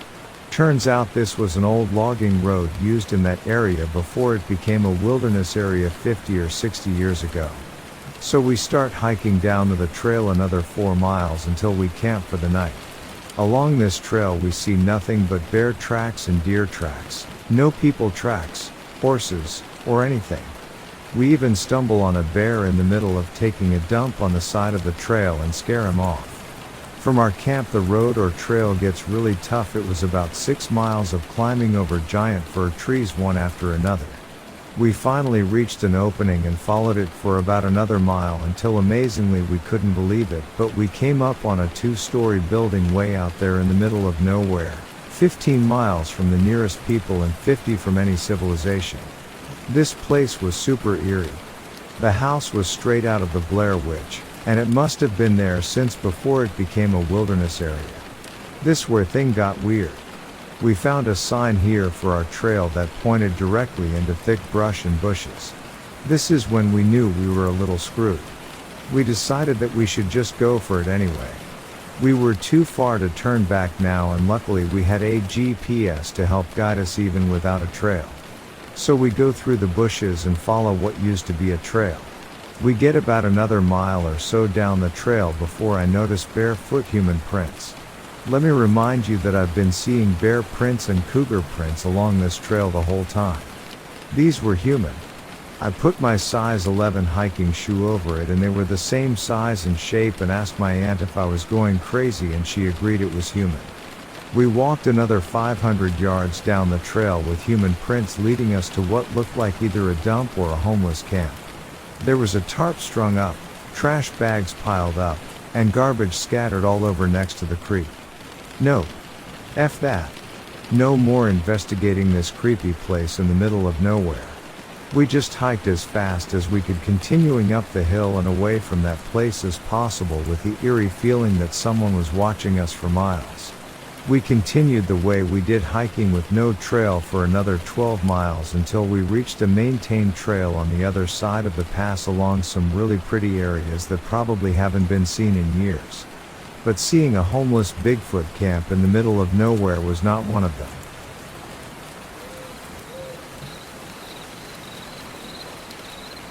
However, when I was younger, my father bought a plot of reclaimed coal mines land. It was quite literally in the midst of hundreds of acres of wilderness. Me and my younger brother would play in the woods around our house, and we found some interesting stuff. There was an old wooden wagon that was broken down and rotting that we found. We also found what looked like the remnants of an old cable pulley system with wooden buckets attached to it. The thing that scared me the most happened to me and my best friend at the time. We were outside playing basketball when these shadowy figures appeared at the edge of the forest. There were 4 of them, and they were completely black except for their eyes. It was like a pin pricked through paper, that when you shine a light on it, the paper is the shadow and whole is this area of light. That's what their eyes looked like. They knew us by name and called out to us. They were calling us over to them. We ran away into the house and didn't come out for a long time. This happened when I was 8 or 9 years old, and I guess I repressed it, but I kept having this memory of these shadow people and my friend. At first I thought it was just a dream that I'd had, but the memory was persistent. When I was much older, I believe mid-20s, I was with my friend and told him that I had a question that I needed to ask him. I told him that it was going to sound crazy, but it happened while we were playing basketball when we were younger. He instantly answered, saying the shadow people at the edge of the woods. It completely threw me. He verified that it had truly happened without me really asking about it. It still shakes me to this day when I think about it.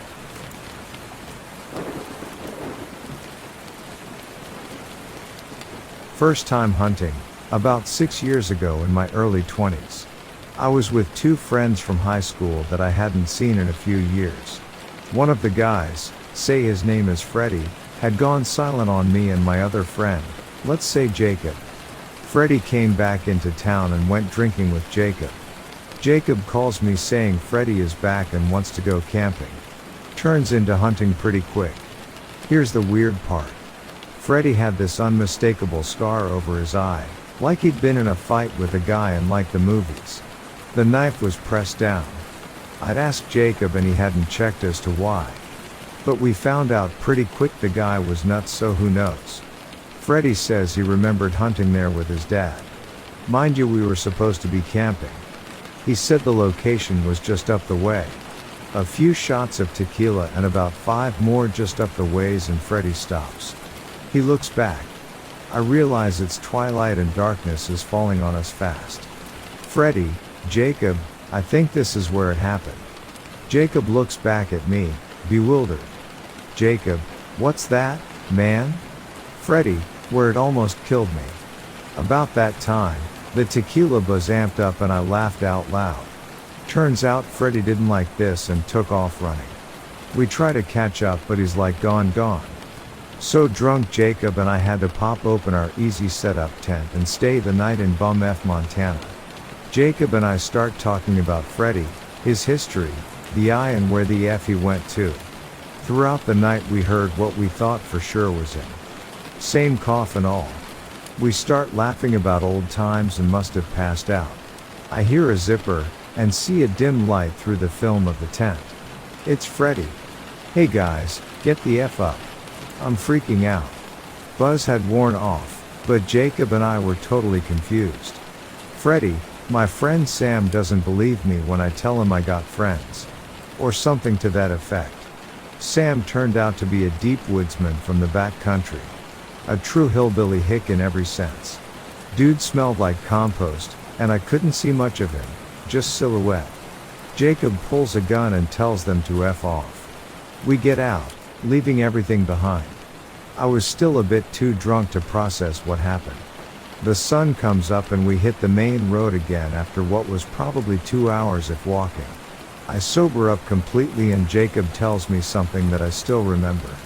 He said he never drank the tequila, only I did, and that when I started rambling all weird, he knew Freddy had slipped us something. Freddy never had a friend with him, turns out I hallucinated it. I guess he had slipped me something that made me hallucinate all the conversations and everything. The one accurate part I got right was Freddy had taken off running, but it wasn't long. He came back, telling Jacob he let us out there to hunt us and wanted us to run. Jacob pulled his gun he had packed, against my wishes, and freaked old Freddy out, and he ran off for good. It was a rough end to what was a decent friendship in school. No telling what his scar was from and what happened to him, but we clearly lost all contact, and I bought Jacob a real shot of tequila after we got back into town the next weekend. He saved me. The kicker was he didn't even have any bullets in the gun. He said he forgot to load it. Still freaks me out.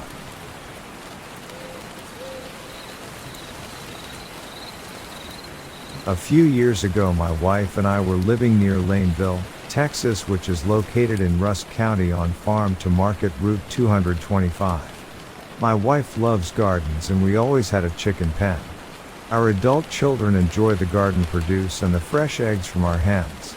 We lived this way for many years after we moved there in 1981. We had no intention of ever going back to the big city. The incident that I'm writing about happened in 2015 and it signaled the end of our chicken business. Each morning I have to walk down to the chicken pen that was 150 feet behind our house. After I fed the chickens and checked their water, I headed back to the house to eat breakfast. I had guns, but I never carried one around our own property. At that time we had a terrier who went everywhere we did. She had never shown any inclination to be afraid of anything, but on this day I was in the middle of my chores when the terrier stopped dead still. She was fixed on something beyond the tree line behind the chicken pen and the hair on her neck and back stood straight up. She was frozen in place and didn't move a single muscle. I shifted my gaze to the tree line and what I saw caught my breath. I knew I was looking at something I had never seen before.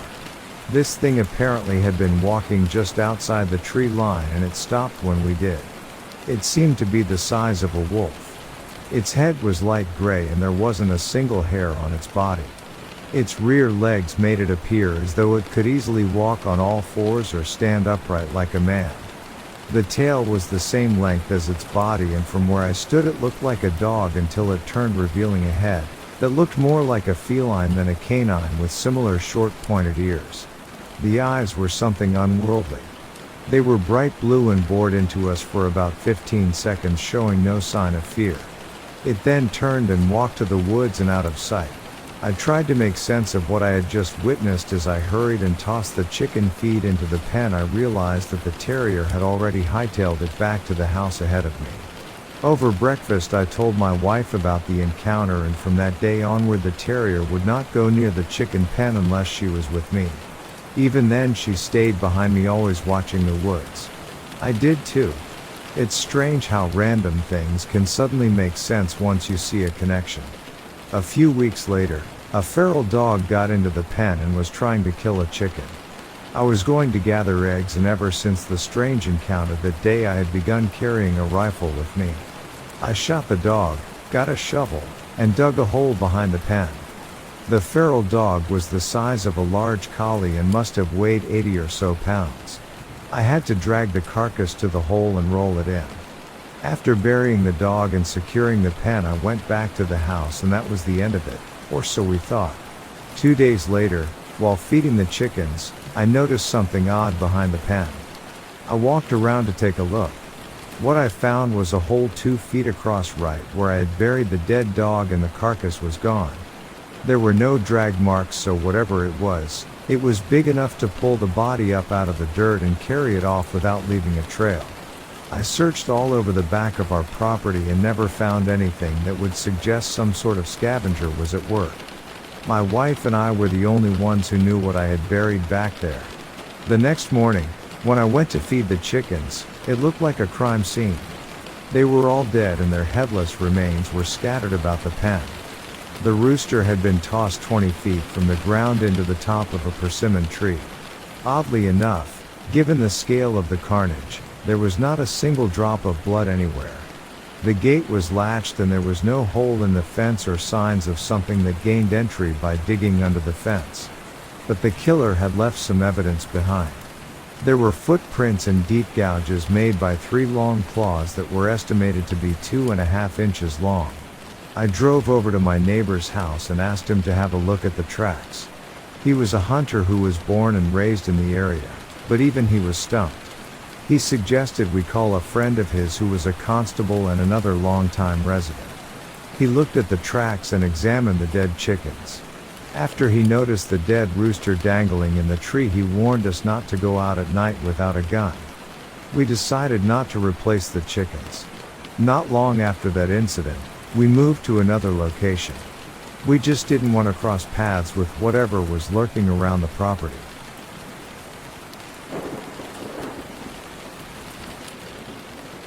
I live in Michigan and regularly go out trapping or coyote hunting. One day I'm taking a long-time friend hunting for the first time. He lived out of state, so he wasn't familiar with the area and its types of people and habits, so to speak. Anyways, we were walking along and unfortunately the coyote spot I usually used had now been useless after so many uses of traps and shots taken. So we went a bit deeper to look for a better spot. The coyotes had a den in some lowlands and thick brush. I don't usually go out there, but I didn't want my friend's first hunt to be a boring one, so we pressed on. After a bit of walking, my friend noticed a blood trail and I assumed another hunter hit and wounded one. I figured we would track to make sure it didn't suffer, so we followed the blood trail. The strange part was we didn't notice any tracks and it was winter, so tracks would be easy as day to spot. However, when we reached the source, we ended up finding something a lot more gruesome. We came across the dead bodies of a man and woman. The man had a crossbow bolt in his stomach and looked like he had been stabbed. The woman was stabbed much worse and looked like she had been, quote, sexually used. Needless to say, we called the police. I've never been back to those woods since, and now when I got out I wear body armor underneath my vest and always go with a partner.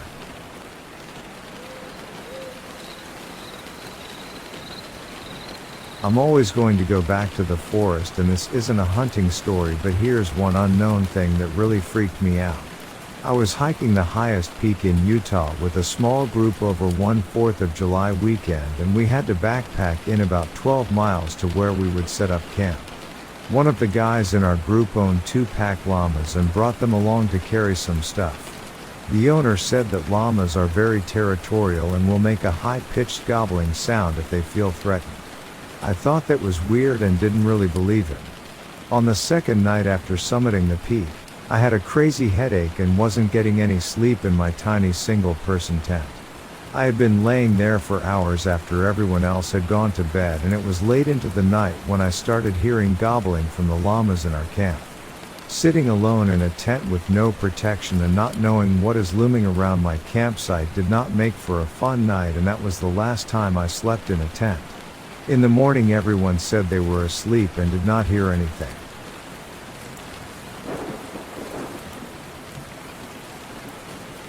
I was 61 years old when I had the most unusual encounter of my life. I'm an unassuming man, steady and phlegmatic, with a thick brush of white hair and a craggy outdoorsman's face. I enjoy a pint and a dram, but I never indulge when I'm working.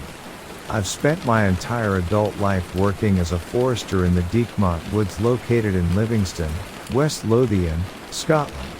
On the morning of Friday, November 9, 1979, I set off with my red setter Lara to check the woods on Diekmont Law for stray sheep and cattle. It was a damp day, and as I parked the van and set off down the forest track, the noise of the Edinburgh-Glasgow motorway was muffled by the thick, dark fir trees.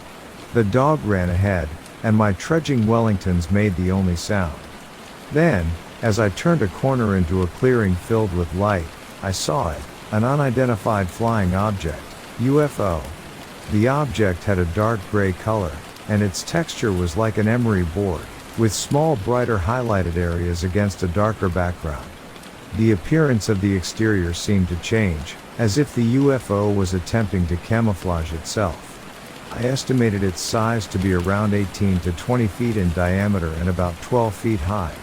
It looked as if it was mounted on a ring, resembling a hat with a brim. There were also protruding stems topped by propellers on the outside of the craft. Nothing on the object was moving at the time. Suddenly, two small spheres rushed at me. They were like miniature versions of the large craft, making a sound as they approached, with spikes on the outside making contact with the ground.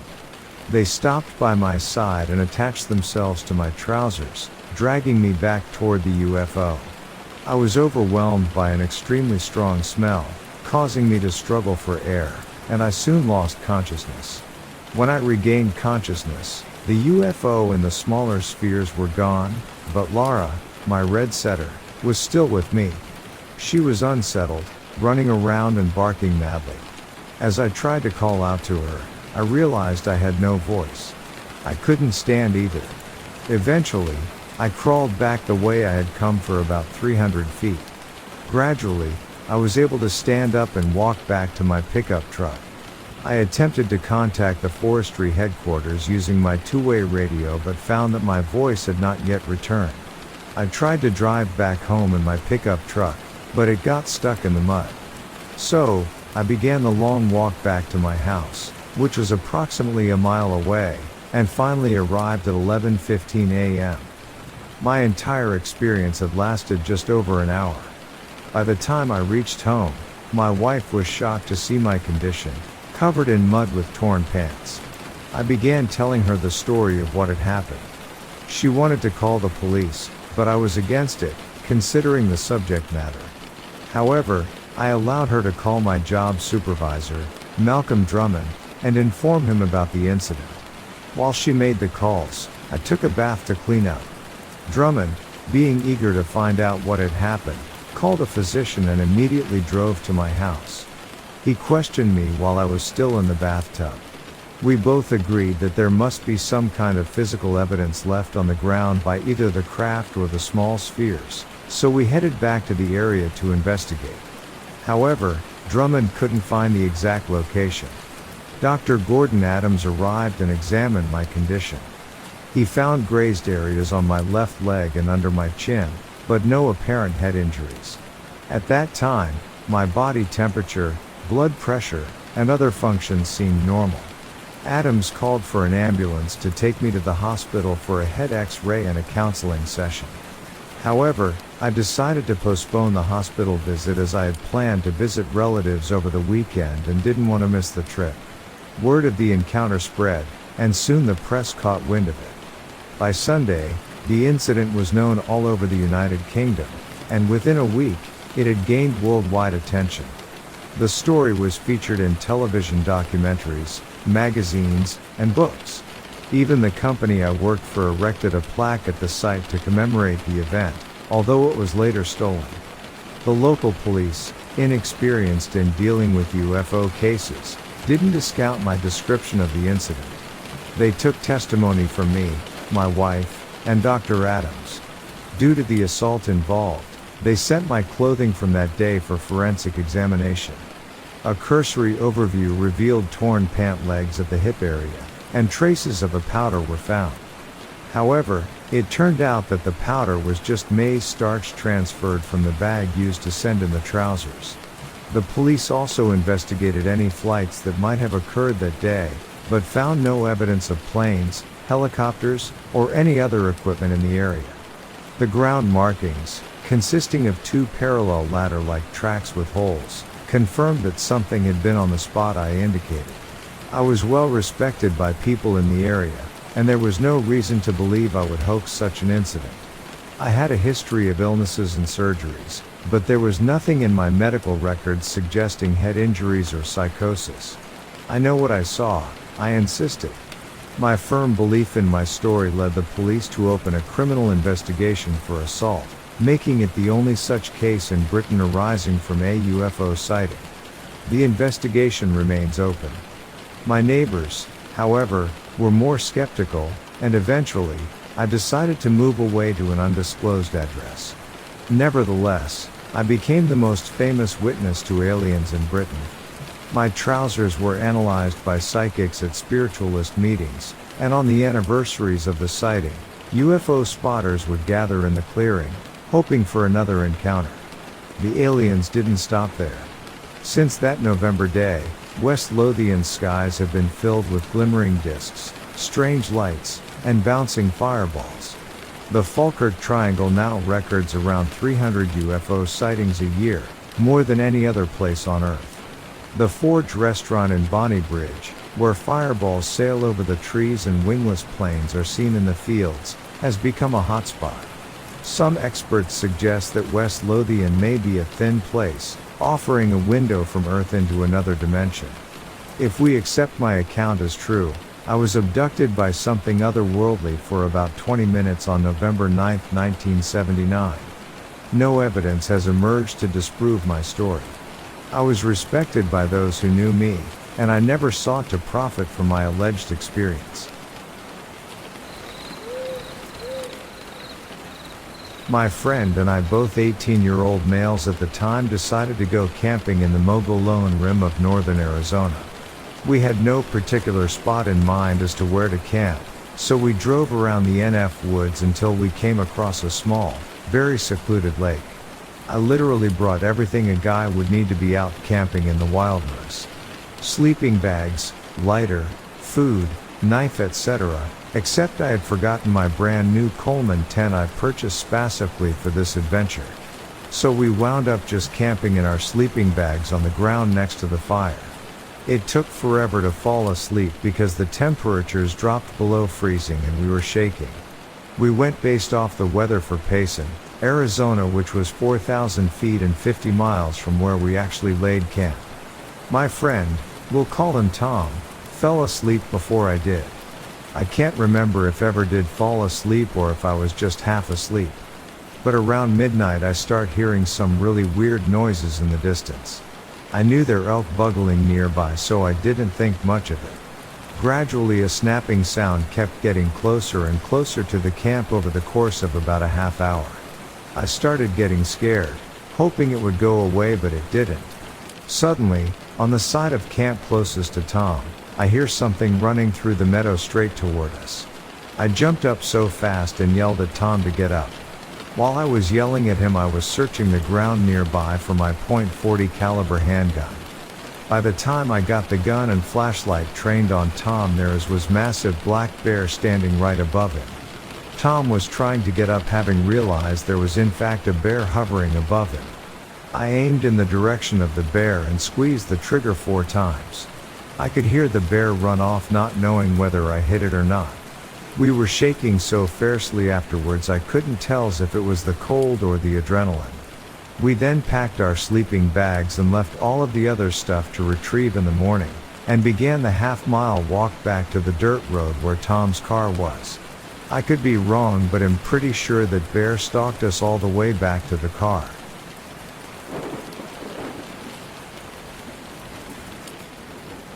When I was a kid, I went for cross-country biking nearby to our home. There is a roughly 2 kilometers, 1,5 miles, loop of a forest path in the forest. It is rideable if a bit difficult at some points. After just riding couple of minutes on a narrow forest path, I see a figure walking ahead of me. It looks like a hooded elderly lady walking really slowly. I cannot see her face or anything, just a dark hood covering her.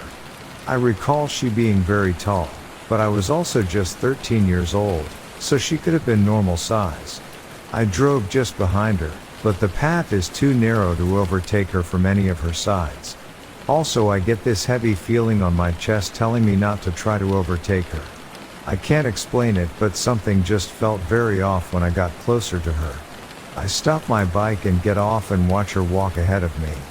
I then think that this is silly and she must be startled if she turns around and sees me there.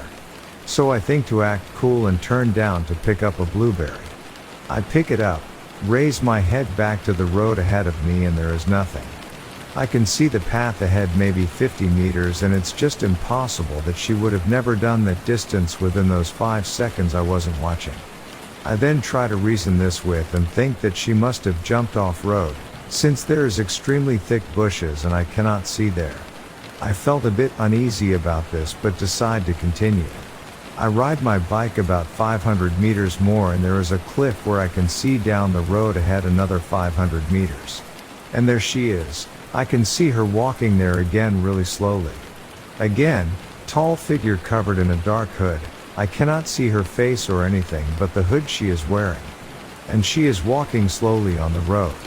I really couldn't figure out how she made it there in such a short time, since even I couldn't do the distance in that time even with my bike. I am extremely alarmed at this point but decide to continue. I drive the hill down into the spot where I saw her before. Again, there is nothing.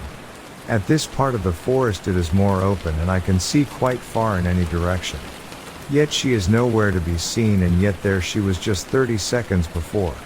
I continue my trip and finally finish my first loop of the trail and decide to go yet another round. After going for a couple of minutes, there she is. Exactly the same spot I saw her at the first time. Again, tall, dark, hooded. Walking slowly.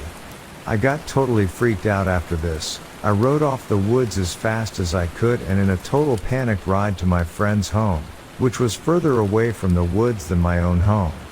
Until today I have no idea what I saw, and it gives me the chills when I remember her figure.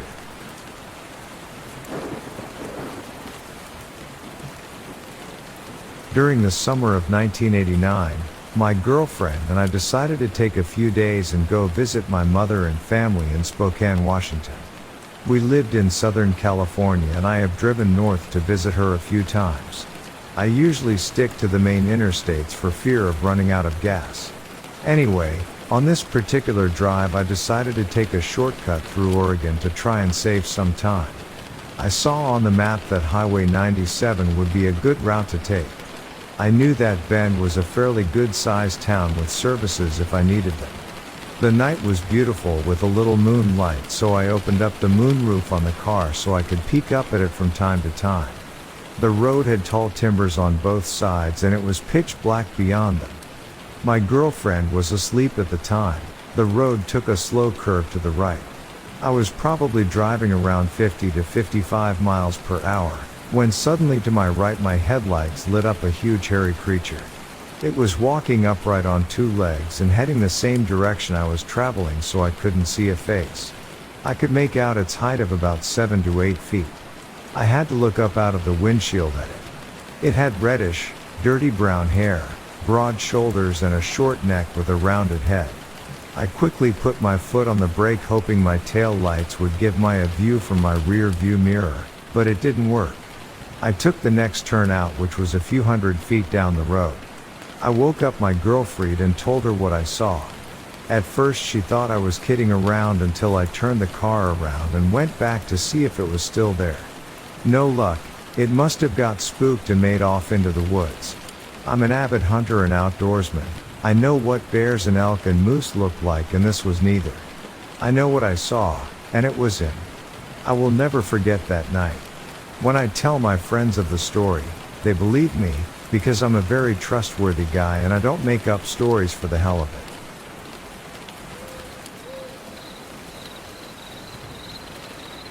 I lived in a rural area, though it was fairly close, 25 miles, to the nearest city and maybe 10 miles to the nearest town.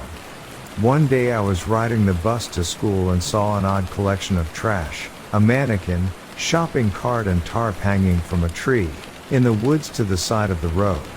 A few days later I noticed it was gone and figured somebody had cleaned it up. Things got weird when it reappeared on a different road after a week or two. This happened a few times over the course of a couple months, and I didn't tell anyone because it sounded a bit crazy. Really late one night I was watching TV and my neighbor's dog started barking. This isn't unusual, but the nights are extremely quiet and I heard an odd rattling that eventually sounded like a shopping cart. I turned off the TV, hid under the blankets and watched a disheveled person push a shopping cart with a mannequin in it past my house. This was during the middle of winter. It's bitterly cold, the wind is deadly and feet of snow are fairly common. There was zero chance anyone would believe me, so I never said anything. Fast forward several years later and I was home from college for the summer. My mom is an adult protective worker and tells me about a referral she got involving a schizophrenic homeless guy who pushes a mannequin, his wife, apparently, around in a shopping cart. This was in the city, but she then tells me he for some reason walked all the way to my area and lived in the woods for an entire winter eating roadkill and God knows what else.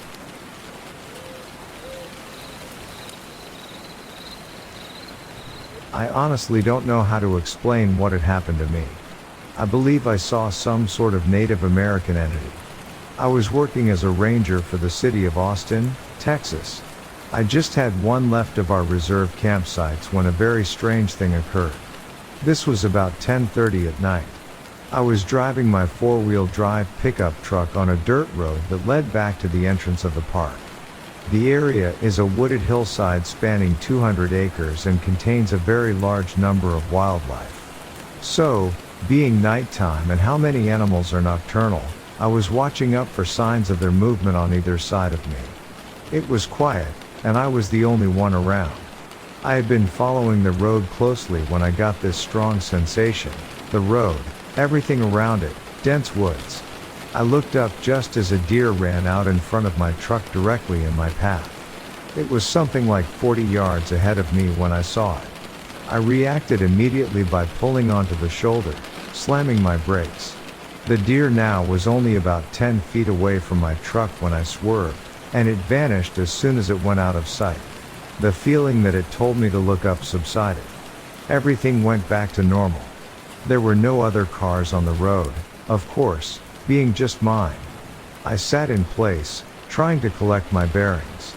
My heart was beating fast, and I had a headache, and I couldn't explain these feelings. What on earth? So, something brought my attention to the hillside, right where the deer had come from, and that's when I saw movement about 50 yards into the brush. It wasn't clear.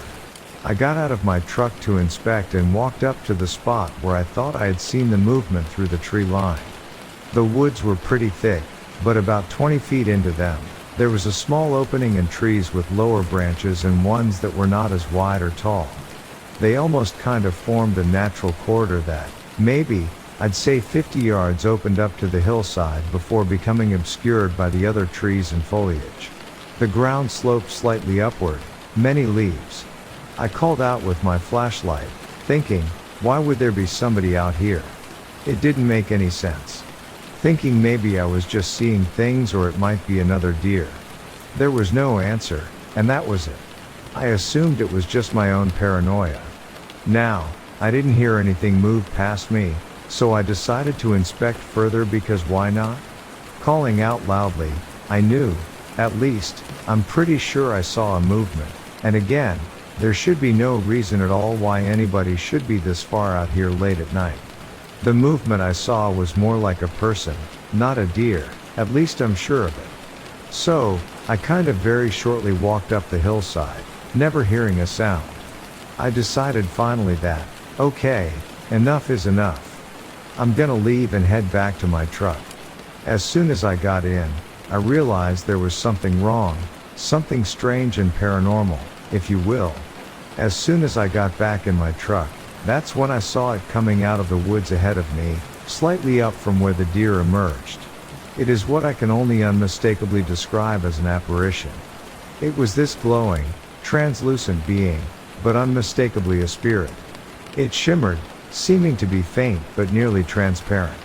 It came closer to my truck and appeared as if it were getting bigger but also darker and more solid at the same time. It was this light grayish color and then would grow darker in color, kind of pulsating.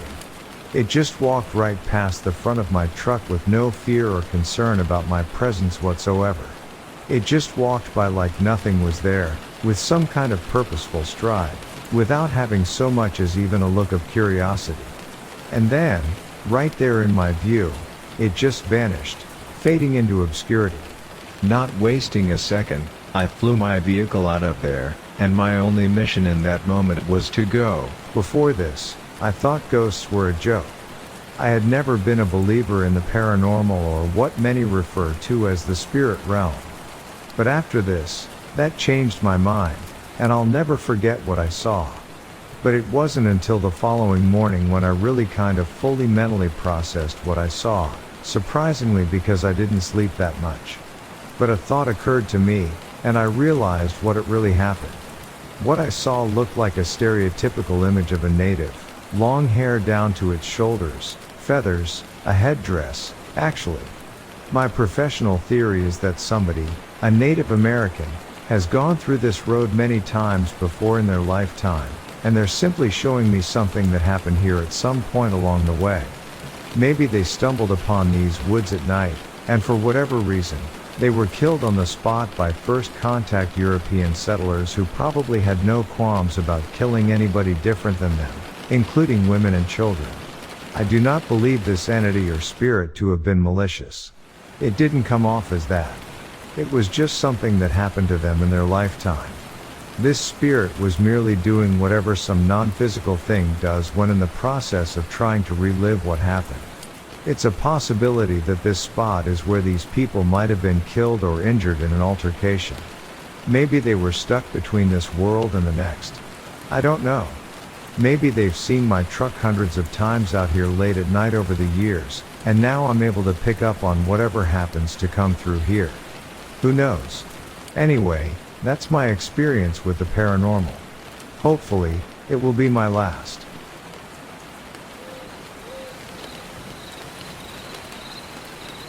I have family in law enforcement, and I found these old archive files. Well, my grandfather did because he has access to documents. This is an old printout of something that I found very interesting, so I thought I would share it with you. Here you go. May 22, 1984, Officer LG was patrolling the area around a local park during the night shift. At approximately 1:25 a.m., the officer reported veering off course to investigate flashing lights in an adjacent wooded section of the city. Spotting several bright lights slowly hovering along the tree line, as he drove closer to investigate, his vehicle reportedly lost power and stalled. As he approached, an object described as having a dark body with many bright lights hovered silently above him, roughly 300 feet away. The object allegedly reeled out some type of thin black cord, which struck and wrapped around his police car as it backed away from him. The object then took off into the air and disappeared into darkness. Officer LG wrote his account of the event on May 24, 1984. The following day, he reported the incident to command, who denied anything had happened and insisted that his vehicle was in perfect working order.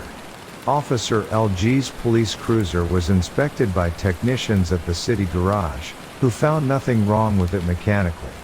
No evidence of alterations or unusual damage were noted after inspection. No support for Officer LG's claim would come from local authorities until 3 months later when another officer, Officer AF, called into dispatch, reporting a very similar object near the same park, along with reports of several other officers who had also spotted strange lights descending toward a tree line, then vanishing without explanation. Thereafter, Officer AF and Officer LG were reportedly ridiculed by command to stop spreading rumors, ultimately leading to Officer LG being permanently dismissed from duty.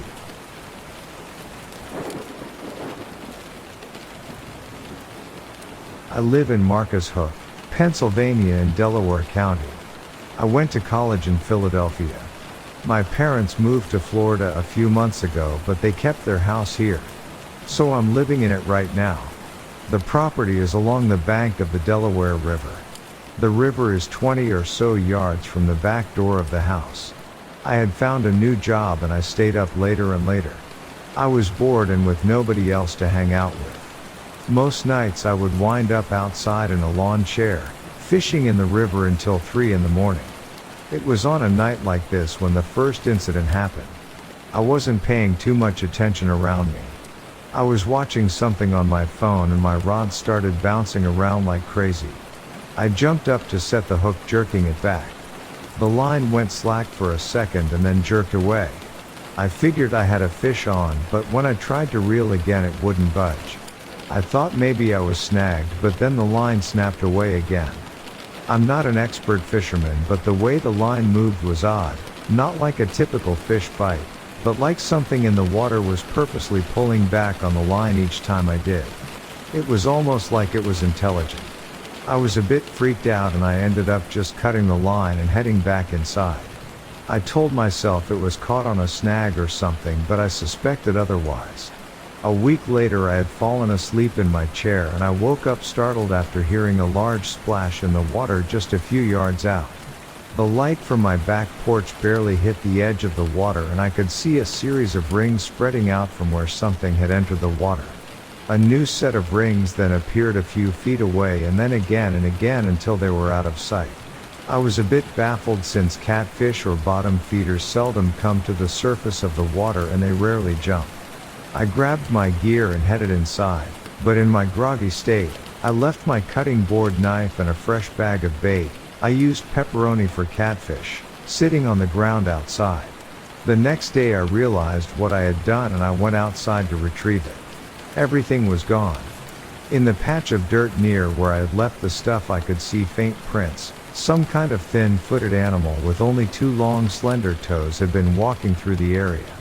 I also found silvery fish scales that were spread sporadically around in both prints and the scales led straight back to the water's edge.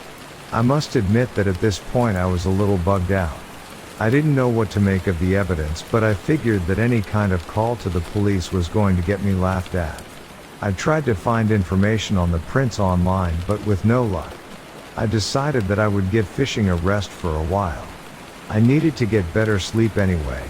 I was starting to get tired halfway through the day at work.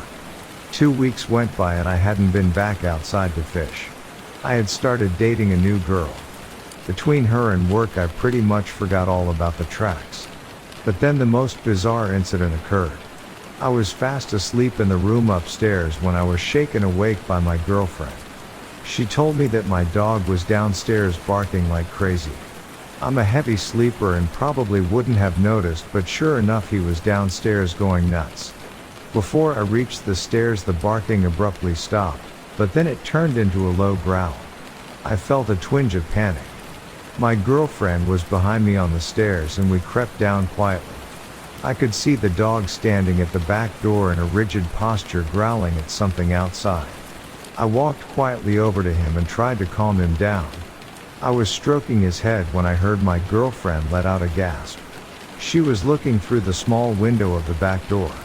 I stood up to look for myself. Unmistakably, there were 2 bipedal creatures, no more than 3 feet tall, walking around my backyard. It was dark and the lights were off, but I could make out a pallid silver color to them. They had no eyes that I could see, but something like a fin was running along the spine of each creature. We stood frozen for a few moments watching these 2 creatures. At one point they ambled over to each other. I swear that they were making hand gestures toward the house. My girlfriend saw this too and whispered that she was going to call the cops. She ran upstairs to grab her phone while I stayed and watched for a few more minutes. My dog started barking again, and this time both creatures just walked away towards the river and disappeared under the water. The police arrived about 20 minutes later and looked around. They didn't see any sign of the creatures but said that they had found some wet prints outside. They were the exact same ones that I had seen on the ground a few weeks ago. Since no crime was committed they didn't seem too interested, but the officers took my report and told me to call again if anything else happened. So this was a month ago. I've looked online for any kind of information on these creatures but I can't find anything. I haven't gotten a good night's sleep since, and my girlfriend has refused to come back to the house. Do you have any idea what these creatures may have been?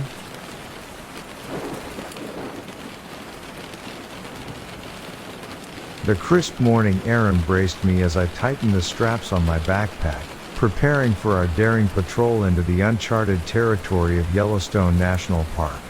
I was PRT of a team of park rangers who was tasked with exploring the untouched depths of the wilderness, mapping new trails and ensuring the safety of both visitors and wildlife. With a mixture of excitement and caution, we set off into the dense forest, the towering trees forming a majestic canopy above us. Each step echoed through the serene silence, our boots crushing twigs and leaves beneath them. The beauty of nature surrounded us, but so did the untamed mysteries that lay hidden within. As we ventured deeper into the wilderness, our senses sharpened, our eyes scanning the surroundings for any signs of disturbance. Suddenly, a faint cry broke through the stillness of the forest. We exchanged glances, our instincts alerting us to something amiss. Following the anguished sound, we stumbled upon an injured camper, his face etched with pain and fear. Blood stained his clothes, and his trembling hands clutched a makeshift bandage over a deep gash on his arm. We rushed to his side, offering assistance and asking what had befallen him. His voice quivered as he recounted his terrifying encounter. He described a creature, massive and hairy, with eyes that seemed to penetrate his very soul. It resembled a Bigfoot, a creature often dismissed as folklore. Skepticism flickered in our eyes, but empathy compelled us to listen further. The injured camper revealed how the creature attacked him without warning, its strength overwhelming. He fought back with all his might, desperately struggling to free himself from its grip. In a stroke of desperation, he managed to strike a blow that sent the beast sprawling. Believing it to be dead, he escaped, but the trauma had clouded his memory of the exact location. Our gazes shifted between disbelief and concern. Could it be possible? Were we standing face to face with evidence of a creature? We assessed the situation, weighing our duty to the injured camper against the unknown dangers that lurked in the depths of the park. Realizing that his life hung in the balance, we made a collective decision to prioritize his well-being. Carefully, we helped him to his feet, supporting his wounded arm. Navigating through the wilderness, our group communicated with the local hospital, arranging for an immediate transfer of the injured camper. The journey was arduous. We formed a protective shield around him, ensuring his safety as we traversed the untamed terrain. Finally reaching the edge of the wilderness, we handed him over to the waiting medical professionals. Exhausted, yet satisfied that we had fulfilled our duty, we watched as he was whisked away to receive the urgent care he needed. Though skeptical of his encounter, we couldn't shake off the nagging curiosity that lingered within us.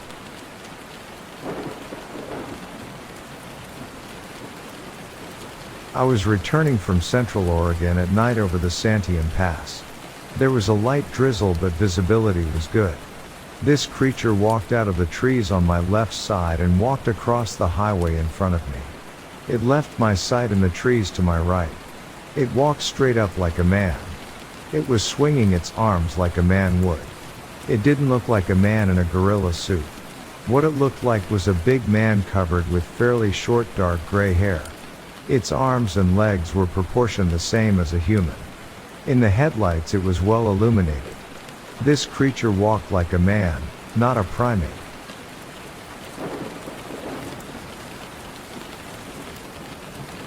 I grew up in Delaware County, Pennsylvania, which is right on the border of Pennsylvania and Delaware. There's a state park close by, Brandywine State Park, where the famous battle was fought during the Revolutionary War. A small part of that park is known as Beaver Valley. From satanic cults to a town full of little people, the number of conspiracies surrounding the place can lead you down quite a rabbit hole. Some people used it as a shortcut when Nauman's Road was backed up, but never at night and never on any of the roads that supposedly harbored evil spirits.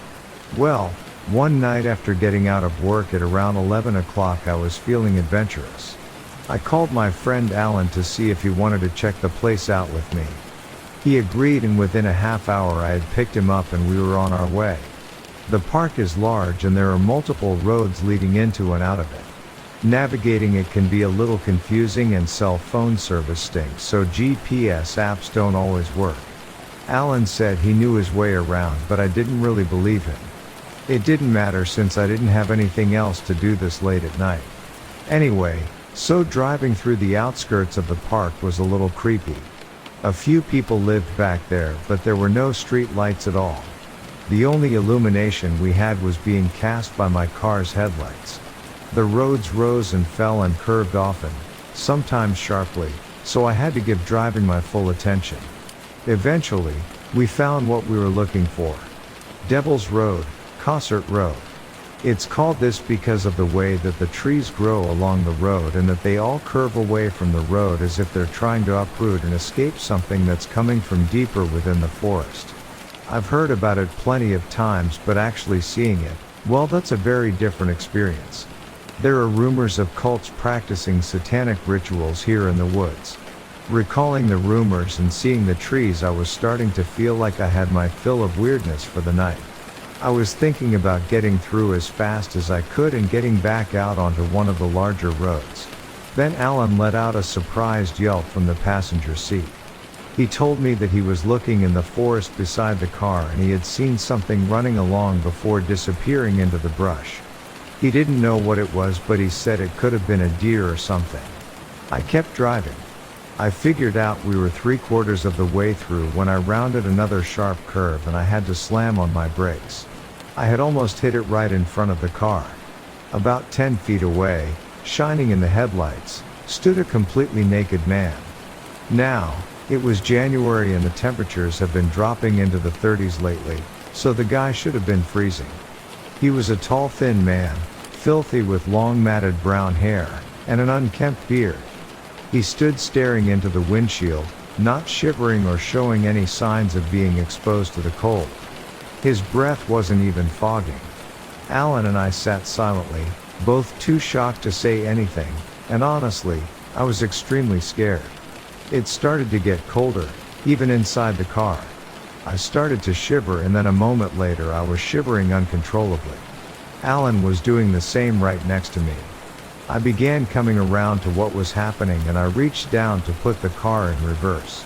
Something was telling me to just get the hell out of there and leave the naked guy standing in the road. But the car would not move. I was pressing the gas and the engine wouldn't even rev. I wasn't even sure that the car was on anymore. Now my head was beginning to feel foggy. Strange thoughts and ideas kept forming in my head, but they were slipping away before they could take root. I vaguely remember Alan reciting something that sounded like a Bible verse. As far as I know, Alan isn't particularly religious, and I found it strange that he could quote passages from the Bible.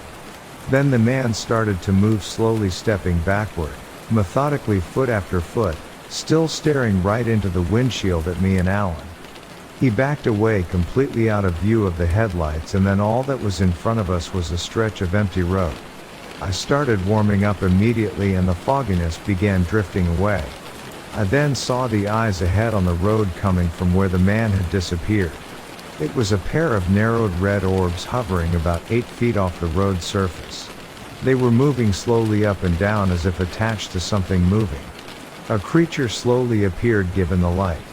It had the shape and size of a horse, but the head was a cross between a ram and a man, with curling horns that jutted from both sides and wisps of dark fur. The nose and the mouth were unmistakably human. The fogginess returned tenfold and I couldn't keep my eyes open any longer. I woke up to banging on my window next to my head. I had an excruciating headache and there was a light being shined in my face. It was a police officer. We had come to in a small clearing off the roundabout that was 3 miles away from where we had been. Alan had passed out as well and neither of us could recall anything. The police officer asked us a lot of questions and even searched the car for drugs and gave me a breathalyzer test. I told him everything, and by the time we were done he must have just thought we're some kind of weird loonies and he just wanted to get rid of us. We hadn't really done anything illegal, at least I didn't think so. He let us go. I don't know how we ended up in the clearing, and I don't remember what happened after we saw the thing. I mean, bits and pieces are coming back to me slowly. I'm trying to think of all kinds of excuses. Maybe something was up with my car and we got a non-lethal dose of carbon monoxide or something. I don't know. I can't explain it. Since that night there are random moments where I feel a sense of overwhelming terror, like something horrible is only seconds away from happening for some reason. I can't get it out of my head and I have no idea why.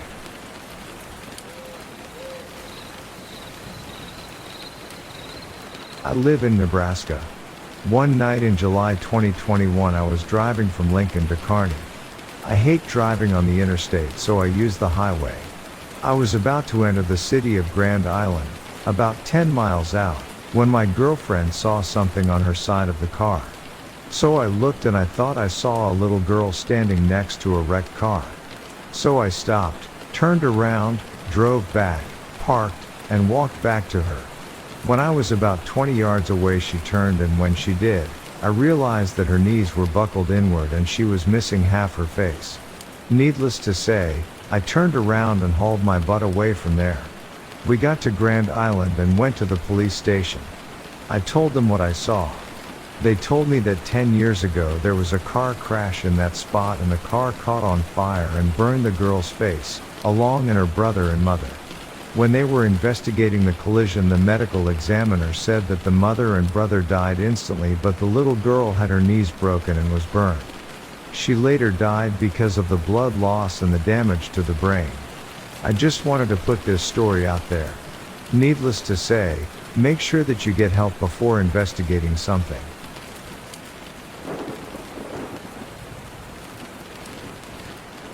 There was many times that you would smell them and hear them. My dad and I used to go running at night up to the falls. It is just down the old logging road from our house. There are no lights out there. All you have is the moon on a good night, so it was very dark. We had just enough light to see but not a full moon, and there is this high brush and trees on both sides of the road. We were just getting close to the falls when we stared to smell it. There is no way to put it to words. It's musty and rotten and a little like wet dirt. We had no idea that it was just up ahead about 50 feet or so. It moved so fast that you could not really see it, just a big fast dark movement, but we heard it hit the brush like a truck. The brush here is very dense with a lot of blackberry vines and trees. It just crashed through them like they were nothing. It moved through the brush going to the falls and you couldn't hear it anymore. Dad and I knew what it was. They are up there all the time. You hear them, smell them. They get up in the trees and throw things around, so we weren't all that socked, but this one was closer than normal, so we went home. The next day we went back and found that it had cut a path through the brush almost 9 feet wide and smashed everything in its path. Small trees were just broken off and grooves were left in the ground about every 8 feet or so. I don't know how long it was. We didn't want to walk it. In closing, I would like to say that I have been around all kinds of animals and have smelled bear, and yes, they are up there too, but the bear up there are not so big and bear does not smell like that. If you ever smelled it you would know the difference.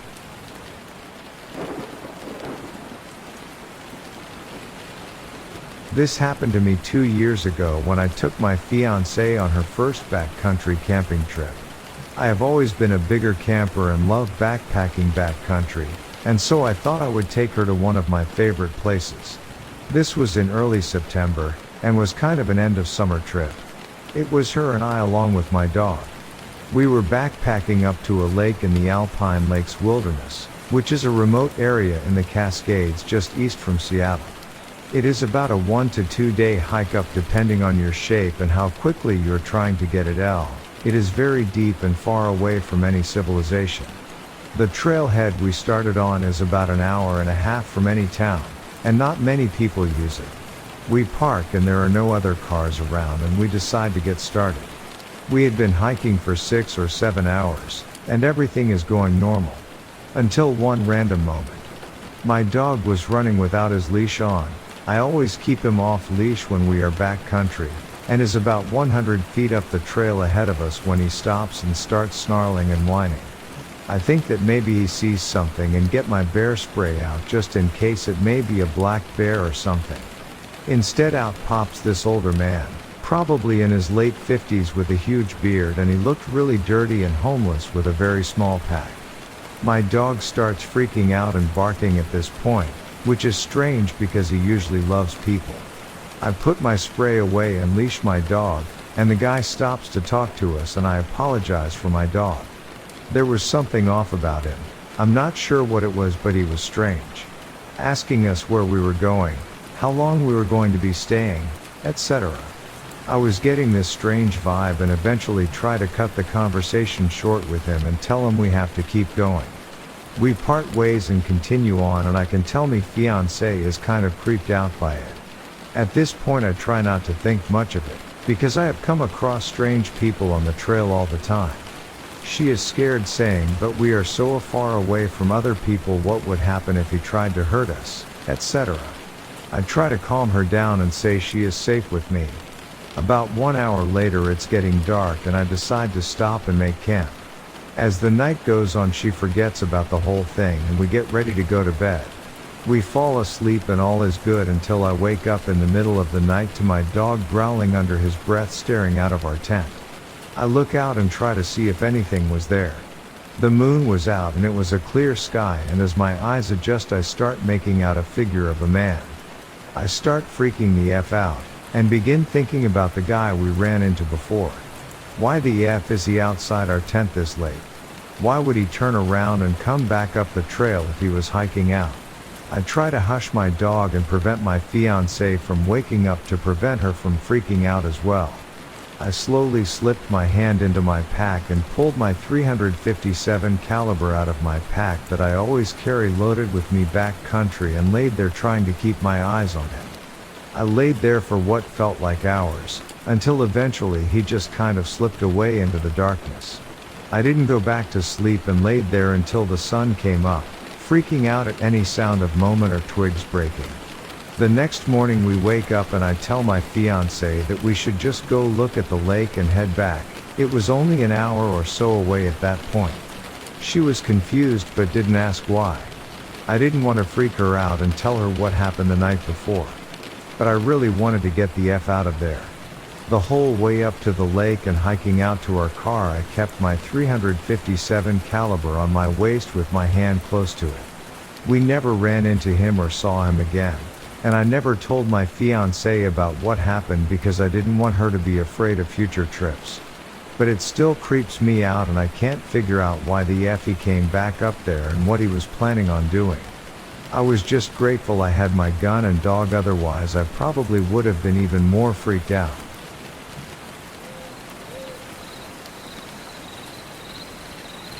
My dad told me this story. He swears on his life it's true. Well, anyway, his friends owned a plane and was going to fly up and try to spot some elk. They spotted some and stuck my dad off into the woods. Around 4 o'clock nothing was seen, so he was walking through this clear cut and heard an unusual sound. He looked up and seen an animal standing on 2 legs that was screaming at him. He said that it was grayish in color. He said it was around 100 yards away and no way possible could have been a bear. He also said it made some of the weirdest noises he'd ever heard. After it was done screaming at whatever, he said it turned around and walked back into the forest on 2 legs.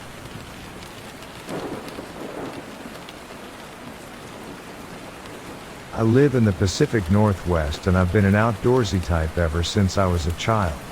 Always been a fan of foraging for food and hiking, but I had an experience a few years ago that changed that. I was up in some deep forest just foraging like usual, and out of nowhere I had this chill run up my spine and felt an intense primal fear.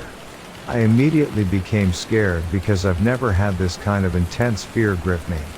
I thought it was a black bear nearby or a cougar stalking me, so I pulled out my handgun and started to creep around looking for a safe place. I found this little clearing and crouched down so I could listen to the forest. I didn't hear anything except the usual little rustle and wind, so I thought it was okay. I get up to leave and I see this enormous hulking thing watching me about 50 yards away, maybe 20 yards inside the forest on the other side of the clearing. Not even hiding, just standing there like a tree. I actually thought it was a tree at first because it was probably 8 feet tall and 3 feet wide. Must have been 800 or 1,000 pounds. As soon as I saw its eyes I was paralyzed with fear. Probably would have shit myself if I had any in my system.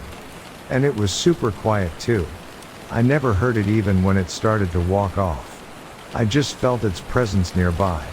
Not a "this thing wants to kill me" presence, just a "this thing could kill me if it wanted to," and easily kind of fear. I just stand there looking at it looking back at me. After about 30 seconds that felt like an hour, I started to back away slowly, keeping close to the ground in a kind of I don't mean any harm way. Soon as I started to move it just walked off. I think it had a fair bit of intelligence, and once it saw I didn't want to do it any harm it just left. It might have also just been curious. So yeah, saw a Bigfoot once and it scared the living hell out of me. And let me tell you, a handgun wouldn't have done shit to this thing except piss it off. Even a shotgun might not have stopped it. Heard one while camping in the deep forest a few years later too. It had this weird scream like an angry man animal. Too deep to be a human and definitely not an animal. It was like some animal human thing. Wailed like an angry banshee. And I've been out in the forest for enough years to be able to identify all the animal calls, so I know this wasn't anything animal. If I go hiking or camping these days, it's right on the edge of the forest in an area that plenty of people go around. Going exploring in the deep forest. By the way, I've been in the deep forest probably over 1,000 to 1,500 times and only ran into this creature once, and only heard it once, so it's exceptionally rare.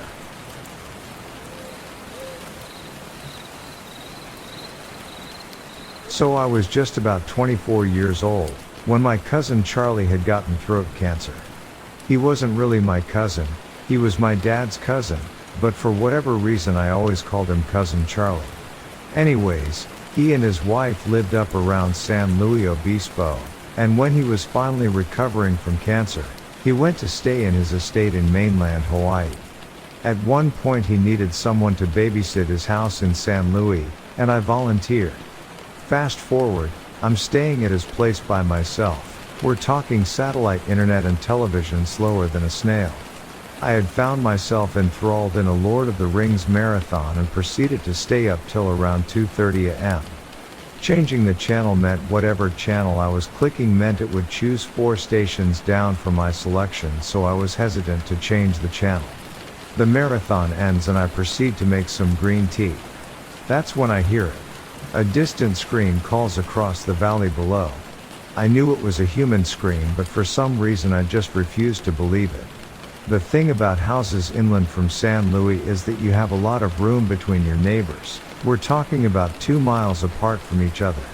If someone played music on the other side of the hill, you had no problem hearing it. I thought maybe they screamed because they were watching a scary film, or perhaps they were playing a board game. I really don't know, I just did my best to imagine it was me over-exaggerating. About 2 minutes had gone by, and I passed it off at this time, getting lost in infomercials. That's when I heard something familiar to a firecracker, but then I heard it multiple times. Something didn't seem right, so I grabbed the nearest blunt object and headed upstairs. My cousin Charlie has a 360-degree second deck, which I proceeded to go and take watch on with a fire poker, like that would do me any good. I listened, but I could only hear the wind. I would later end up falling asleep in one of the rocking chairs, and then waking up about 40 minutes later. What I later found out from my cousin Charlie is that a man had got into a big argument with his wife and shot her as she ran from the house.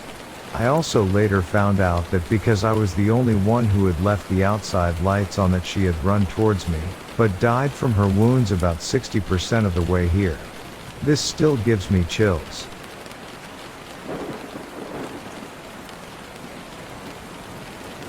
Grew up playing in the woods behind our house, cross-country skiing and snowmobiling in the winter, ice skating on the pond. There were no other houses up there. Occasionally a snowmobile would pass through, but not often. One summer when I was a bit older, 15 maybe, went up there to ride my friend's dirt bike. There were some jumps up at the top of a cliff that we would take turns hitting. So I'm riding on the back up through the woods, and as we are passing the pond there is a tent. I say WTF and tell my friend to stop. I get off to investigate while he stays on the bike but shuts it off. I was approaching the tent from the back and the window was open, and I see the tent is full of clothes, food, liquor, beer.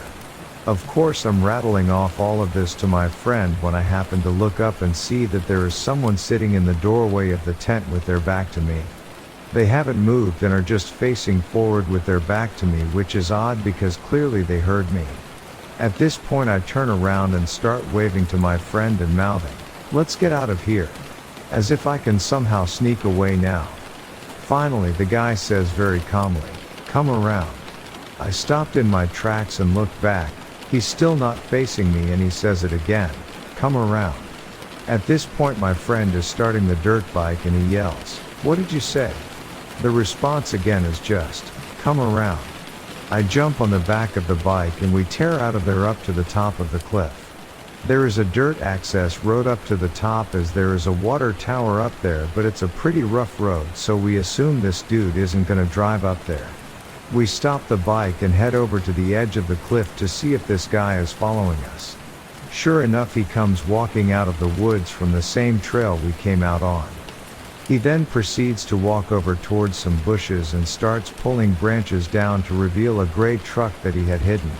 After uncovering the truck, he opens a box in the back and pulls out a rifle or a shotgun, then walks around and gets in the driver's side and starts hauling ass up the road. We take off running. I just run into the woods. My friend is screaming at me to get on the bike, but I tell him to just go and I keep running off into the woods. The truck comes to the top and stops by the water tower. I'm a good distance into the woods, but I can see the wheels of the truck and I hear the guy get out and start walking around. At this point I'm scared shitless, but just trying not to make any noise. It seems like forever, but he finally gets in his truck and drives off. So I start running through the woods again, away from the way we came. I eventually come out to a big field. There is a house at the other end of the field and I know the people who live there. I really don't want to go back through the woods to get home, so I figure maybe they can give me a ride. So I'm walking through the field and I see a gray truck driving up the road at the other side of the field. There are round hay bales scattered around the field, so I duck behind one of those and peer out to see the truck is stopped, just sitting there. Now what? So I make my way back towards the woods, keeping the hay bale between me and the truck. Eventually he just drives off. I eventually make it to the house at the edge of the field, tell them what happened. Of course they will give me a ride and they are calling the police. Police go up and check it out. The tent is there but no one is there. They tell my parents that they don't know who it was, but that someone had skipped out at the local halfway house and they hadn't seen him in about a week. He drives a gray truck. A week or so later my friend comes by on his dirt bike and says there are a bunch of state cops up by the pond, so we ride over there to see what's up. The tent has been burned and a bunch of other stuff was still smoldering. Never found out if they ever found the guy or not.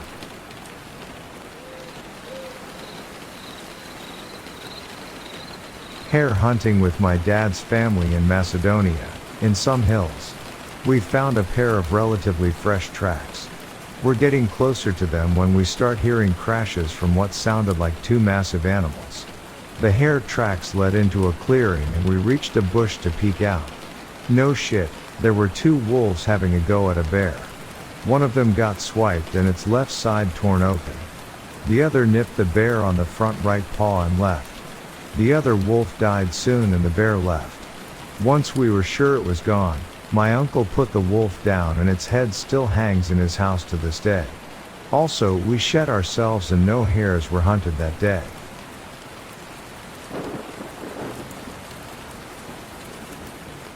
When I was a teen, I used to go off-roading or mountain biking in the big forested parks in my suburban town. I had been gone for a few hours and was nearing the farthest end of the park. It was starting to get late and I was deep in the muddied, secluded trails. I turned a sharp corner on part of the trail and saw a man, disheveled, maybe in his mid-40s or 50s, just standing there. I was surprised and it stopped me in my tracks about 10 feet away from him. The trails were really narrow and for me to turn around in the dense woods would leave me vulnerable to this guy if he decided to jump me or something. So I just stood there for a minute. We both looked at each other blankly. I said, "Hi, can I get past you please?" He didn't say anything for about another minute. Then he spoke, "Would you like a blowjob?" Needless to say, I backed up really fast, spun my bike around, called him a creepy mother F and rode off.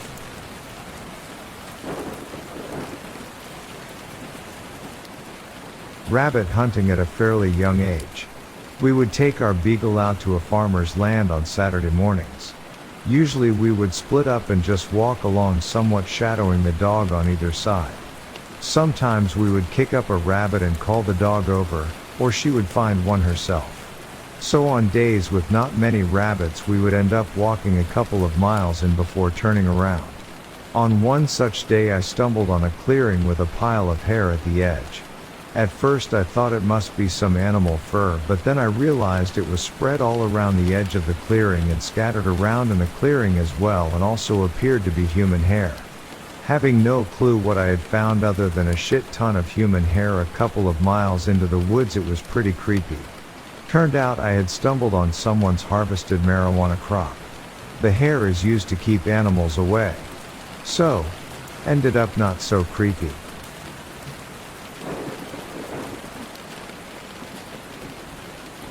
My name is Ataraxia and I'm in high school. Last year, I went through a bad episode of depression. I'm doing much better currently, and I was scrolling on TikTok and found a video of a girl who claimed she shifted into another reality in her sleep.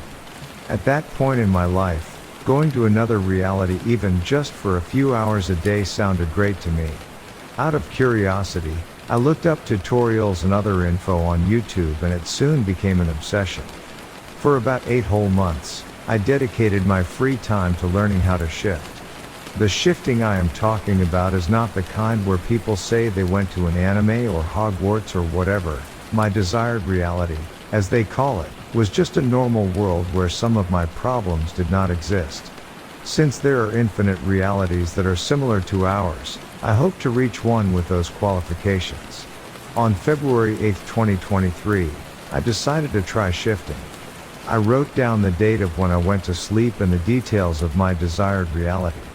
I tried my best to hold my vision of me waking up in that desired reality for as long as I could, but I fell asleep and had a dream of my previous day at school.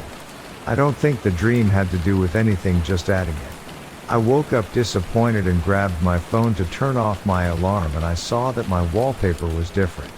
I thought it was weird, but I thought maybe I changed it accidentally somehow because the new wallpaper was an old one I had not too long again. Then things started to get strange as I got ready for school. Things were very slightly different. The pink pot on my desk no longer had the Kirby face I painted on it. My shoes were in a different cubby than I placed them in. I go to a private school, so I place my school shoes in a top cubby so that they are easier to reach. I no longer had a paper cut on my thumb. My blazer was wrinkled and in the laundry even though I washed it and ironed it on Monday, which would be February 6th. My jewelry dish was gone and instead my earrings were just on my nightstand. Those are just a few of the differences I can remember right now. I instantly thought about the shifting thing I tried last night and assumed the worst, which is I am in another reality. I continued on with my day and I found out that no, my problems were not gone, so this was not my desired reality. School was different too. The road lines were much more worn out than usual on the way. Someone who I didn't know personally waved at me at school. I hit my hip really hard on a bench that I had never seen while turning my usual corner pretty fast to get to bio class. Our school banner in the courtyard was different. My assigned seat for religion class was different. My apps on my laptop were arranged differently. A character I had recently gotten in a gacha game was no longer on my account and the currency count was different. Game was Honkai Impact 3rd and the character missing was Hersher of Truth, and a bunch of other small changes that I don't distinctly remember. All I could think about all day was the fact that I was somewhere different and I was not home. I have never been one to be overly stressed and have panic attacks, but the stress was overwhelming and crushing. My head and eyes were hurting by the time I got home. When I got home, I went to bed and tried to shift back. I wrote on a piece of paper home over and over again and put it under my pillow, shifting method, and set it in my head and imagined myself waking up at home again. I fell asleep and woke up. I started crying from relief when I saw my Kirby pot with a face again. The experience felt surreal to me, almost like a really vivid dream, and I was very willing to peg it off as one. That's when I checked the date on my phone. It was Friday, February 10th.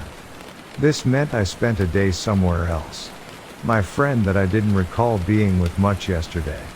As I spent my 2 breaks in the bathroom panicking, at school even asked me if I was alright and that she was worried about me. Last night, since I had been acting different and was very stressed out yesterday, she knows that I am struggling with depression. I said it was nothing and that I was perfectly fine.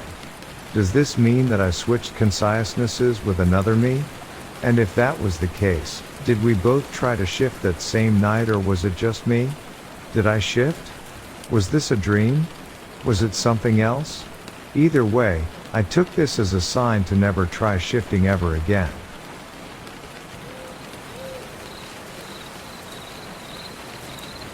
Home for summers during college friends, and I would often grab a couple of 12 packs and drive off into the woods somewhere and have a little fire. Nothing crazy, just a few beers and shooting the shit. Our normal spot had gotten blown up. Someone had blocked off the road, so we decided to go off in the woods on my friend's farm. There was no road, so we are just walking through the woods in the dark looking for a good spot when we hear coy dogs howling in the distance. Then we hear coy dogs howling from behind us. Eventually they are howling all around us and clearly getting closer. We noped the F out and ran back to the car.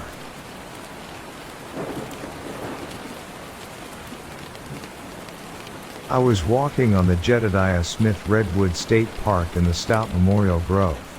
It is approximately 1 mile in circumference.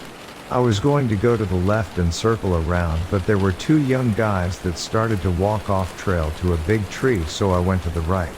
I thought it was the 2 guys messing around, but I didn't hear any laughter after it. The hair on my arm stood up after I heard screams. I turned around immediately to leave because it was getting late, around 6:40 p.m. and the sun was starting to set. About 20 feet back down the trail I noticed a black figure standing about 120 feet from where the 2 young guys were standing earlier.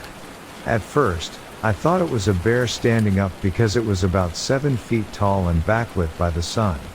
The face was partially obscured by a branch and it was too far away to detect an odor.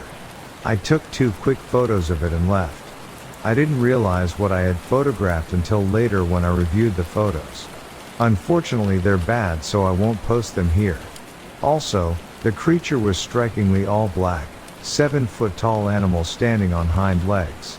Its weight looked to be between 250 to 400 pounds and looked like a bodybuilder. It had a long muzzle, long pointed ears with tufts on them, really long arms with a big chest, and a smaller waist.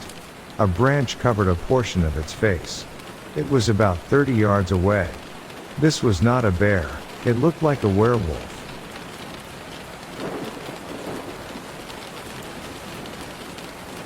Visiting a friend in California. My last night there, and we're talking about how I hadn't seen any redwoods. So we hop in the car at 11 o'clock at night and head off to some forest trail that he knows. We get there and there is a gate, with a sign on it which we don't read. He's carrying his toy poodle. We walk a little ways, but the trees aren't that big.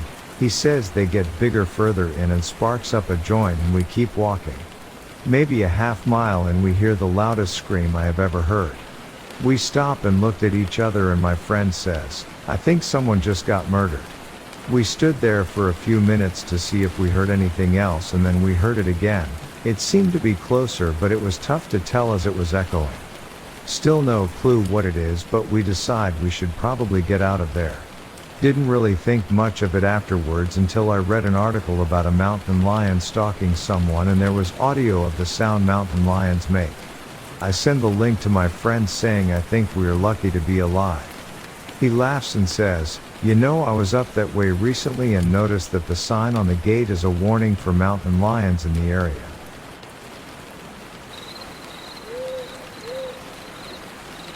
I spent about 6 months last year essentially volunteering on organic farms in exchange for room and board.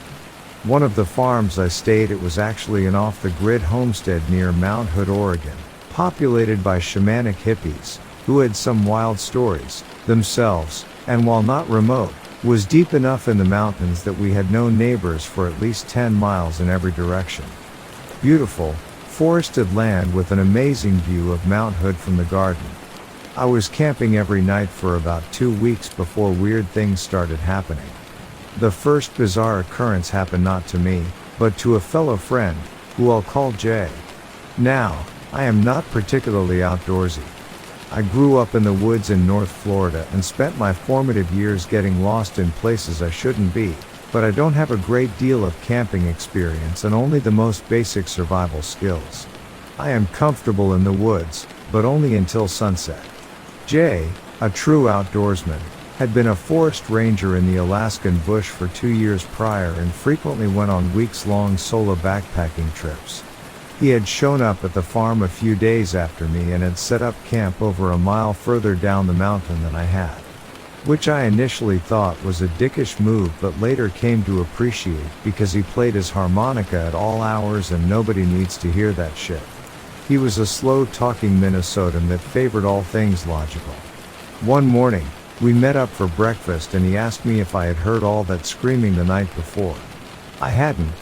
He told me that he had been laying in his tent with his headlamp on, reading a book when he heard a deep, rumbling scream just outside his tent.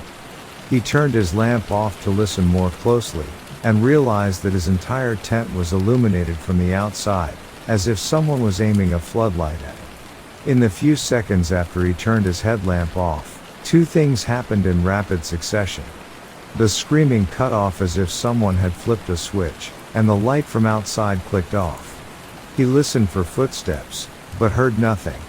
After a few moments of silence, he turned his headlamp back on and left his tent to investigate, because I guess he had never seen a horror movie in his whole goddamn life. He said that there was nothing in the clearing and no movement from the surrounding forest, even though he hadn't heard anything leave. And the scream had been very close to, if not within, his camp. Then he apparently shrugged to himself and went to sleep, or maybe he passed out in fear and was too much of a man to admit it. He told me this over breakfast and I was horrified. He said he'd never heard an animal that sounded like that and could not explain the light, except that maybe a hunter had found their way onto our land. But then where did they go? He listened for footsteps and heard nothing. He didn't seem worried, just a bit perturbed. It was very Minnesota of him. Everything was quiet for a few weeks after that incident. Jay left for another farm, and I remained in my old campsite, only about 3/4 of a mile down from the main cabin. I was comfortable in my tent and no longer jerked awake at broken twigs or animals moving through the brush. I was very proud of myself. Look at me, an outdoors woman. Which was, of course, when the screaming started. I was laying in my tent, just on the edge of sleep when it started. It was a deep, low roaring. Unlike any animal I knew to live in the mountains in that region.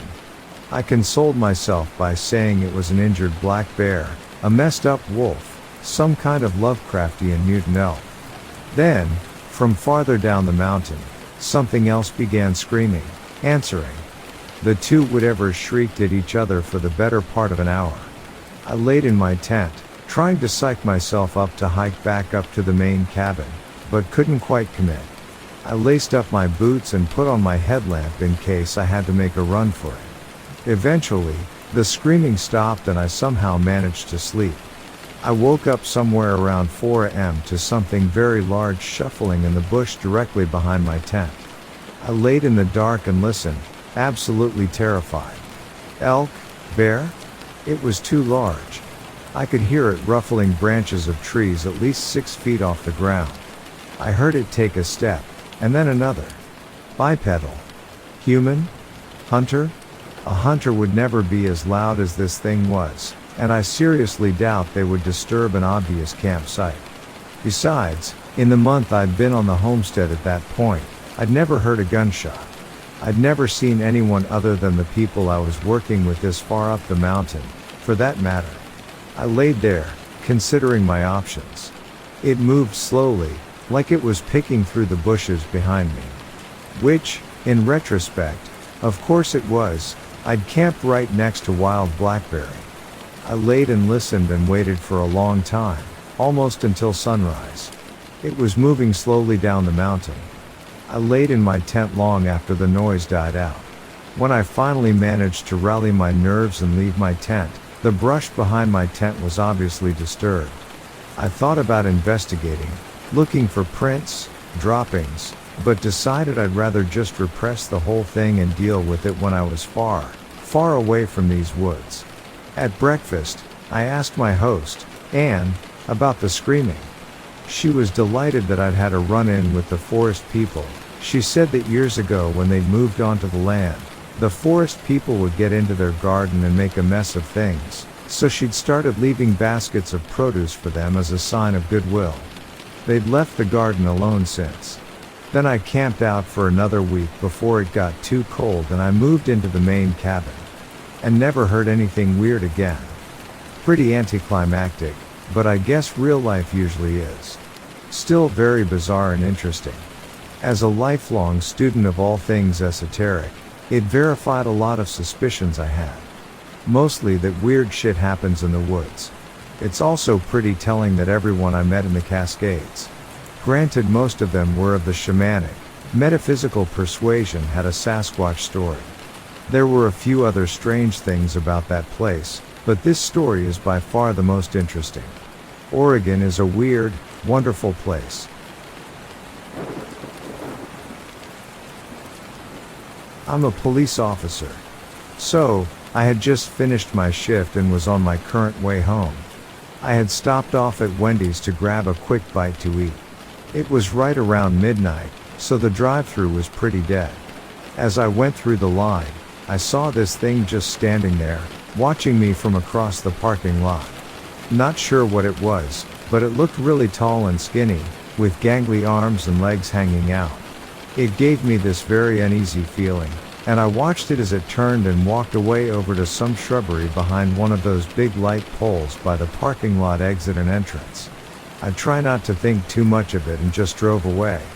There's just something about what I saw that still really spooked me. I feel very unsettled in my stomach just thinking back to it. As I was getting home from work, I was still shaken up.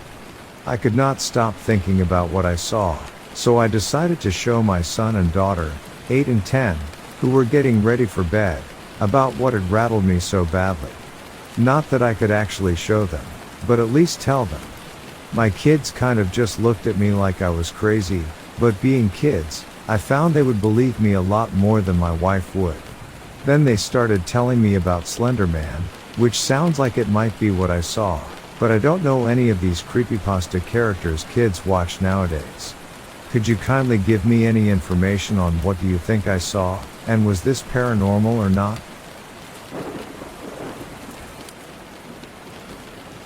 I suppose it is expected that anybody who chooses to follow in the footsteps of Smoking the Bear would be possibly stuck in a few scary situations. That certainly was the case for me as I spent my nights working alongside park rangers on some of the most dangerous and terrifying trails in the States. It's not what one might think about being a ranger, though. We don't spend every day sitting around watching deer graves or children play in the playgrounds. Instead, what happens behind those locked gates is something more akin to horror movies than a picnic. If you manage to find your way through these wooded corridors without being eaten alive by some wild animal or eaten after by a bear, you could end up with some serious psychological damage. As my first summer as a ranger was coming to an end, I decided that I wanted to spend one last night in the woods alone. Not many rangers do that kind of thing anymore, but for me, it was sort of this cleansing ritual. My girlfriend had just broken up with me at the time, and I needed time to work through that emotional trauma. I knew there were other people who understood my pain. They would be likely willing to talk about the world ending when we got close enough in proximity. But every man needs his space from time to time, even if he is working within the confines of the law. To be honest, I wasn't really sure where to expect to be out there in the woods with no one else around. I had been alone quite a few times before, but never running into any real trouble. But this time, my mind was racing through the worst case scenarios, and it almost felt like fate that I would get caught up in some kind of adventure by myself. Either I was going to find somebody who could relate to all my situations, or perhaps even fall for them as they helped me do it all. Anyway, I made it to the trailhead, and then Julian began hiking down towards it to my favorite spot at Lake Oroville State Park. The entire park is beautiful, located not far from Sacramento, but until you are actually standing deep within its borders, you can't truly grasp its beauty. I loved watching the weather rolling over the water, feeling the cold air as it rushed past my face and into my lungs, waking me up from a lazy afternoon nap. I felt at peace with myself every time I visited this spot, but not so much that other people bothered me. That's why this was almost certainly going to be a good night. I just crossed over one of the small bridges leading across the lake when I heard something rustling behind me, more similar to low growls than anything else, really. It sounded like something was stalking towards me, perhaps a bear. The only thing about these sounds that didn't scream bear were its frequency. They were more sporadic than I would have expected. My ears picked up this distinct sound of footsteps more than once, actually, as if somebody were running towards me directly through the thicket. Not wanting to meet with whatever was out there on my own terms, I scrambled for one of the trees and threw myself up into it to try and hide. Unfortunately, jumping back had cost me more time than I realized, and by the time that I reached around and grabbed hold of a branch, something hit me hard right in the side. You know, it feels like forever before I felt like landing against something soft and squishy. It wasn't exactly warm or inviting, so all of those other feelings must just be an illusion brought on by adrenaline. It only took a single moment for me to realize what had been happening, that I had been wrapped at the ankles, waist, shoulders, and neck in some kind of netting. I didn't know what exactly it was made out of, but it wasn't rope. It was some sort of binding material.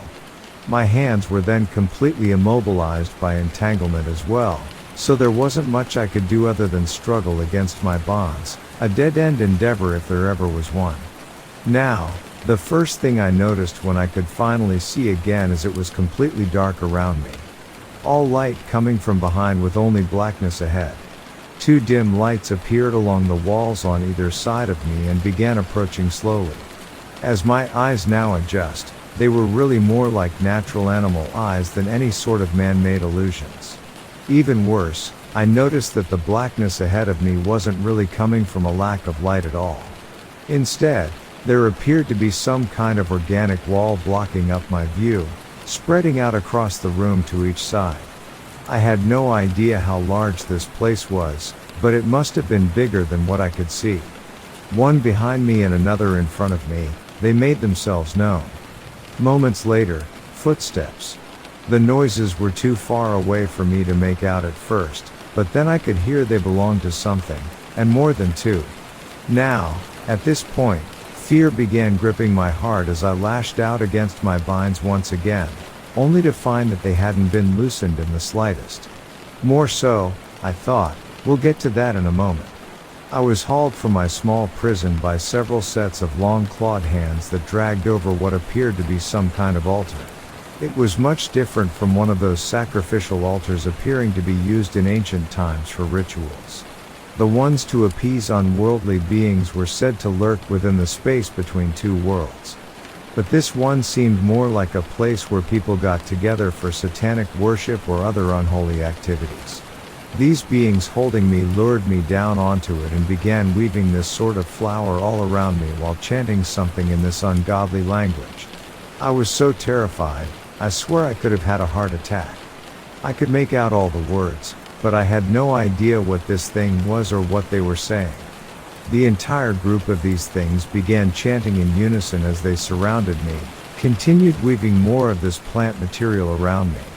It felt like forever before they finally got to the last one. All I could do was just lay there on my back, completely immobilized by flowers while these creatures circled around me once and turned their backs towards me. The chant stopped abruptly, and every creature but one turned to leave. The remaining one tossed this mask aside, revealing a set of devilish features underneath it. What I had been dealing with looked like a combination of wild feral human beings and kind of goblinish people. You know what, it kind of reminded me of the trolls or orcs in Lord of the Rings.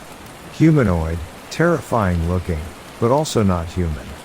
That's what they reminded me of. It stood there, shaking its head from side to side slowly with its arms raised upward as I tried to break free. Again, I cannot reiterate how terrifying this was. I had no idea what was going to happen, and I was convinced in that moment I was about to be sacrificed by some sort of underground dwelling creatures. I was so scared beyond belief. Then, this thing pulled its arm down after shaking its head and walked away. Completely immobilized, I tried my best to get out of my entrapment. And I believe it was the massive amounts of adrenaline exploding through my entire being that allowed me to break free. As I did, though, I could hear these things coming back, and I knew I had to escape as quickly as I could. Once fully free, I started to run for it, escaping in just a matter of time, feeling my way out of this black organic labyrinth. I don't know if I was in a cave or what this was, but as I reflect back on these memories, I had so much flooding through my mind. I feel like I kind of blacked out. I don't really know if I remember much after that, but I do distinctly remember collapsing on the ground and being found later on. I know that's probably very anticlimactic, but when the human body endures that kind of traumatic stress, it does things to the brain that aren't exactly normal. Anyway, I was treated at the hospital, ultimately taken back to the station, and sent home. I didn't actually believe what I experienced at first. I thought it was some crude nightmare or horrible hallucination. But it wasn't until later that I realized it must have been something that really happened, because I actually had binding marks around my ankles, my thighs, my waist, and my wrists. Those bindings were on tight, and I must have wiggled free enough that I loosened them. Like I said, whatever the bindings were made of, they were this crude rope vine material. I've never seen it before in my life. None of them really believed me, though, when I actually got a chance to describe what happened. They thought I was either making it up or just had a bad nightmare. As you can probably bet, this incident has been difficult for me. At any rate, this is my story, and I hope you can get enjoyment from a real-life traumatic event. I don't care if you believe me, and if you choose to read this, which, by the way, you have permission to, I don't care if your readers believe me. I know there's something out there that lives underneath the ground, something that isn't quite human.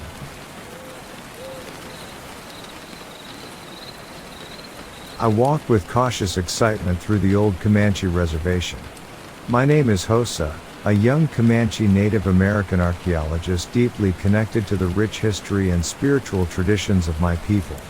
Today, I had stumbled upon a burial ground that had been concealed from us for centuries. As I brushed away the dirt and leaves, I uncovered ancient texts etched onto weathered stones. The symbols spoke of a forgotten era, revealing a harrowing tale of an unknown predator that had ravaged our ancestors 200 years earlier. The text spoke of its monstrous features: a beast with antlers, a snout, and 6 terrifying legs.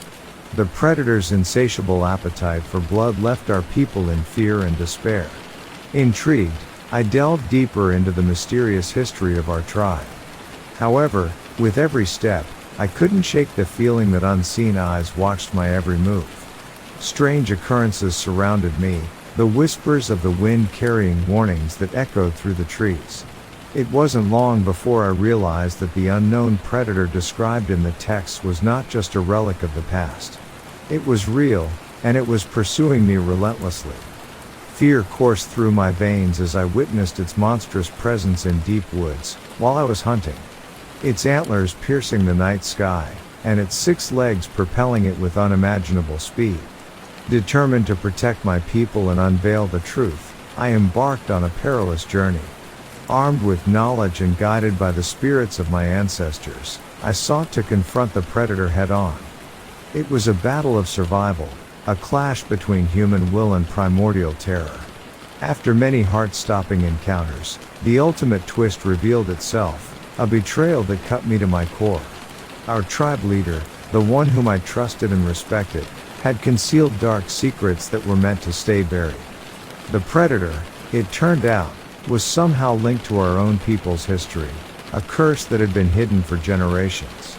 With clarity, I understood that the responsibility to end this cycle of fear and betrayal fell upon my shoulders. Armed with my ancestral bow and arrows, I faced the predator in a final showdown.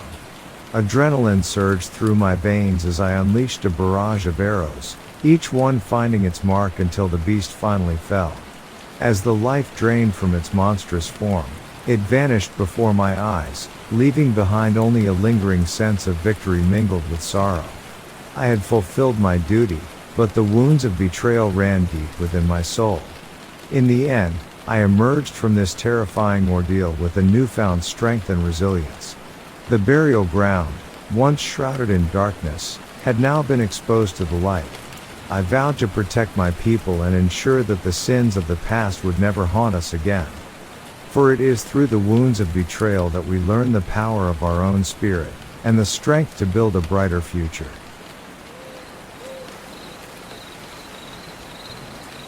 I am a biologist, and one of the perks of the job is being able to see some remote and spectacular places that people don't see very often. Part of my work involves collecting insects from remote waterholes out in the middle of Australia, a few hundred kilometers north of Uluru.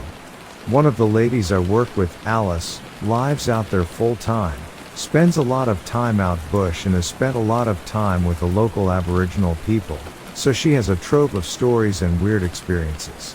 But I'll just tell you about the one I had. So, as I said, I visit a lot of waterholes out there. Being a very arid region, these waterholes hold great spiritual and cultural significance to the indigenous people. Most, if not all of them, are sacred in some way, and they all have traditional stories attached to them. So, one day 4 of us headed out to this particular site, a full day of heavy 4-wheel driving through the Fink Gorge. We get there not long before sundown, and as we pull up, there is a black dingo standing in the spot we are going to camp. He stares at us for a bit, then disappears off into the bush, as they do. This in itself isn't weird. Plenty of dingoes out there and they come in a range of colors. Not that common to see a black one, but they are around. So that's fine. We set up camp, have a nice night of looking for pythons and drinking wine. Yep, biologists. We slept in swags, kind of like a tent that just fits a sleeping bag, and sometimes has a little fold-up netting bit so you can sit up in there. It was really windy that night, so no problems with spooky noises, and I went to sleep pretty quickly. That night I had a really vivid dream about the black dingo coming into camp, sniffing around my swag and scratching at the netting trying to get in. It bothered me, and I woke up, but went back to sleep pretty soon after. Still, not so weird. We woke up in the morning, did our sampling, packed up camp and started off on the long drive back to town. After we have been driving for a bit, Alice starts talking about how seeing the black dingo at the campsite when we got there really freaked her out. She didn't say anything earlier because she didn't want us to be spooked. Turns out that in the traditional folklore, that waterhole is protected by a black dingo spirit. The last time Alice camped there with other people, one of them had a dream that a black dingo came up to their swag and started attacking her.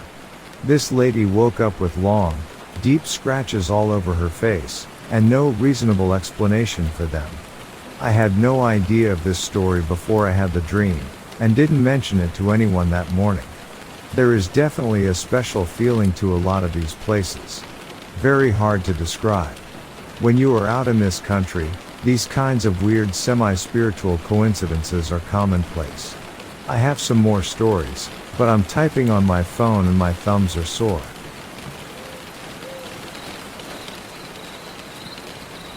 3 teenage witnesses were playing basketball from 6 to 9 a.m. on a Saturday morning. The weather was clear and sunny and they were across the street from a fire station in Fairview, New Jersey.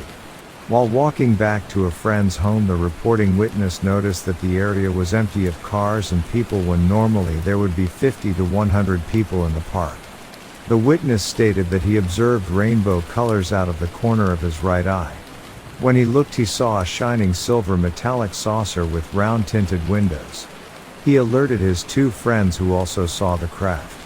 He heard and felt whirring air and a roaring sound.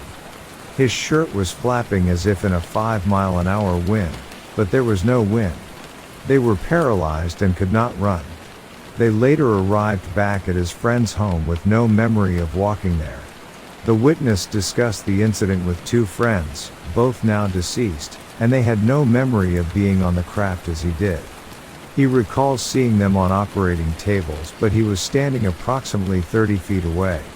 The craft appeared larger inside than outside, possibly 400 feet across. About 25 creatures, approximately 4 feet tall, were present with about 10 to 15 around him and the rest around his friends. The creatures were gray in color with large round heads and large black eyes. The creatures were touching him all over.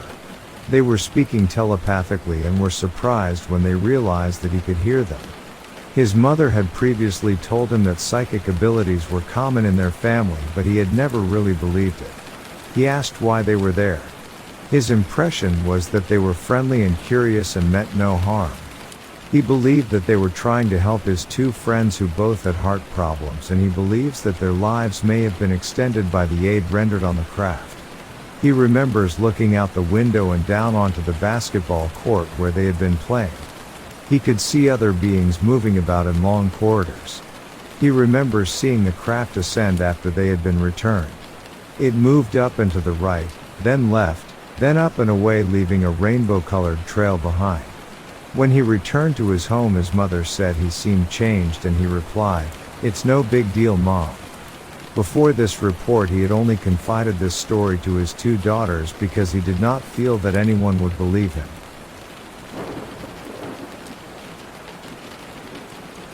I wasn't alone. I was working on a shrimp boat that was out to sea. Unbeknownst to me, most of the coastal shrimpers just go out for the day. For reasons unknown to me, our captain took us way the F out there. I think he said something about trying out new shrimping grounds. Anyway, we were heading into a storm, turned out to be a Cat 2 hurricane, and the boat was rocking.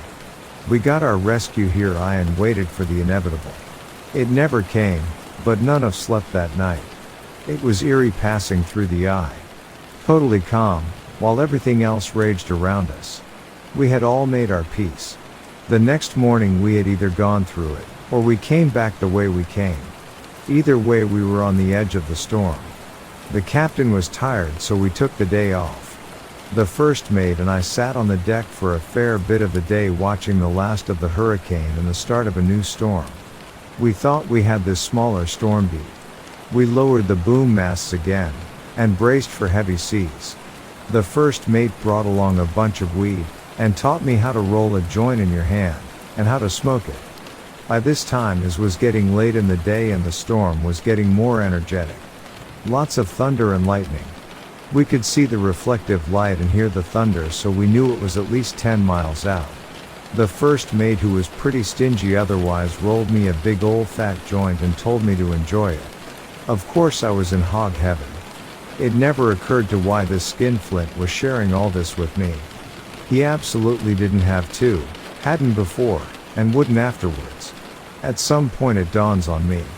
So I ask why now, and not last night when I was wholly terrified in a life vest and high-vis ocean survival suit thing. He points off in the distance and I see a little itty-bitty funnel cloud. Looks like a tornado. In the open water they're called waterspouts and they're just as dangerous. So I get kinda worried. The first mate laughed and said, "Look around." There were at least 13 waterspouts within a few miles of us. The first mate wasn't watching the storms. He was watching these waterspouts pop up every so often, getting a little closer each time. By now the captain is awake, and were booking it anywhere but where we were.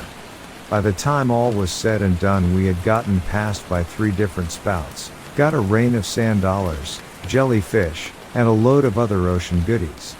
We had one go directly over us and touch down 10 yards from the deck. I was scared of the hurricane, but these salty dogs were totally and completely terrified of the waterspouts. It was and is by far the creepiest thing that's ever happened to me. Noises in the woods, being followed by a black bear, are all upsetting, but for some reason being in that boat at that time got under my skin.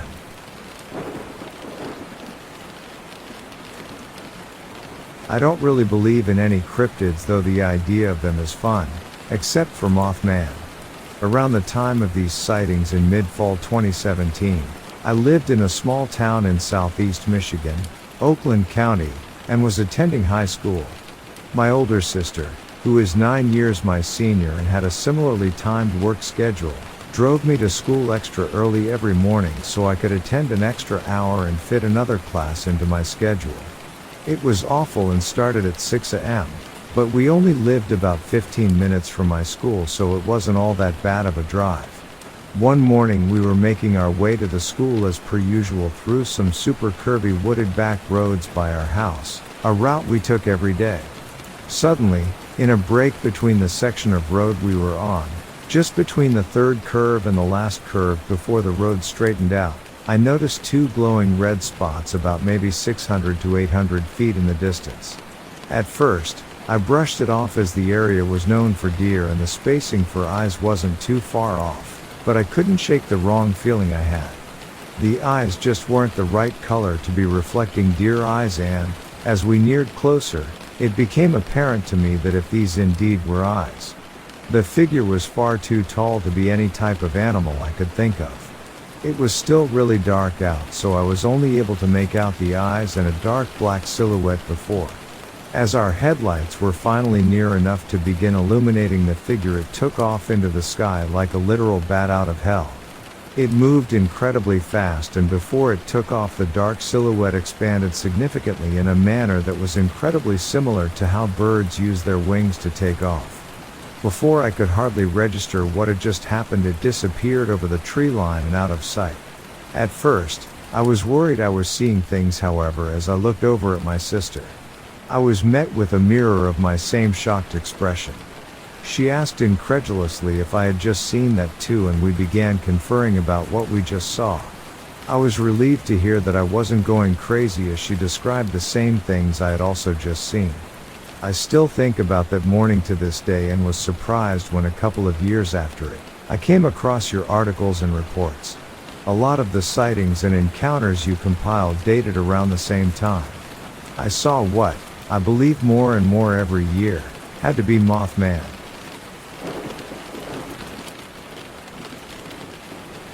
I've been going through this for a long time. I'm 28 and feeling frustrated, lost, and ready to die. Recently, I had an encounter with a person entity that made me realize I'm not crazy. It's important to be careful about what you believe, because childhood stories can turn out to be real.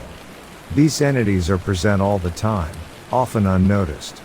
They appear as flickers of light, similar to the sparks when you hold your breath or get hit hard.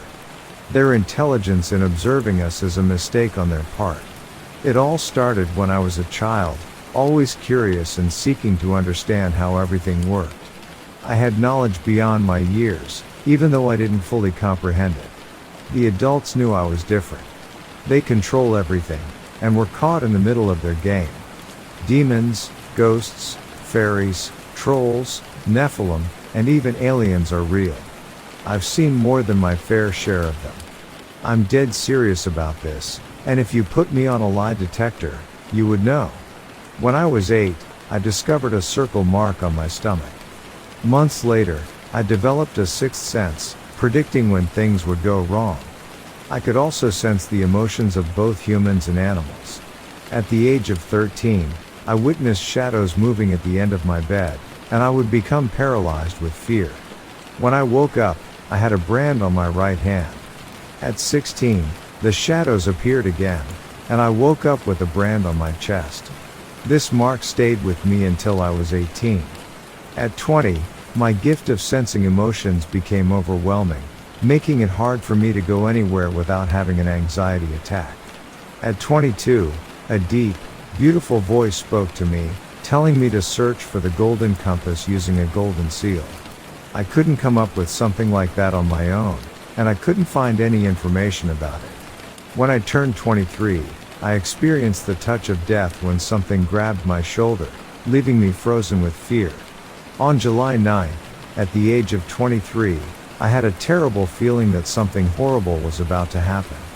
The next day, my fiancée died in a car accident, drowning upside down in a pool. Since then, the entities that visit me at night have become hostile, trying to paralyze me, but I won't let them. I fought against one of them recently and was able to break free. Now, at 28, I'm ready to ask for help. People like me, with unique abilities, are seen as threats by these entities. They have their own plan, and we need to figure out which side we're on.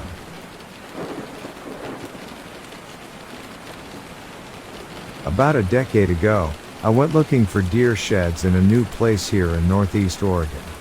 I had a pretty good day and picked up a few buckhorns. As a chronic sufferer from nextridgitis, I was still a few miles from my truck as it was getting dark. I had stupidly left my headlight in the truck, so I knew it was going to be a long evening fumbling in the snow and deadfall timber. Right at dark, I heard a wolf howl in the bottom of the canyon, maybe 3/4 mile directly downhill, big country. I thought to myself, well, that's pretty cool, then heard another respond a few hundred yards closer. I was really enjoying the experience until another responded 100 yards behind me in the pitch black timber with a much deeper, gut-wrenching howl. After a moment of silence, the surrounding area ignited with howls in every which direction. No longer really enjoying the experience, I unstrapped a 4PT shed to protect myself, and began the trek towards my truck, which was right in line with the source of the deep, commanding howl. So off I go, in the pitch black timber, in a remote area I had never been before, with nothing but a 60 FT shed to protect myself. Meanwhile, the wolves were communicating back and forth, until the alpha would howl and shut them up momentarily with the eeriest howl you can imagine. This continues as I make my way through the woods. However, every time the alpha would howl, it was still 100 yards behind me. After this happens a few times, I get a solid idea of what is taking place. It's following me. All I can do is keep hiking. After a while, I make it back to a trail, and scoot pretty quickly back to my truck. Upon reviewing Google Earth later that night and identifying landmarks, I determined that the wolf stayed right behind me for 2.5 miles as I fumbled my way in a V-shaped line back to my truck. The next day and subsequent weekends, I went back, properly armed, and counted at least 10 wolves in that pack, and was able to identify the alpha based on his howl, a big old gray-colored one. I've had cats creep up on me at night, had my share of supernatural experiences, none backcountry related, thankfully, but nothing will make a guy feel more vulnerable than walking through the pitch black woods, without a headlight, without a sidearm, not really knowing where he's going, pre on X or GPS for me, and being followed by the alpha wolf. Needless to say, I now always carry a headlight, batteries, and some form of protection on me at all times. I go camping now and then, and there's really nice lake out in the woods about 3-4 hours walk east of Oslo, Norway. It's a popularish camping spot. So, a friend and I are running out of firewood and it's pitch black.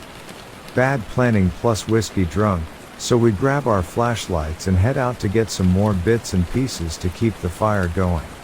Now, the lake is large and dotted around the lake we can see about 3-4 fires going. Other happy campers. One campsite in particular is rowdy. It's a good 200 meters across the lake, but we can hear them chanting and singing football songs and generally be obnoxious. It's about 2 a.m. now and we want to sleep. I can do this weird thing with my voice. I let all the air out of my lungs and then breath in really fast and tighten my voice box. I can create this ungodly, banshee, Inhuman scream that is loud and does not sound human. So I go for it. Within a second, the noise from other campsites stop and the fires are doused within 10 seconds. You could hear a pin drop all across the lake. Silence. Sheer terrified silence. Even my campmate was freaked out. He'd never heard me do it before.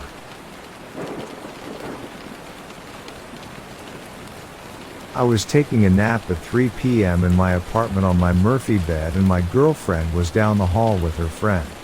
We lived in Coral Springs, Florida. I noticed her standing in my living room.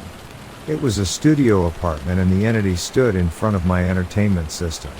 I thought it was my girlfriend, but quickly realized I could neither fully open my eyes nor sit up. I could see her through the slits of my eyes. The sun was coming through the window and the silhouette and outline of her head was irregular. I was not afraid. Instead, I tried to communicate while trying to sit up. She stood there like a doctor or mother. She worked on a screen which was small, seemed to run diagnostics from a distance. She was wearing red with what seemed to be red lace over her head. If it was not from the sun shining through the veil, I would not have noticed her irregular shaped head. I was excited and I did not fear her. However, she would not allow me to sit up. She literally was capable of hijacking my frequency, preventing me from moving. I lost sight of her when a footstool began spinning on the floor out of sight because it was in front of my bed. With every bit of energy I had, I tried to sit up. I really needed to see this stool spinning. I knew it was the stool because I had Italian tiled floor. My footstool made a distinctive sound when moved across it. When she finally released me, I literally dove to the edge of the bed to watch this stool stop just after for my own personal confirmation. I have had several experiences, some with formulas, and I mean actual equations that our minds cannot decipher. Only those who think in light can read these small equations, which are literally volumes of books in translation that they can read like we read the headline news. Also, similar events like this have been happening since I was a child. I am now 44.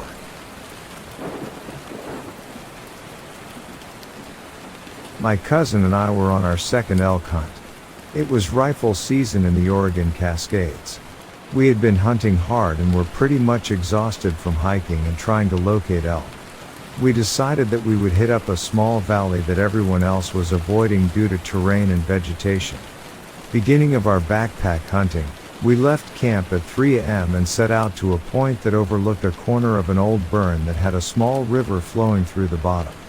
After a couple hours of fighting with rhododendrons, we came out to the burn, and shortly after we got to our destination. About noon, we were deciding that no animals existed in the area and were about to leave when I just happened to glance over at a patch of blowdown and saw a nice 5x5 stand up. I blurted out, "Bull." Thankfully, he was far enough away that I didn't spook him. After a while of trying to decide what to do, we got close enough, or so I thought, for a reasonable shot. I missed twice. After a few minutes of looking around, he trotted down to a meadow that was significantly deeper into the burn and valley. We decided to get closer and try again. We made it to a little hill that looked over the meadow, but were running out of light and the wind was all wrong. By this point, the bull and his small herd had bedded down just off to the side of the meadow. We were around 4 to 5 miles from the camp and had some really gnarly terrain to get through. I figured we probably wouldn't get another chance at the bull if we left, and thought the herd might stay and come back out to feed in the morning. We went to the back side of the little hill and made a half-assed shelter with rocks and sticks. I made a small fire and we went to sleep. I awoke in the middle of the night to my phone vibrating. It was a message from my wife on my Garmin. She said that she hoped we were able to make it back to the truck because the weather forecast called for 3 feet of snow in the higher elevations of the Cascades. I was thinking about how crappy the situation had become when I started hearing strange sounds coming from the bottom of the hill, down by the water. It sounded like a mix of laughter and crying with some noises almost sounding metallic. Think rusty gate hinges. I woke my cousin up and he was just as disturbed by it as I was. We stayed silent and just listened. It was downright creepy and lasted until around 4 a.m. Needless to say, we didn't sleep. We did see the elk again, but didn't take a shot because of the upcoming storm. Never figured out what the noise was either.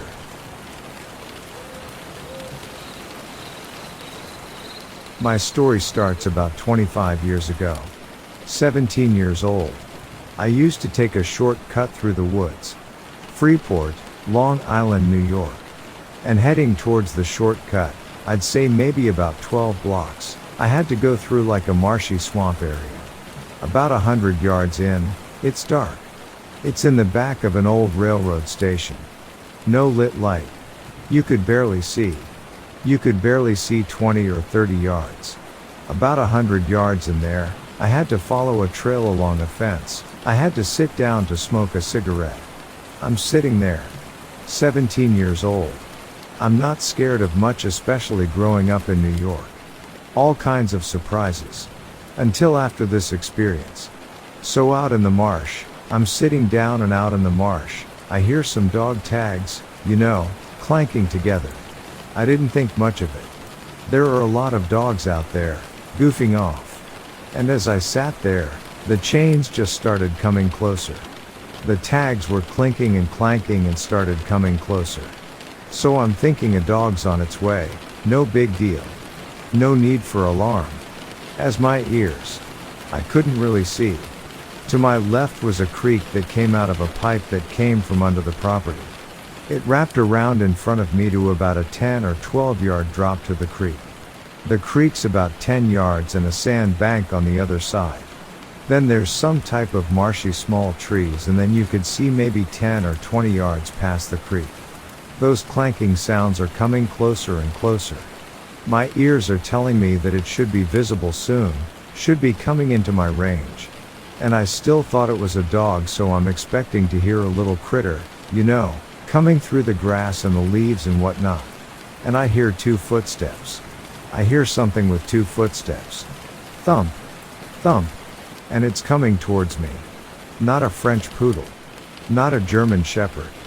2 distinct footsteps coming through, and you can hear the grass, and the walking, and the dog chains are still clinking.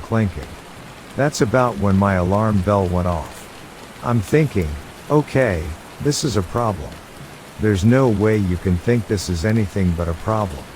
Something's wrong, and my ears are telling me that I ought to be able to see this thing, and it should be right there on the other side of the creek. This kinda just dragged on for about 20 minutes. It didn't just walk up. I'm thinking serial killer. I'm thinking something. I didn't know. Just bad. And I was ready to go because I should have seen it. My ears are telling me it should be there, but I couldn't see it. And I'm looking around trying to figure, should I go back to the right or should I go to the left? And I'm in New York, so it's not always a friendly place, and I'm out in the middle of this swamp and you can't see that good. To get to the back street of the neighborhood I was heading to, I had to make a left about 10 yards, go across the pipe to the right, go another 25 yards, then up the side of the hill. It brings me to the dead-end street, straight up there to the neighborhood, and I have about 30 more blocks to my house. And the trail on the other side went away from the creek. So whatever would have been done there on that bank would have had a 30-yard trip to where it was, and I had a 30-yard trip to where it was. So I got up and bolted. I figured I'd beat it. I hang to the left, run to the right, and I'm in full sprint. I'm the athletic type, I'm 6'2". And just where I got to the point where I would go up this hill, a 10 or 12 foot shadow with red beady eyes stepped up from the bank and was standing right there. 10 or 12 feet. Huge. It had horns. I froze. It had horns. Just an outline. It was as dark could be. All you could see is dark. All you see was an outline. Looking into this creature, it was as dark as night. Red beady eyes. Beady. Not just glowing eyes. Red beady eyes. And I froze. I was just stuck. And I don't know how long I was there. I stood there contemplating some kind of communication coming at me, like step into me or something. I didn't know. But I didn't want to touch it, so I did what any red-blooded 17-year-old would do in this situation. I turned around and I ran. And I ran. And I didn't stop running. I ran all the way home. This was like 40 blocks. This was like 2 miles. I came home sweating, huffing. My parents kind of looked at me odd. I was well raised, yes sir, no sir. No ma'am. Catholic boy. I was in an almost shock. I couldn't explain to them what happened. I didn't dare. They would have committed me. They would have sent me to private school or something. I told one person in my life. I grew up in Catholic schools and I tried to tell my priest. Bell asks what he thought the creature was. It was just a definition to figure out that life wasn't what I had figured out at that point. It was something that alienated me from what I considered normal.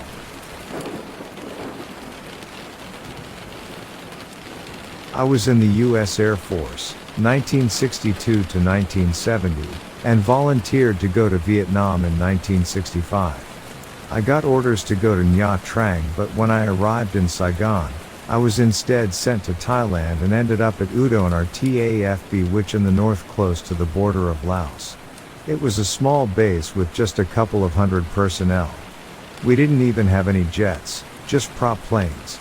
A couple of months after my arrival, the base started really ramping up. They built a whole new barracks area and more personnel started arriving. I was an electronics tech in the communications service. We had a tiny comm center next to the runway. There were 4 vans with crypto gear parked next to each other with a Quonset hut for the teletype machines centered on the vans. There was a hooch we used as the shop and a couple of others for the radios and other comm equipment.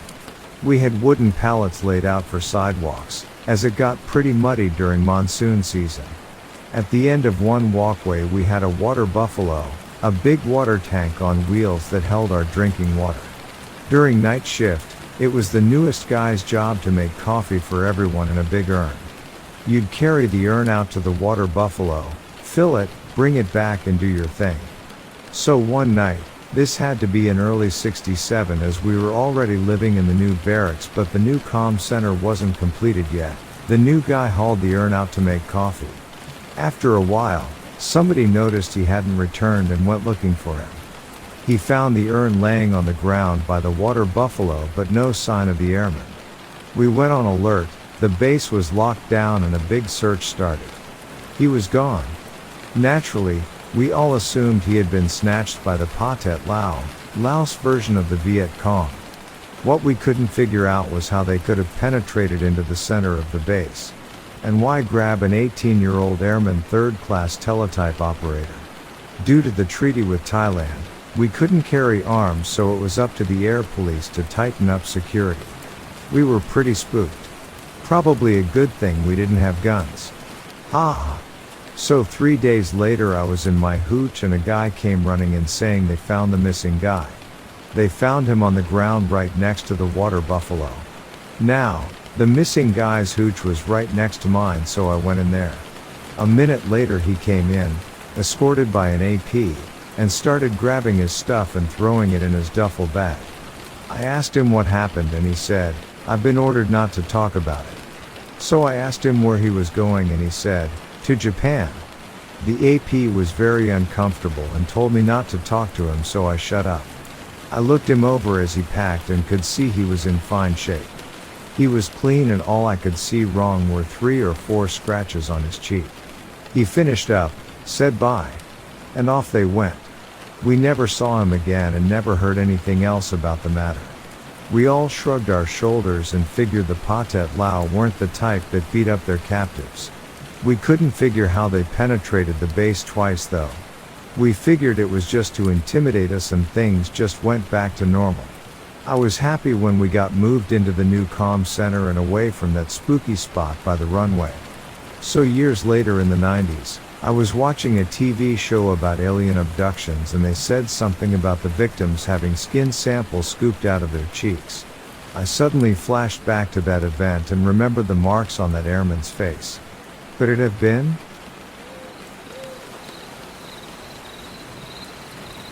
This story takes place during a rafting trip on the Deschutes River in Central Oregon. My girlfriend and I had decided to drive down from the Seattle area for the famous salmonfly hatch. With that being said, due to the timing of the year there's a ton of people on the water. Guides doing day trips, as well as other folks like my girlfriend and I spending a couple days fishing, floating, and camping. Our first day of the trip goes by pretty poorly. I had a crappy boat and no idea what I was doing. Dry bags leaked, I hit a rock and got us a sizable leak and then had forgotten the bucket, so I spent the rest of the trip bailing out the boat with a water bottle non-stop. So needless to say, we're both pretty frustrated and tired, and as the day turns to dusk we're scouting out any possible spot to throw our tent up for the evening and get out of that crappy boat. Finally things are looking up for us. We come up on this beautiful stretch of water with a small island diverting the river into two flows, with the main flow going along the deep left channel at a pretty good clip. On the right side bank a big clearing surrounded by tall grasses. This is where we chose to make camp for the night. We do some fishing, cook, and decide to lay down for bed and read until it's time to really go to sleep at full dark. Going out to take a leak, nobody as far as I could see or hear had decided to camp anywhere near us, and prior to a few boats floating on by while we set up camp, as far as we knew, we were alone. That's when the music started. At first it sounded almost faintly like someone was throwing a rave, with dance music and the like. My girlfriend and I looked at each other like, what the hell? But we chalked it up to the wind carrying sound from far away, because at this point the music was still intermittent. It gets louder and louder, and now we can make out the music except it's not. You know that feeling when someone is blasting the bass out of their car subwoofers and you can feel it in your chest and in your head? We're feeling there, whoever they are, music through the ground as we're trying to sleep. And all we can hear is this unworldly, jarring collection of disjointed bass or drum notes coming through the ground. It doesn't resemble any music I've ever heard, or even any sort of beat you could dance to. By midnight or 1 a.m. we're starting to getting really damn pissed off. It has been since around 10 p.m. since they started, and so that's when I finally decide to go find whoever the hell they are and shut down that damn noise. I have one of those really powerful headlights that lets you output like 1,500 lumens for a short burst, and it really just lights up the whole damn countryside for hundreds of feet. So all pissed off I jump out of the tent and turn up my headlight of doom, and I'm just furiously scanning everywhere I can see. Up and down the river, behind us as far as I can on our own bank, across clear to the other bank, and the little island in the middle. And there's not a single thing in sight. Complete pitch darkness. I turn off my headlight to see if I was washing out any light, and I stand there for about 10 minutes to see if my eyes adjust and see anything. Absolutely nothing at all, and this maddening noise is going on endlessly. At this point I realize it's the same 3 disjointed songs playing over and over endlessly. My girlfriend starts crying because she's exhausted from the bass rattling our skulls while our heads on laying down on our pillows. We're unable to sleep for hours as this thing continues on through the night. Finally, sometime around 4:35 a.m. it must have stopped and we both drifted off to sleep. I have a hard time sleeping in, so I woke up by myself at around 6:37 and I roll out of bed furious, once more just going out to go see if I can find whatever bastards were making that noise all night long. We never saw or found any sign of those people. We waited until about 9 a.m. slowly breaking camp after eating breakfast before we rode out in the main current and back road to try to get a good look at the other side of the small island, and we saw no signs of people. The only reasonable theory we have is that sometime after we went to bed, some folks floated down to the far side of the little island and threw some sort of party? Ritual? All through the night and somehow slipped out between 4:30 and 6:30 a.m. If I wasn't with my girlfriend and she hadn't corroborated as well, I would have thought I was going insane. Just one long maddening sleepless night full of the same noise over and over, with no evidence before, during, or after that it ever happened.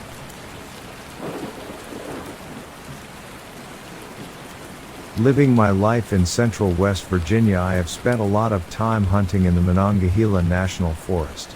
While bow hunting in a stand of red spruce on October 31st, yes, Halloween, this happened to me. This takes place back when portable stands had a chain that wrapped around the tree, and fall protection consisted of 2 pieces of seat belt material, one around the tree ran through the other wrapped around your waist.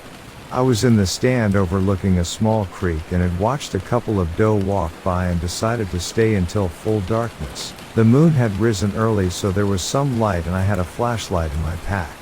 As I was getting ready to lower my bow, I heard loud wing beats heading towards me through the spruce trees when all of a sudden a very large owl landed on a branch about 10 yards from me. I sat motionless watching the owl as it sat there watching me. After several minutes I slowly turned my head to look back to the creek to check for deer one more time before climbing down. All of a sudden I heard wing beats again and the owl was flying straight towards me with talons extended. I threw my arms up, dropping my bow in the process, and screamed at the demon owl who was trying to knock me to the ground. Fortunately, the owl veered away from me and I didn't fall out of the tree. After a few minutes I regained my composure, packed up and walked out to my truck without any more harrowing experiences.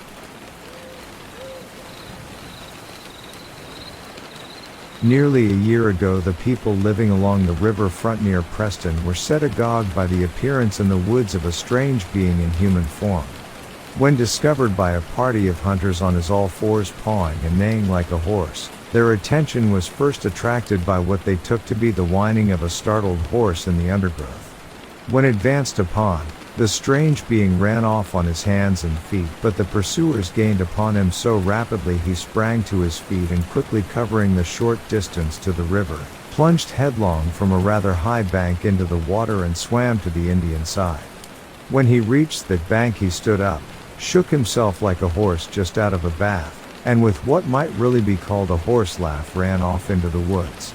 Some months later he was seen under much the same conditions, but this time west of Woodville, on the Indian side. Only a few weeks ago a man crawled across the road in plain view of several people not far from where the horseman was first seen but disappeared, the pursuit being somewhat tardy. Since Sunday last, the people living near Colbert, 10 miles east of Preston, Grayson County, Texas, have been hunting for a strangely acting man who crawled about like a snake until pursued, when he would jump to his feet and outrun the fastest horses ridden after him.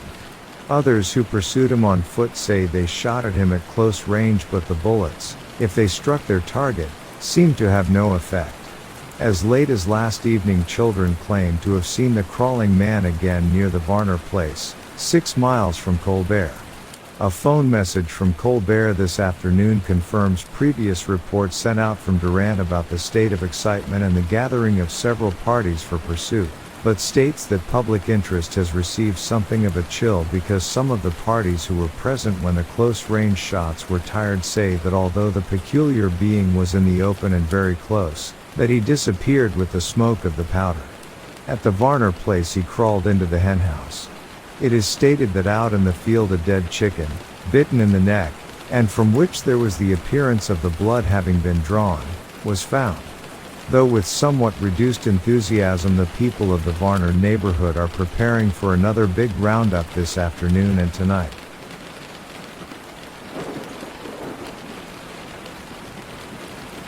I read some of your Ouija board stories. I have one that I believe proves that these boards can become haunted. My father used to buy things from eBay, then sell it at their actual price. One day he purchased an old Ouija board. Its box portrayed it as a game fun for the whole family. None of my siblings played with it though, and neither did I. Then a few days after the board arrived, weird things started to happen even though no one touched the board. It was on a shelf in the garage. One night, the first of many nights, I woke at 3:33 a.m. exactly. I woke up scared for no reason. No nightmare, just scared with a very bad feeling. I'd always just lay there awake, then turn over and try to go back to sleep. This first night, I turned over and tried to go back to sleep. But when I turned and laid my head on my pillow, I immediately heard a man's voice that said directly into the ear, "Go back to sleep." I jumped up and woke my sister, who shared a room with me. I was crying and terribly scared. The voice wasn't my father's. No man another than my father lived with us. Another day at home, I was watching a movie alone.